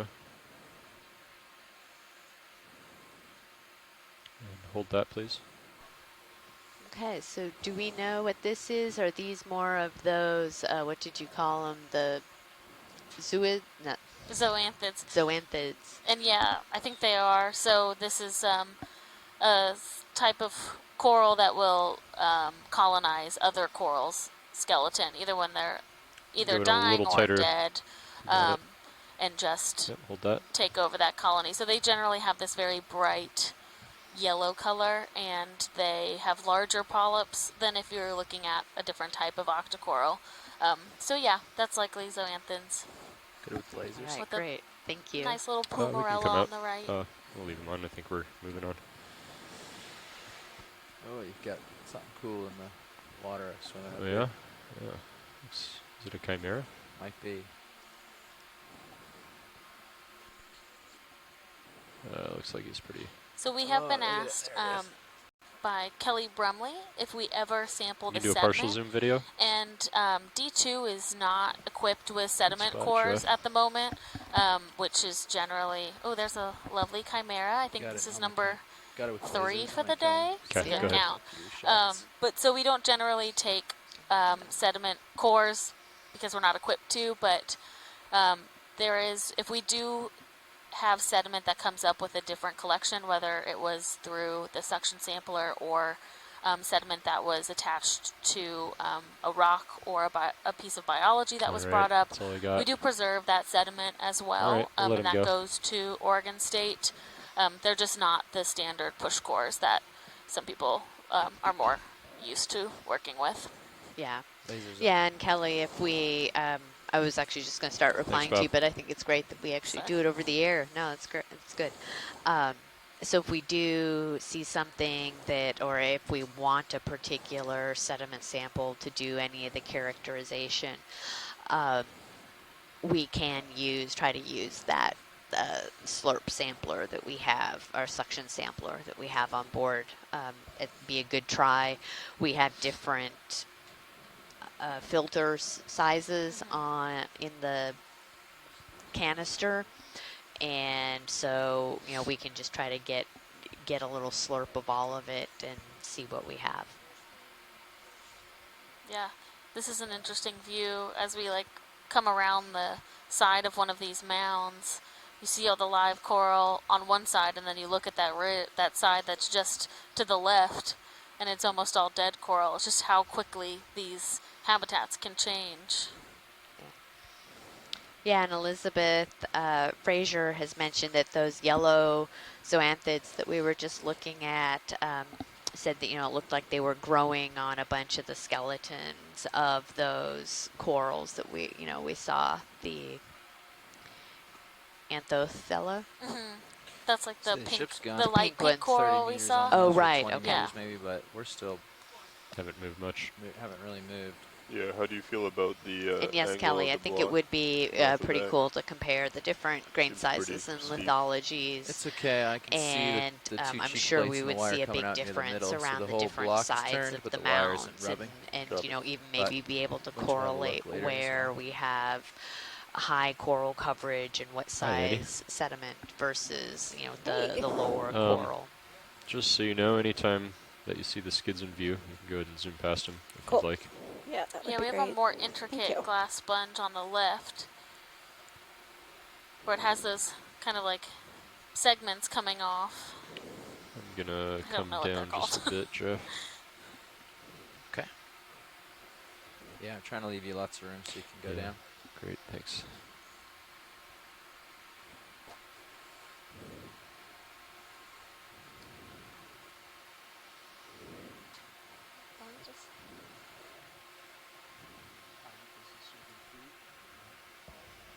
Hi, Roland.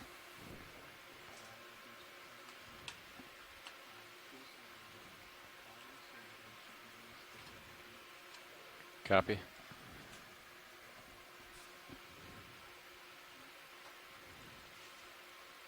Alright, looks like Sirius is covering some ground now. Yeah, we're on the move. Would you like a zoom in on this watch lead? Or should we move on? No, I think that would be great if you could zoom in on it a little bit. Okay. Thank you. Go ahead, video. All right. The last navigator Hold mentioned that. that we should expect significant Oh yeah, look at that. playback. That is a beautiful structure.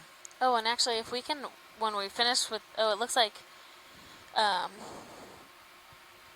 Gotcha, John 72. Reed has said Copy. Afrocalydes, Let's come out a little bit, Annie. which has blind Hold that. fistules on the sides and sieve plates on top. It's a hexactinellid sponge. So thank you, Alright, John. let's come full wide. Okay. Yeah, watch lead. I'm gonna continue on down the slope. I don't see much here if you want. Okay, that sounds great. Wiggle backwards. ROV pilot, thank you.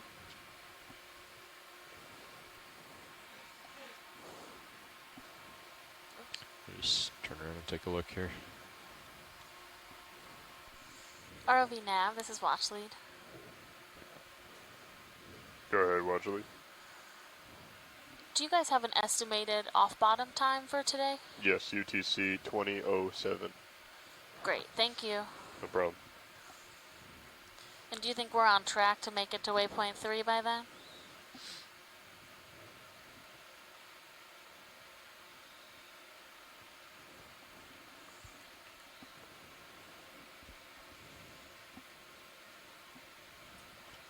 Watch lead is Nav. Go ahead. Yeah, we seem to have a reasonable amount of time. Okay, It will be close, but Okay. it should leave us Turn about back into 20 the minutes slope. to stop and look. Great. Thanks so much. We'll definitely get close. Good. No wasted time.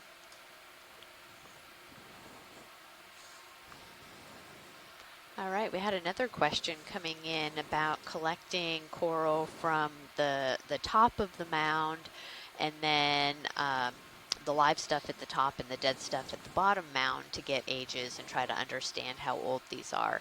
And that's a great idea to be thinking about. The one thing is that if you have live coral both at the top of the mound and at the bottom of the mound, theoretically those ages should be the same because the coral is living. What Alexis was talking Not a about lot going on. earlier was kind of coring into the mound. So you actually get the deep part of the mound and get some ages and try to determine how long the coral has been accumulating, not necessarily the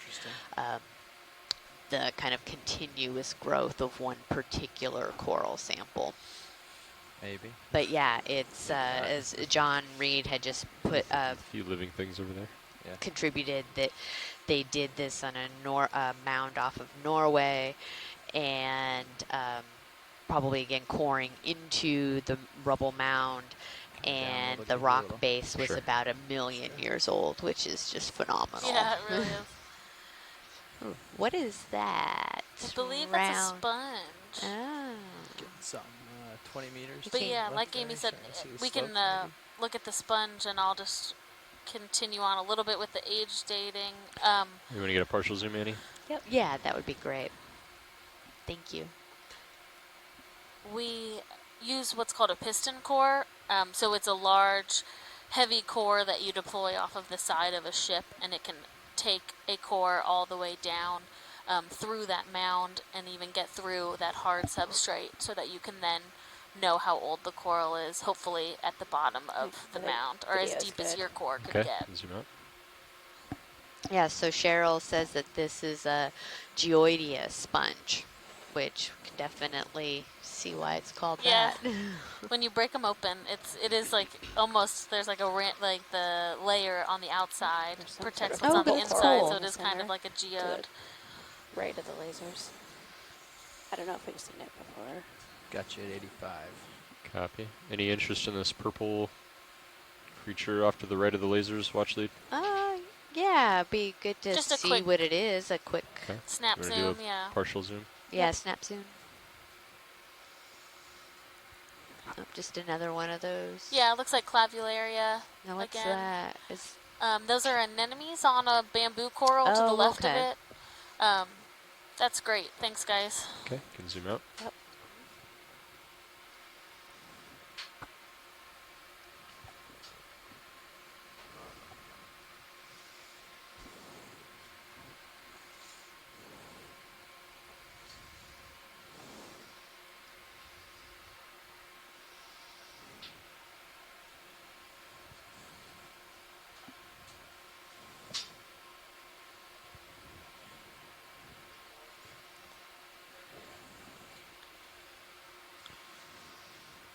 So again, if you are just joining us today, we are off of the coast of Florida right now in a site we're calling Canaveral Deep because we're off of We Cape could go ahead Canaveral. and put a ship move in and It's about 58 miles maybe offshore, and 15 meters or we something, are and I'll just push over. exploring a couple mounds 1.5 that we meters. saw on a bathymetric map that were mapped for Copy the that, first 080 time again. during I don't know the where I am leg with that was reference to before that. I our have it. cruise. So So- Windows to the Deep leg 1, which was a mapping leg.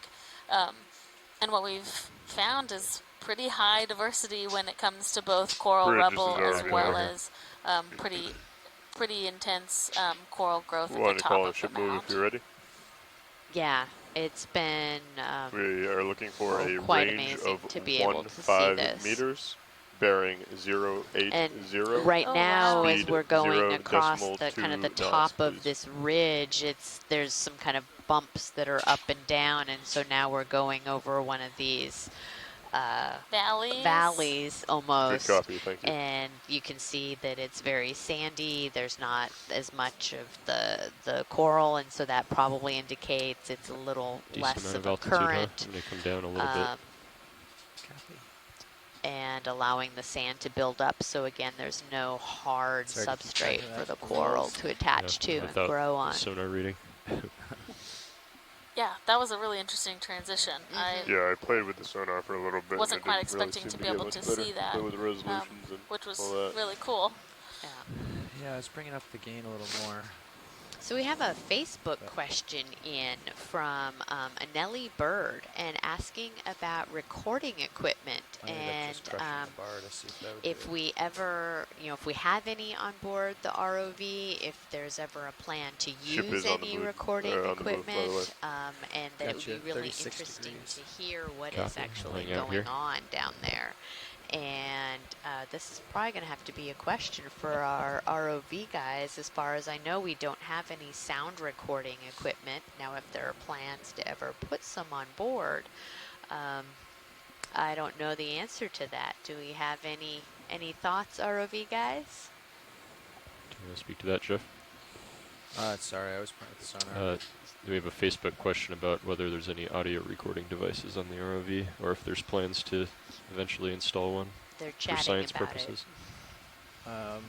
Would you guys mind so you can introduce yourself before you start speaking onto that? That would be great. Hi, Shoreside. So yeah, we just a little bit ago had a shift change in the front row. Now sitting pilot is Dan Rogers. Sitting co-pilot Jeffrey Lanning. Sitting navigator Lars Murphy. And over in the video seat is Annie White. Thanks, guys. Yeah. We have put sound, the ability to, acquire acoustics on the vehicle before. Hydrophone, we've mounted a hydrophone, but that was sort of a special project. I don't know that there is any plans to do anything like that again. Right at this moment, we don't have the plans to do that, but certainly, if it's requested, we have the ability to. Yeah. Great, thanks, ROV team. So there is also there's a partner project in this same region called Deep Search that the lab I'm in at Temple is a part of, and there's also another project off of the coast of this eastern side of the U.S. called the Adeon Project, and that is headed by Jen Mixosold at University of New Hampshire, and she is a passive acoustics specialist. I'd say before we lose that swing, we can tack on some more. They do have hydrophones in the area on lander, so they put a device down, a large device down with a bunch of sensors on it for a couple months to a year at a time, and they have hydrophones on those, so those are able to listen to what's happening in the habitat. From my understanding, the top of the mound is and they can analyze that data once it comes back to shore. So if we want to... We could start with 15 instead of there is thought that similar to Thanks. shallow water reefs, that the noisier the reef, potentially the healthier the reef. So that is something that that acoustic team is starting to investigate in the deep sea. I would like to see how much longer is in that move, that previous move. Excellent. Could I go ahead and put in an additional one? It will be another 15 meters. That's 15 meters, bearing 080, speed decimal 2. So it should be identical. Good copy. Thank you. Yeah, and watch lead, we're just continuing along the track. I'm just kind of doing broad surveys, but if you ever have any special requests about things to zoom in on, please let me know, and I'll do my best to get you the footage that you need.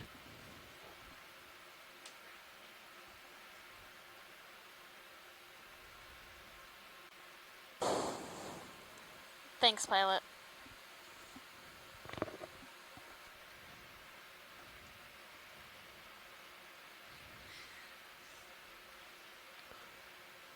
Is there any, I guess, while we're talking about it, is there anything specific that you're looking for that we can keep an eye out for? Any Are we mostly looking for new corals or sponges or I don't know. I guess I'm just not familiar with what maybe you've already seen today and what you would like to see. I think you're muted right now. Thank you. Yeah. We are we're mostly just surveying the area. We're seeing similar diversity throughout the whole dive. So I think we will give an indication if there's like some crazy coral that we haven't seen yet that we want to zoom in on. But mostly we are just surveying, like you guys said, and then we would like to employ the suction sampler at some point today before the dive is up. So if we or you guys see a sample, whether it's a crab that's on a coral that looks suctionable, we would be keen to do that. Okay, good to know. Thank you. Well, actually, this is Nav. Go ahead, Nav. While we're on the topic of intentions, the last navigator mentioned that we are heading east towards the next high point, and then we will continue on to waypoint 3. Is that still the idea? And the next high point and waypoint 3 are the most important points of this dive? Excellent. Sounds good. Thank you.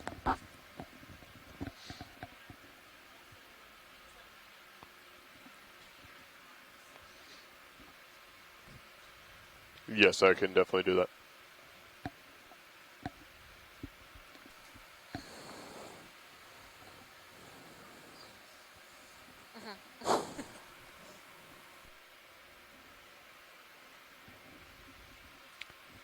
The aspect ratio is wrong on that monitor down below. The what? Just looks like the aspect ratio is wrong on the... Hi, everybody. You are on the lookout for squat surfers. We're looking for an orange one that has white stripes that run the length of the body. It's called Munidopsis tridentata, or at least that's what people think it is. I don't know if you'll find one, but I sure would like to get one if you see it. It's small. Okay, great, thanks. Was that Mary? Have we tried sucking an urchin yet? Like one of the spiky urchins? No, I haven't had a request for that. There's a small one there to the left. Was that Mary that was asking about the squat lobster?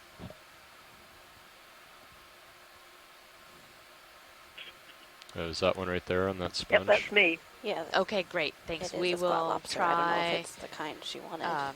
to do that. You want to do a partial zoom? Yep. Yeah, if we could, please. No, but a cute little crab. He is a cute little guy. If we can, I would like to avoid sectioning from a sponge just because they're so fragile. So, Okay, we can come out. All right. Yeah, it's a great eye.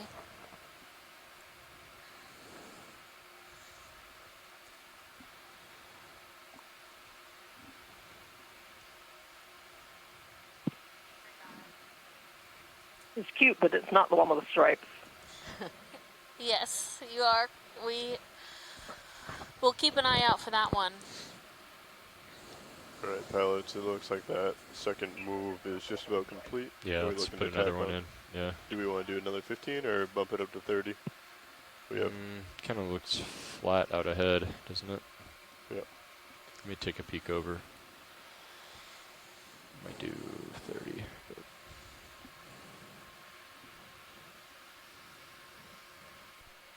well, why don't we do 15? Copy that. Just it'll be easier to. Bridge, this is ROV now. We would like to tack on another 15 meters to that move if possible. Good copy, thank you.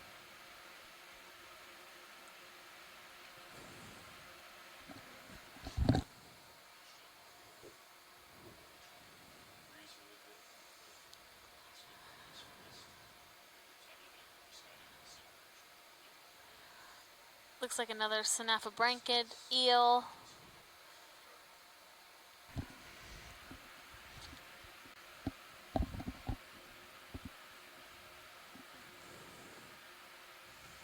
I think that's a little blue sponge right in the bottom half of the view, which we haven't seen today yet. There's another little red one there too. We do a partial zoom, Annie. Yep. Yeah, thank you. Oh, up just a little bit. Yeah, so that looks like an encrusting sponge. I see it. I'm just a little rusty. That's a great. We just wanted a quick zoom on it, so thanks, guys. Okay, you can come out. All right.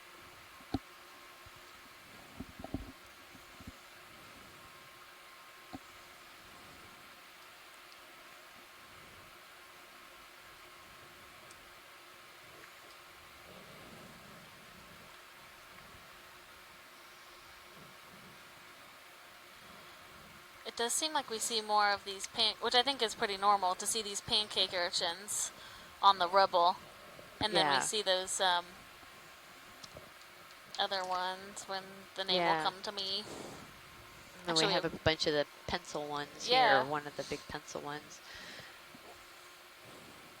So are these maybe some stylastrids or those? Those might be, I don't think they're stylastrids, but they could be scleractinians. Looks like we have a little jelly floating by. Bye. So check 1, 2, 3, 4. Do you hear me? Yeah. Okay. Now you open up your mic. And you're in the menu, so you have to go all the way back out. Yep. Check. Check. Check.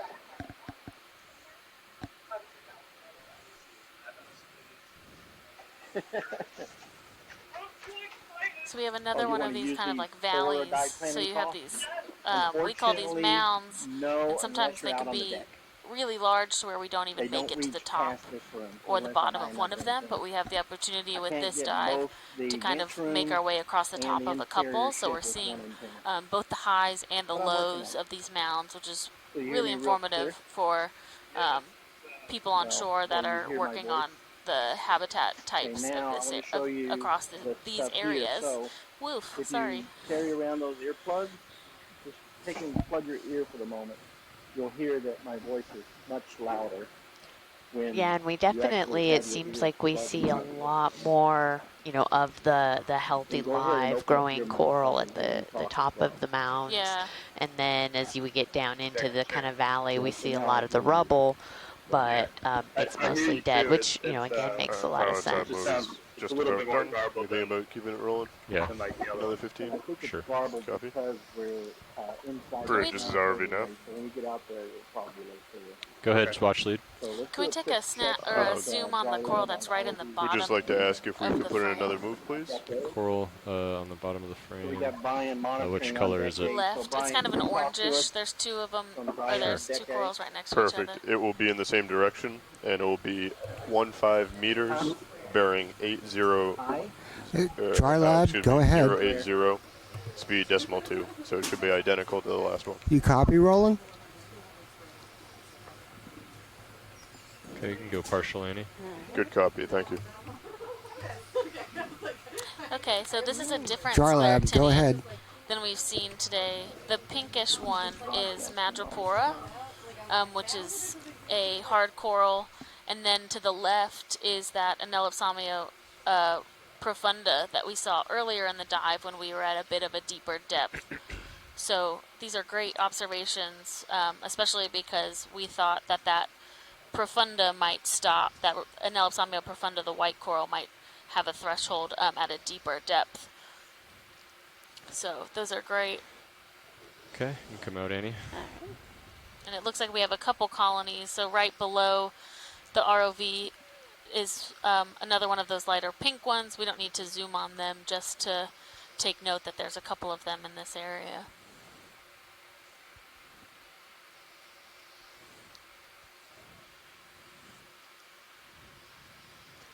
Wow, you can tell this is definitely an area that gets a lot of current flowing through here with those ripples. It's just beautiful. Is that what causes that when you see that on the seafloor? It's just high current? Yeah, Okay. yeah, it's just the current, just like you would see at the bottom of a stream or river. Yeah. That's super cool.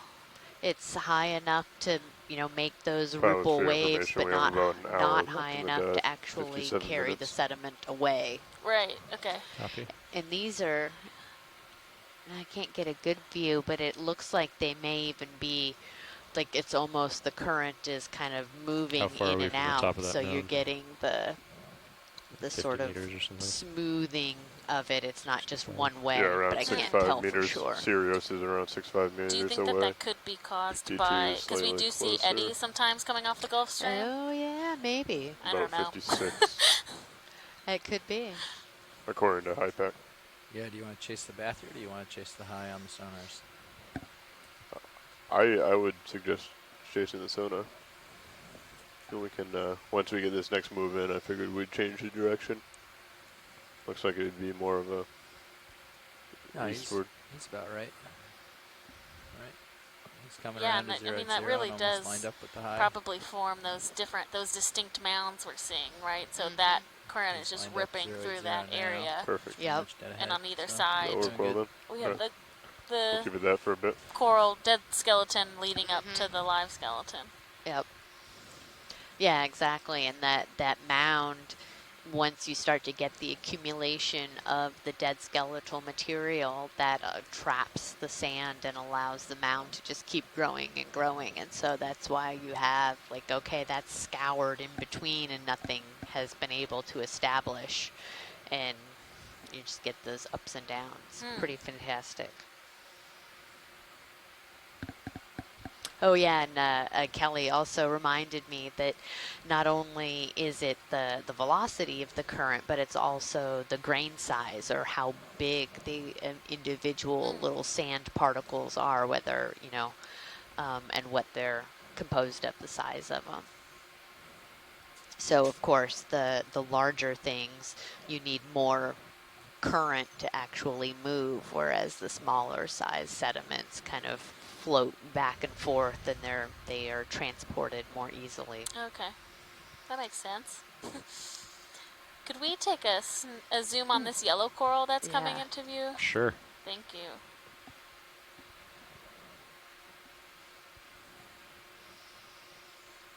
So I do think we've seen a couple of these today. We just haven't taken a real zoom on one yet. This looks like it is a plexaurid octocoral. Do a partial zoom, Annie. Alright. Good copy, Bridge. Thank you. So these fans are pretty. We find these in most ocean basins, from Gulf of Mexico to the Pacific. So pilots, that to last here, you move just is have different completed. We species feel of like them. another 15. And these We also have the swing to are characteristically Vector this and yellow color. You can also Looks get like them it's where they're more purple. interesting. Might linger a while. We can let it But settle for a second. let it settle. Copy. I feel comfortable going to the idea of a plexaurid, but it could be a paramaricia, but we just wouldn't be sure without really putting it under a microscope. But they are beautiful. Looks like we have an anemone down there on the main stalk as and well. a little brittle Should we star. try to get a tight zoom of it. Okay. Oh, there it goes. Where is it? Oh, that's so cool. Oh. So is this something that would be worth sampling? I don't know from a biologic standpoint. Sorry, I'd already closed up, Annie. You can zoom in if you'd like, though. I would say we don't need to. Also, Okay. it's probably not the greatest location for sampling. Well, it's up to you. This is certainly collectible from an operational standpoint if Okay. you're interested, but we can also move on. You can come out, Annie. All right. I think we can move on.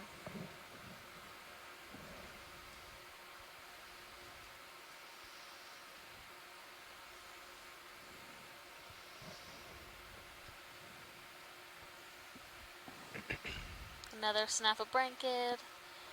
The eel swimming.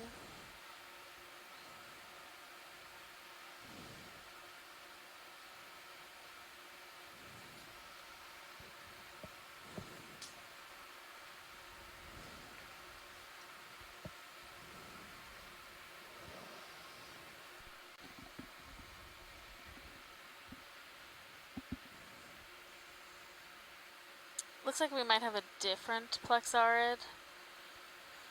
So if you see it's a little less fleshy. Looks like it has all of its polyps retracted, but it's probably, You can do a partial zoom. thanks guys. Hold that. Yeah, so I would say a plexarid, just fully retracted. That's great. Thanks, guys. Okay, come out. Thank you. Oop. Little bump. Thanks. We have another small clump of madrepora. No need to zoom on it, just noting it. As well as all of these kind of stocky white, kind of baby breath looking coral, are a type of Isididae, so a bamboo coral. We've been seeing them all dive. So I would also, actually, if we have a chance to collect, I would collect one of those because they're so characteristic in this area. I'm sorry, Watchlead, missed the first part of what you said. Are you interested in collecting one of them in the frame? Would we be able to collect here, or? Yeah, I believe ship has stopped. We are in a good position to collect if you're interested in something. Yeah, I think we are. So there's a lot of them in the frame. All of those wispy corals. Oh, I see. Okay. Yeah. Okay. So this one, what does this like have on top of it? Yeah, there's one in the bottom of the frame that might have anemones on it, which would be great. Then we would have kind of a double collection. Oh, I see. Right They're at the like, bottom now. Right, and the anemones are kind of pinkish. That's that urchin.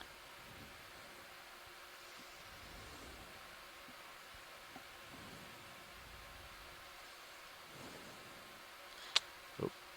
We have a rat tail swimming into view. Oh, yeah.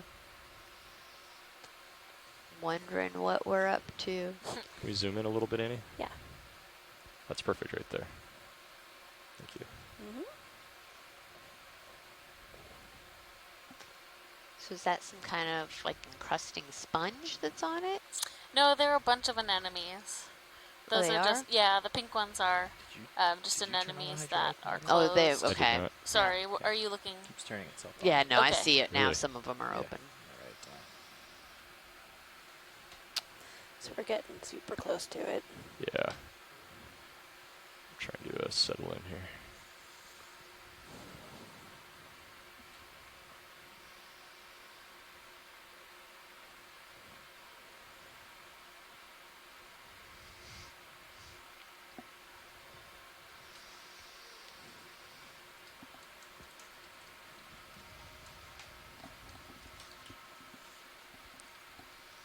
Okay, why don't you zoom out just a little bit? Yep.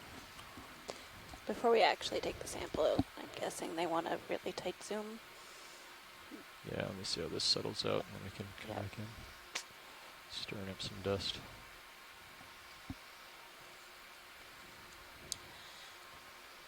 And for people watching at home, if you switch yourselves to camera 2, you can see just how amazing it is that we are perched on this edge as we do this collection.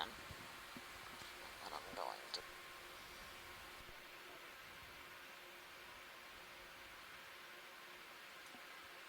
Just guess I'll have to grab it and come up a bit before we can open the box. And pilot and co-pilot, for your information, we have starboard outer and port outer bio boxes are free for sample collection. Copy. Okay, hydraulics are up. Okay. All right, video's clear.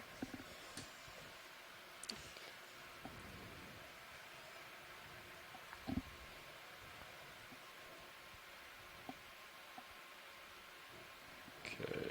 Do you want to come full wide, or is that full? Yeah. That's full wide. Great, thanks. That's good. There.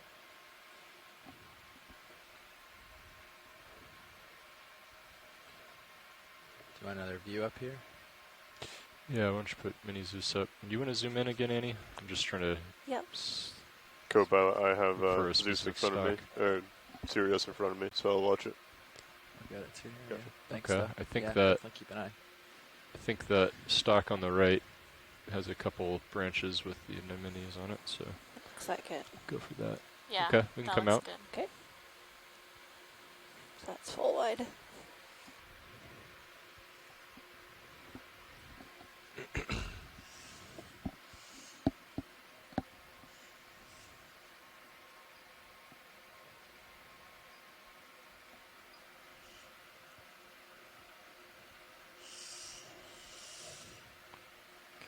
Spots look stable. Hydraulics on the arm coming up.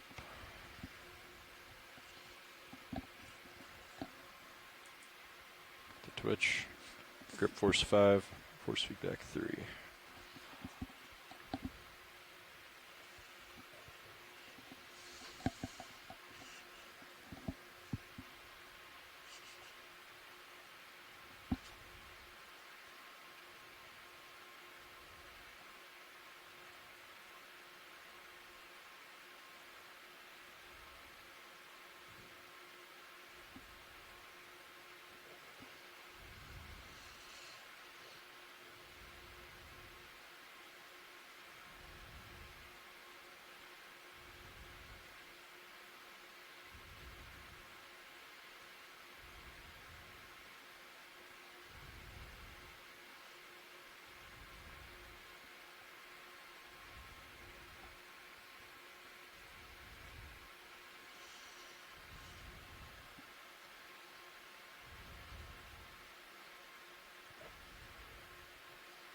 Ooh.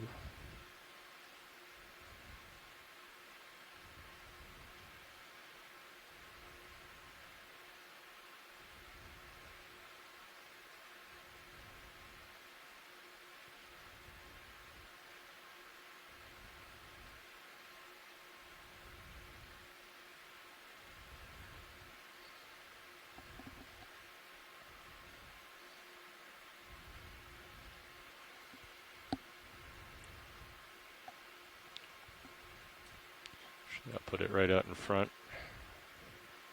You can zoom in, Annie, if you'd like. I think we got a pretty good zoom while that was. Yep. Definitely did not press that button. Wrist rotate was moving on its own. Okay. I think You're hitting video's the, good. Are you toggling between the... I had it on, but Yeah. I was not putting any command on, and it started to rotate. Okay.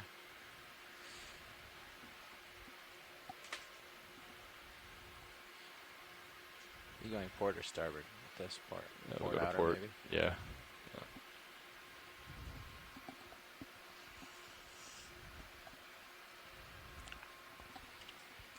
Alright. Come up a bit.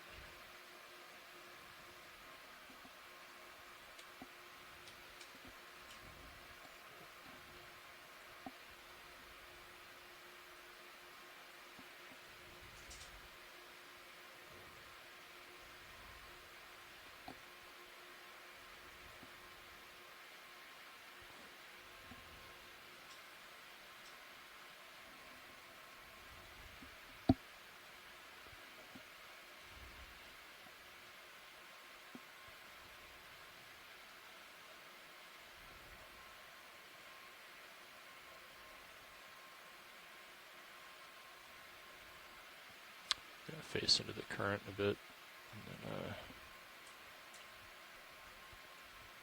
try the autos, see how they hold.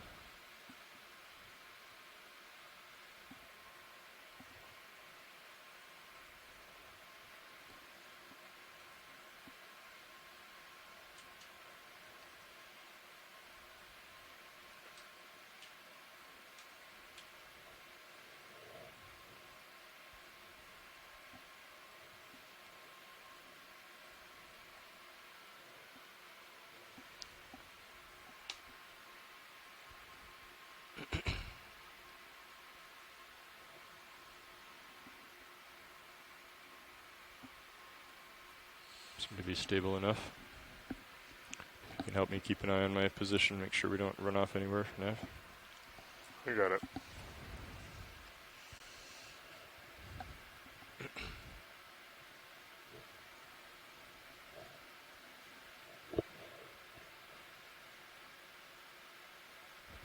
Okay, the wrist rotate was at the max. I wonder if that has anything to do with it.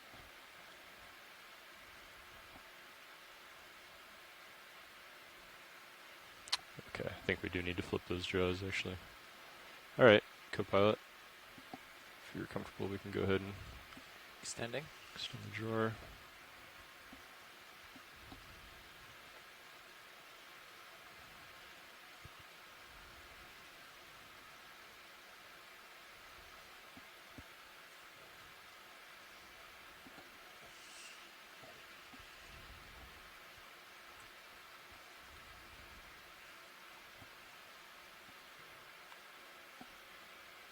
looking okay? Everything looks fine. You are beginning to move slightly, though.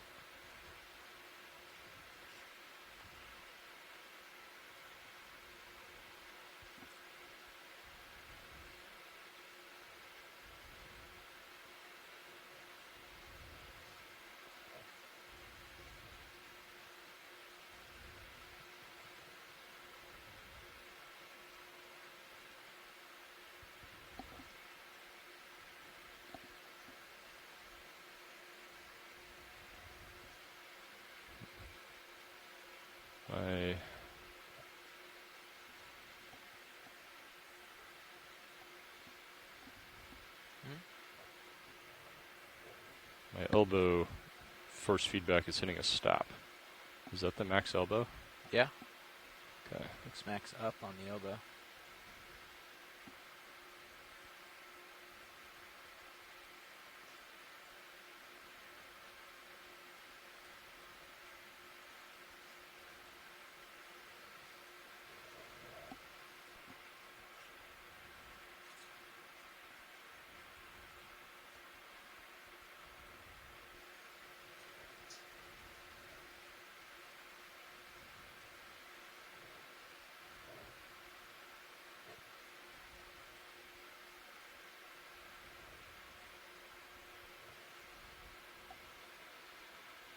Good. Yep. You want to nudge that one in, or are you happy? I think we got what we wanted in there. Part with the anemone. Okay. And the rest fell in on its own anyways, so you're good. Thanks, pilot.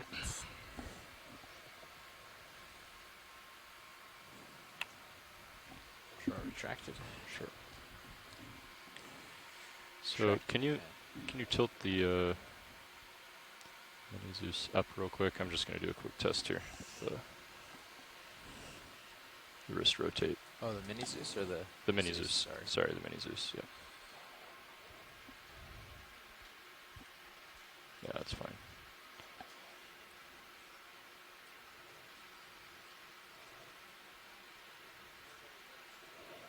So that's the max. Bring it back. 180. Okay, yeah, so the maxes are such that the coral cutters are not centered. So we will flip those.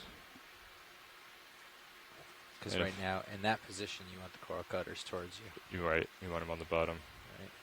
So if I go to the max, I'm going to do this real quick here. If I go to the max extent, this is enough.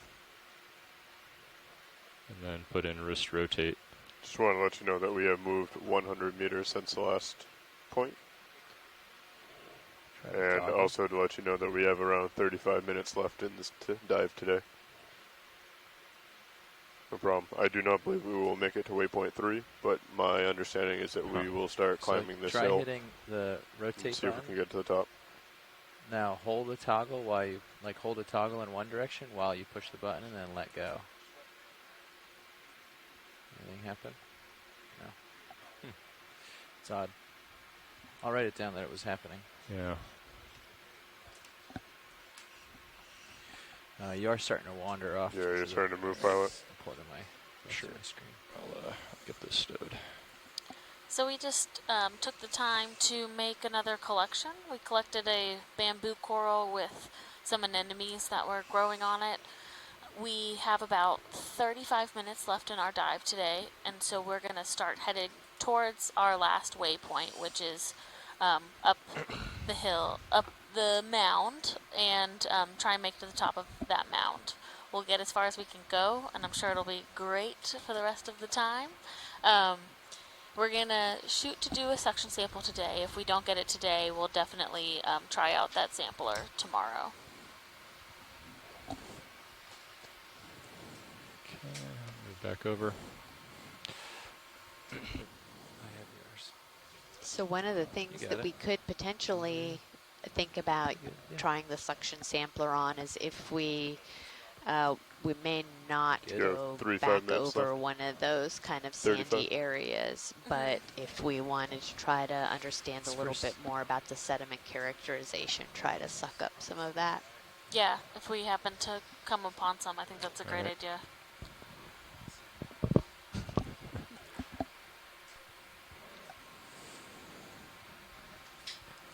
Alright, well, how much further to the top of the mound, according to HiPAC? We have about 45 meters to the top of the current mound that we're on. Okay, why don't we go ahead and move 15? Copy that. If you want to face towards where you think the slope is heading, we'll follow you.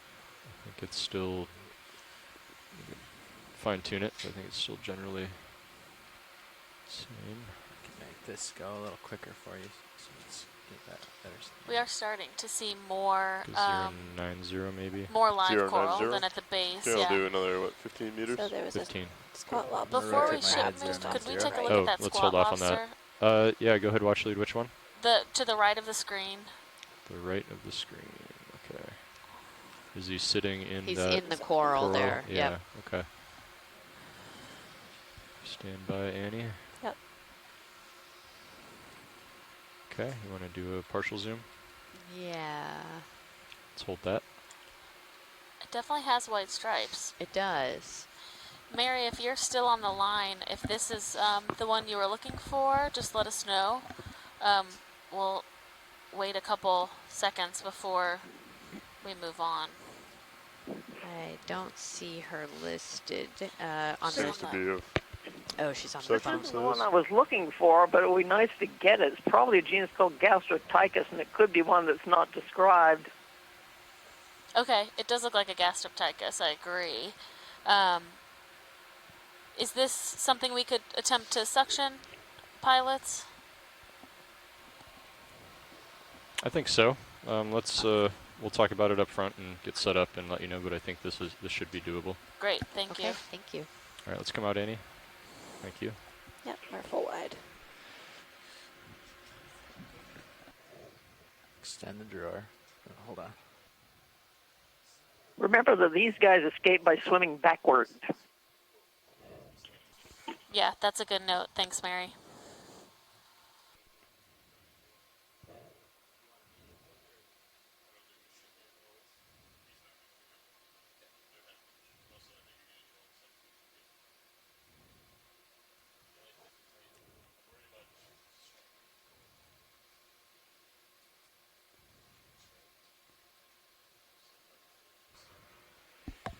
Okay. So Okay.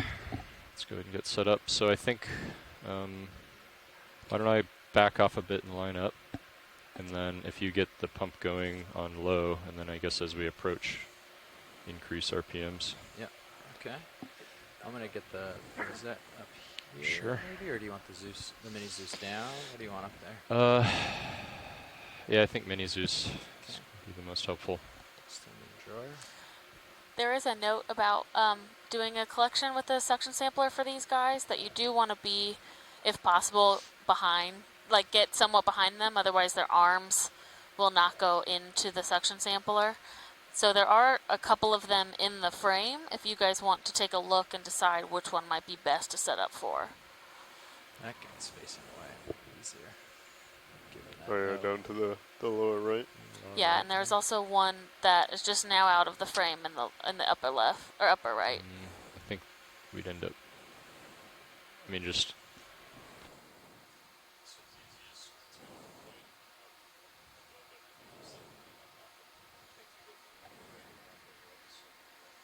Okay. Is there upper left? I don't see one here. I'll tilt up the mini, see if I can catch it. Maybe there. See it? Middle screen on the mini now. Something you can use to identify these guys besides the spines on the body is look at the crazy way they hold their pincers. Most of the other squat lobsters hold them straight out in front, not these ones, always at an angle. Hold that. Thanks, Mary. He's claws to the left, maybe? I think he's facing left, yeah. Yeah, he is. Maybe we try this one. Okay. What do you think, Jeff? It's hard to tell, yeah. Why don't we come out a little bit? All right. You want full light or just partial? Let's go full. Okay.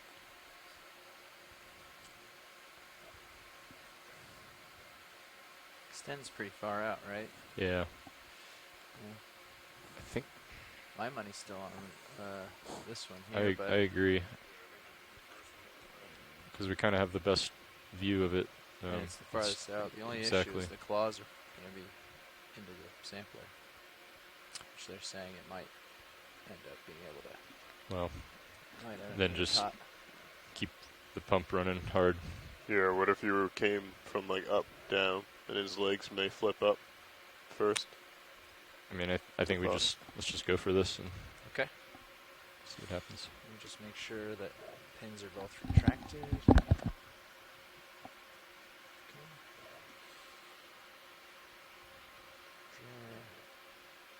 I'm going to back off a bit. Closed. Okay, go ahead. Okay. Pushing out.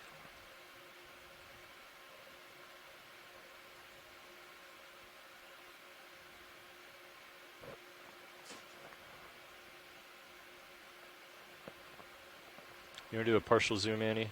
Yep. Hold that.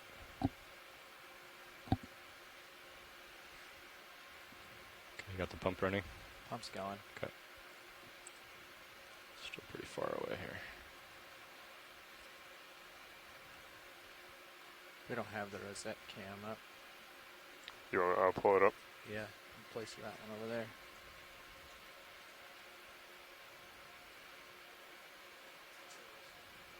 I have jar cam. Thanks.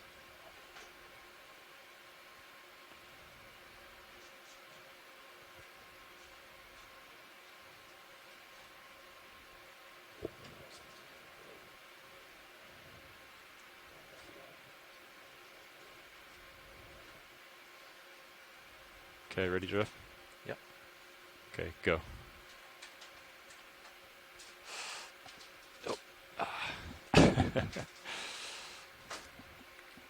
He's still there. I'll go for him again. Let's come out a little bit, Annie. Yep. How's that? That's great. Let's zoom in a little bit more. Okay. Yeah, right there. Perfect. Thank you.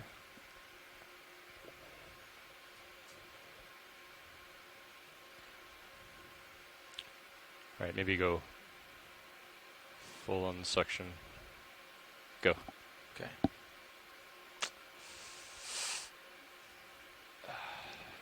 Yeah, he's a powerful swimmer, huh? All right, he's deep in there now. Well, Want to go with the claws? He's still there. Trying to sneak it in behind him. maybe let's try this other one up top here, and then if I mean, I could come up, go into autos, grab the hose, because it'll be easier, because with the nozzle and the craft, we won't have the wings sticking out, you know, to disturb the area around him. What do you think about that? Yeah, I would agree that the wings are sort of in your way at this point. Yeah.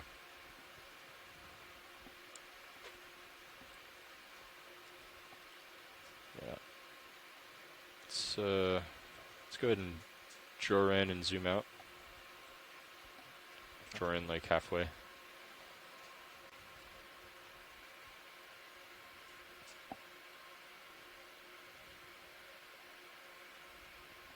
It's halfway, I think, roughly. Yeah.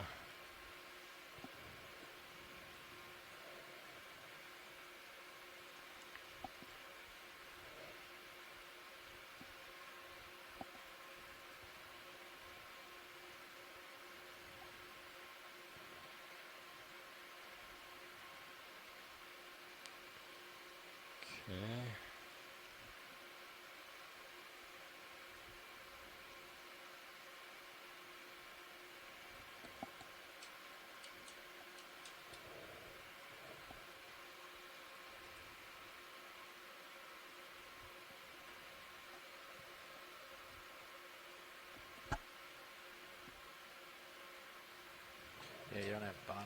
Yeah. Okay. Oh, now you've got it. Might hold now.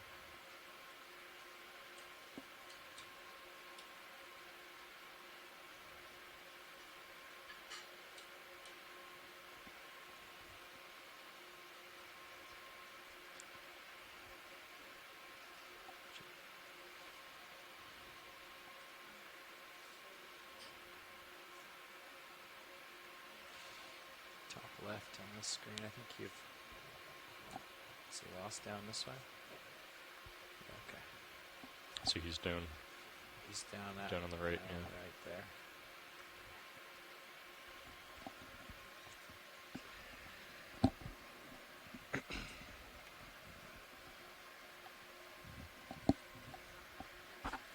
Okay. Hydraulics are up. Let me check. Yeah, hydraulics are up. Okay. And then I think if you could tilt Mini Zeus down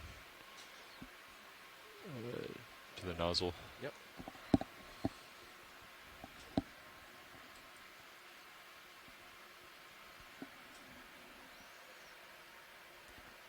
Force 5.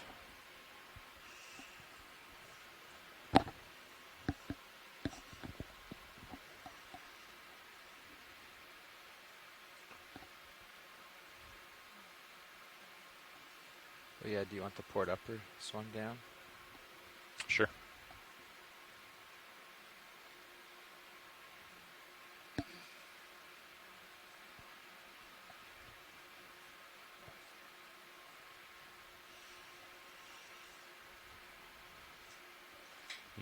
Are the coral cutters going to dig into the... You just have to aim for the grip part.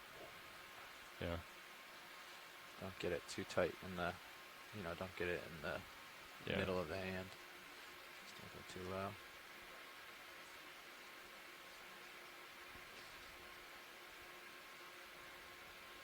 There we go.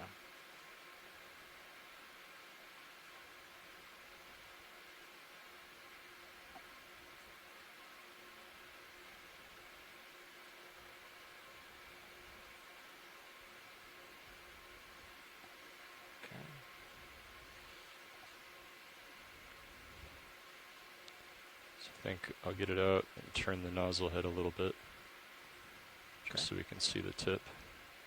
Yeah.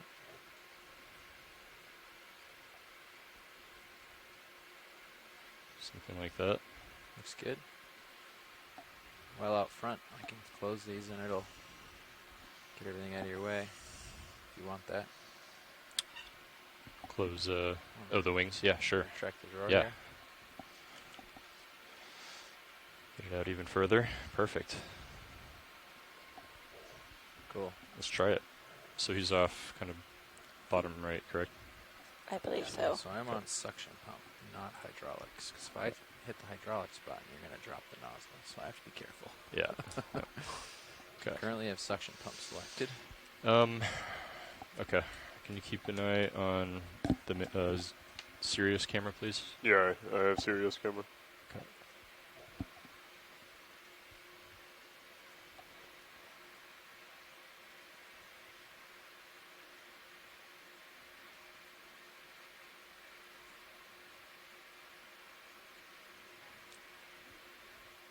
There's one there. See it on the left of the nozzle now. Where at? Right between the nozzle and your left skid. It's very faint. You're up pretty high. You can see it in the Mini. Yep, to right below the nozzle. Oh, okay. Got him. There you go. Nice. Good eyes. Both of you. All right. How about we line up the Mini Zeus with the nozzle tip and zoom in a little bit? Okay. Coming up.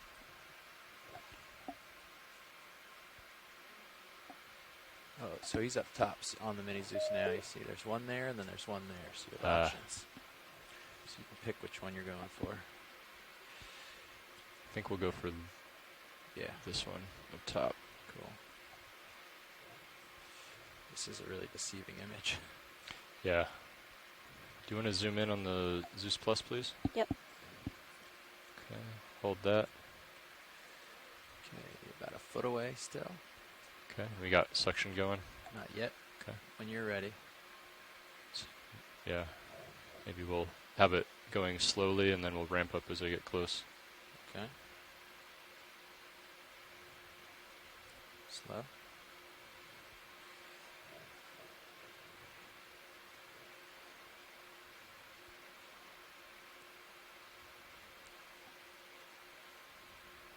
Okay, go.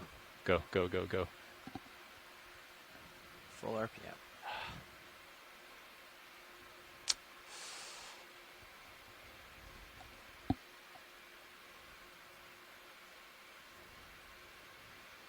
Well, he's kind of tucked behind there now.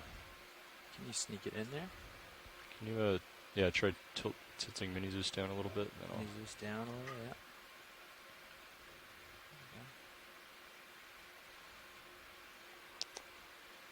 That string doesn't seem to indicate that we're getting really any suction. It's true, it's kind of drifting out. I have feedback saying that it's drawing 5 amps and the speed's 2500 RPM. Seems like if it was sucking, the wispy coral would be moving more. Like, Yeah, is there something?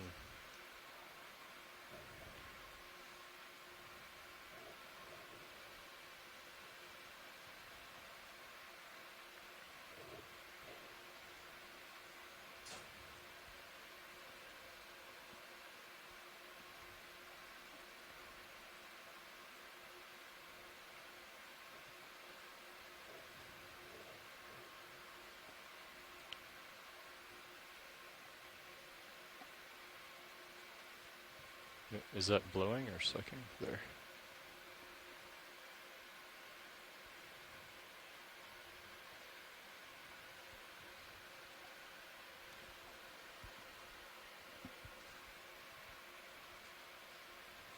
Suction in. It's a positive. Positive is suction, right? It looks like it's... I don't see the string moving. There we go. There. That's it. Now we're sucking. That's what we got. We have motion through the bottle as well. Got it? Okay. Yep. I'm not sure what I didn't do anything different, but glad it's working now. Okay. We'll try here. Try again.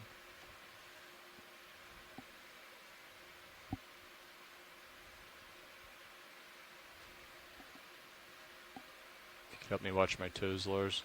Yep. I have eyes on. Go. Getting close. Is he in there? I think so.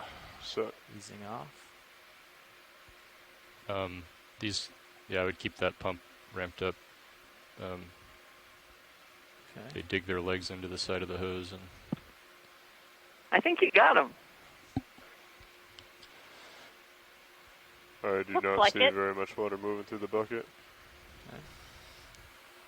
Do we know which canister he went into? This is canister number 1. Okay. Launch lead. Thank you. but he's not actually in the canister. yeah, here I'll shake the hose around a little bit, and that last time that ended up Yeah, getting let's through a little bit. make sure we get a visual of it in the canister. Sure. Sure. Extending the drawer. And then yeah,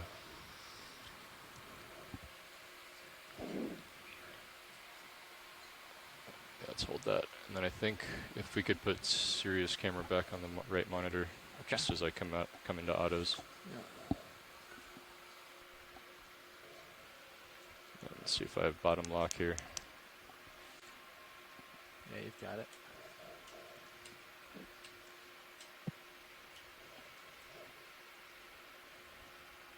Okay, Annie, we can zoom out. All right. It's full wide. Okay.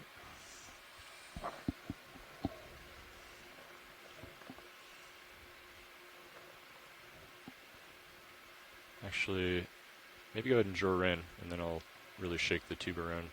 Okay.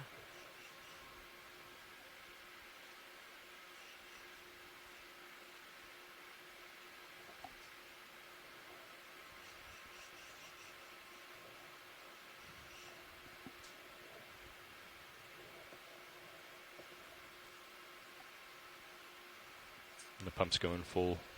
Full on the pump, yeah. Yeah. Okay.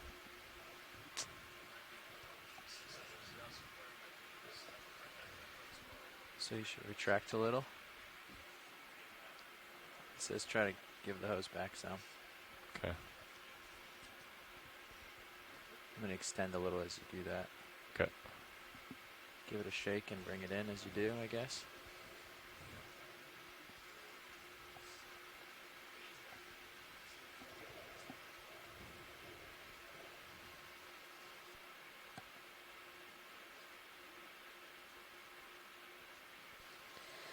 So according to Art in the replay, he's definitely in the hose somewhere. He's in the hose. He's just digging in there. No, normally we could see it. There we go. There he He's is. in. Oh, we got him. All right. Turn it off. Nice. Just switching to 2. All so right, he we can't have sink visual back out of the squat the lobster hose. in the canister. Okay. Can we get Mini Zeus back on that monitor? Monitor right? Monitor right, yeah. Thanks. Nice. He's in there. He's still alive.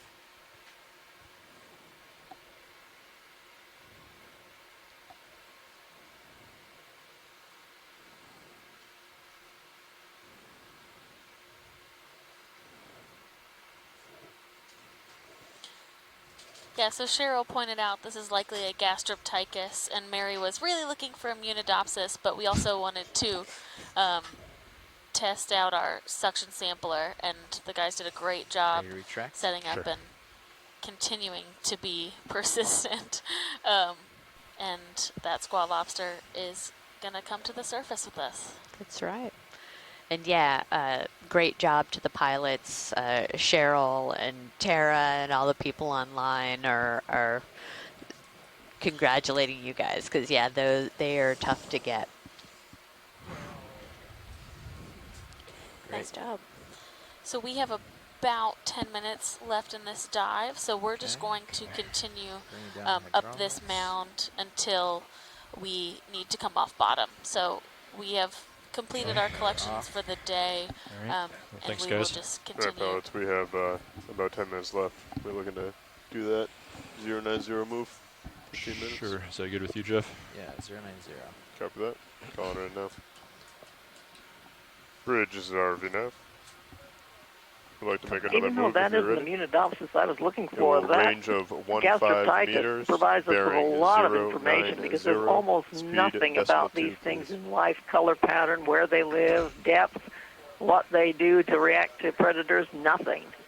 Good copy, Bridge. Thank you. Great. I'm glad we could collect Actually, that then. are we 45 meters from high pack stop, or is that?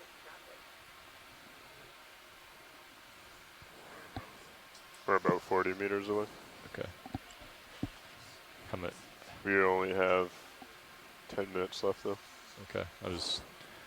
Yeah. Okay, that's fine. Maybe let's just go ahead and call another 15 in right after this to Wow, look get at all those every inch bamboo that we can. corals. My goodness. Now, is that about the size that they usually are, or is this anomalous in any way? I think this is normal for this species. There's a lot of different bamboos, Yeah. and the taxonomy. Scott France can tell us there's a lot of work to do on the taxonomy. So some of them are still just in clades, not even into like genus or family level. Okay. But yeah, this is pretty. That one itself is pretty normal. It's just a lot of them. It is, yeah. Drawing current said it was. Yeah, Cheryl's saying she thinks going. Scott called these ones bramble bamboos, which is a great description. Right, and it wasn't even a directional thing because it wasn't doing anything. It wasn't like the little indicator wasn't moving at all. So. Right. So I'm wondering if like it's a fairly soft hose. If we didn't get all the bubbles out, if like it has any ability to just go and create little. Just gets crimped in like a high point. Yeah. Interesting. I mean, I don't know. You would think that the water would rush in through the ends and force, if the bubble collapsed, I think water would come into the end to replace that space. Some pretty serious lophilia, live lophilia, as well as those sponges covered in zoanthids again. Yeah. And then the red bit is that another one of those fish? Anthomassus? Yes. I got it right that You time. did. I finally wrote it down. That does help. We have a couple fish coming through. It looks like a cutthroat eel. Jelly. And I think a coral hake. Mm-hmm.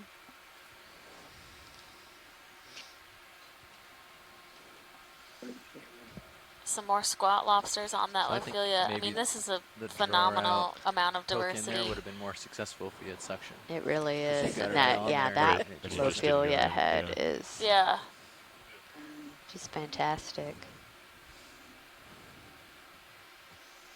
Another little urchin in it, bunch of Did you squat notice lobsters. that he brought a flower with him into the sample jar? Yeah. It's got a nice little coral in there. So there is a primnoid in the left kind of background, that one that looks like feathers. That doesn't quite look like Plumarilla to me. That might be Caligorgia. But it is definitely a primnoid octocoral. All right, Annie, you want to do a partial? Yeah. Right here? Yeah, right in the center.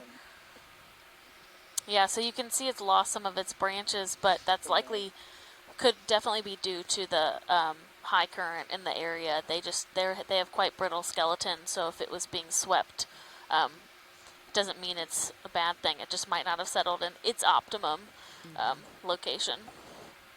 Great, It's like thanks, there's a sea guys. spider if you And what go did you down say that just a little was? bit. A hexacoral?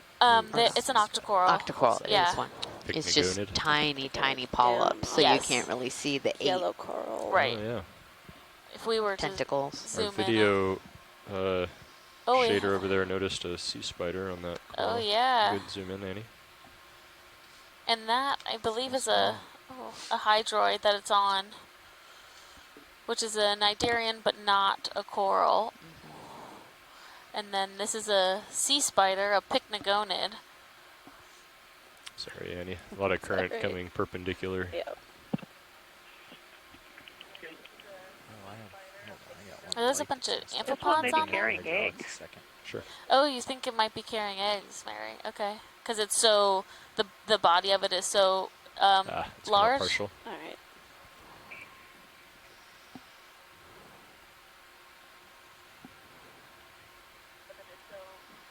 Yeah, Megan McClellar also Go, believes it's a head bridge. pycnogonid with eggs. That's Excellent, interesting. thank you. That is. You can go in, Annie. Pilot 2 looking for another 15-meter move. That last one just ended. What do we have, 5 minutes left? 5 minutes left. Yeah, we'll just let it settle out. I think Copy. at this point, there's a lot of stuff to look at up here. Man. Having a hard time here. Current will And do it that. probably has evil designs on that Alright, let's come out. cnidarian. They suck the polyps and eat them. Yeah, that is right. They have almost like a proboscis that comes out, and they literally suck the life out of cnidarians.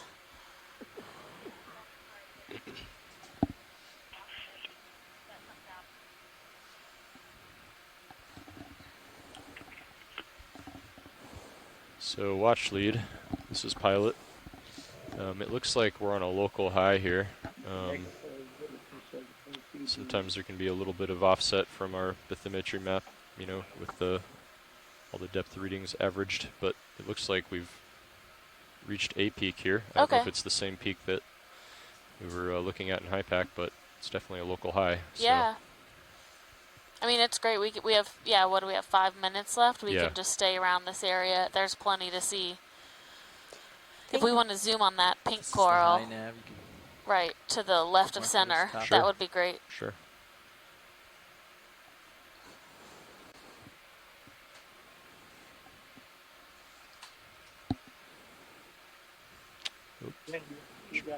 Alright, go ahead and zoom in. Hold that. Yeah, so this looks like a Anthothella again, which is kind of this, we'll use the word brambly, but brambly octocoral that when you bring it up, the skeleton is generally not very thick and it overgrows other skeletons, but it's not technically a stoloniferan, which are the corals like Clavularia, the purple one we've been seeing that do Go in actually tighter if you got it. overgrow the other skeletons. Hold that. Oh, we have a little crab or squat lobster who's made his home in there. Her home. Someone's home. They're just so beautiful. They really are. I can't, it's this.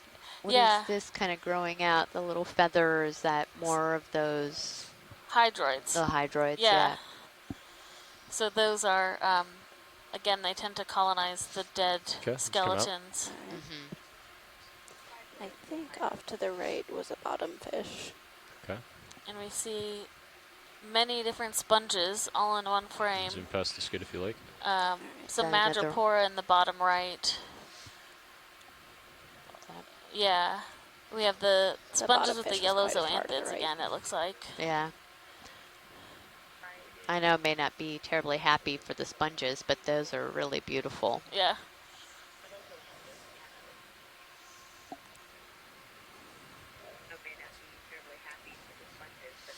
Looks like setup for recovery will be pretty easy, Jeff. Yeah.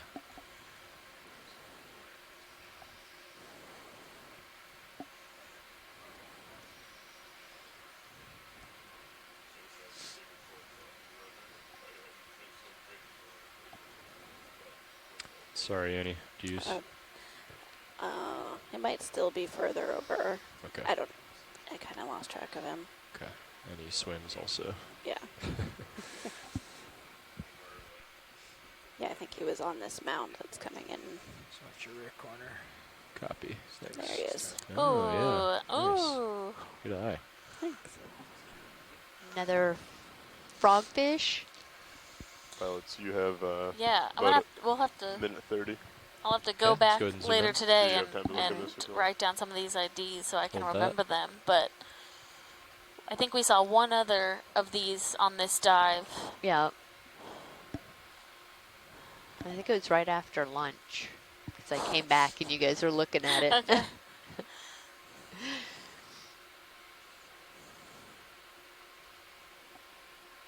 I just love how their fins are almost like feet. Yeah.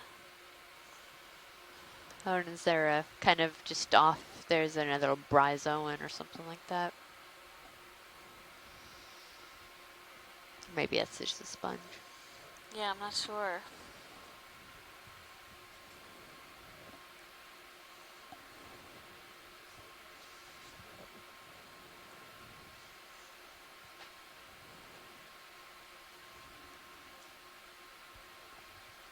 Great footage, though, to see them this close. Yeah.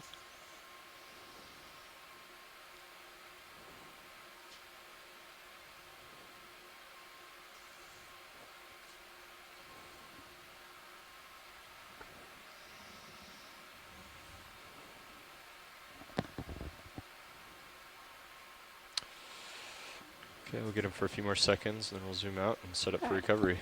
Great. Yeah, video's good whenever you are. Okay, let's go ahead and come out. Okay. You want to let watch lead know? Watch lead, this is Nav. All right, Jeff. Just want to let you know that this is the official end of dive number Ready? 1 for Yeah. 1903. So we Lake both 2. come up a little bit. The pilots are just setting up for ascent, and we will be coming up through the water column. No problem. All right, pilots, you are clear to prepare and ascend. Okay. Okay, so we have officially completed our first dive for EX1903 leg 2, Windows to the Deep. We are the nav or the ROV team is setting up for recovery, and we will give you guys a quick little summary right now, and then we will head off to process these awesome samples that we collected today. So we started at the base of one of these mounds. We had some strong currents this morning, so we were off target a little bit when we hit the bottom, and so we spent the first time transiting towards our first waypoint and working up. But starting, I think, right away, we had a diversity of octocorals and a few scleractinians. And then as we continued to move up the ridge, we had a higher density of corals How about we both Thank you go very up much. until And I get like would 10 like meters to up we or saw a something. little bit, I station think, for of now shift in until we go habitat further on. type I will follow up with further instructions. organisms that were Copy. at Thank you, certain Bridge. depths. But for the most part, it's been an outstanding dive. Amy, would you agree? Oh yeah, it was great. It was really amazing to see, just especially at the top of the mound, you know, how thick the coral coverage was, even if it was a lot of rubble, and see sort of the transition from mostly dead stuff into more live stuff, and the valleys as well. I particularly found that really interesting, 10 meters seeing up, my sonar looks clear the off kind my of the port side. scarring, and as the currents have been going I'll back between under you a little the bit. different I'll, ridges. Yeah, I agree. It was, U-turn. we had a lot of, let's see, bamboo corals and anthomastus, a number of different glass sponges. Go ahead. And going we right. continue to see the trend, like we see in kind of community analysis, that there's a higher diversity of these associated organisms with the dead coral, actually, compared to the live coral. So, super interesting, great first dive, I think. Yeah, absolutely. And thanks to everybody on the Quite a phone bit and faster than me online, going up. listening, and continue I'm to ask questions and provide your feedback for us. Right, It's been really helpful. due to the higher currents, we're And, having the ship hold station as you guys come yeah, off the bottom. I don't think we have anything instead else. of going Wrapping it decimal up five tomorrow. over ground. As you guys know, we'll in a few be minutes, once you to guys get the off north the of bottom, here a probably little 50 bit. meters, And I we will will call up to the have, bridge and ask them to change the center rotation to I'll send out an midship. email I will to those keep of you on the port list rudder with and port, the dive port plan prop and rudder here in a little enabled. bit. And, Yeah. We Cat will Seekers, I talk think to you auto heading, guys Joe. tomorrow. He would Thanks take for that tuning in, later on. and have a good night. Auto heading. Good night, all. See you light pool. Yeah.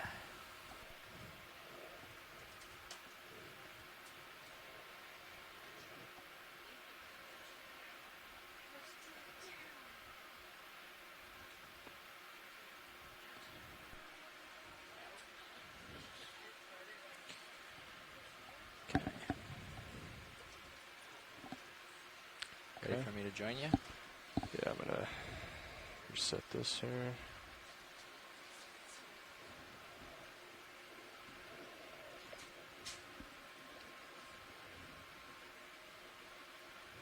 Okay, I've got 40% up. And I'll start at 75. Okay. See how that does. Dialed in at 25 right now.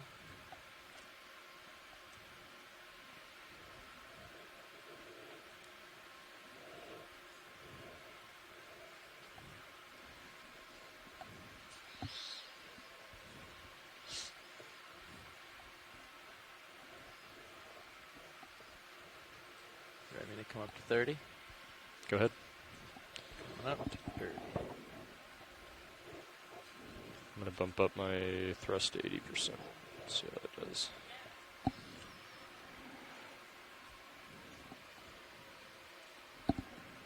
Settling in on 30. Okay.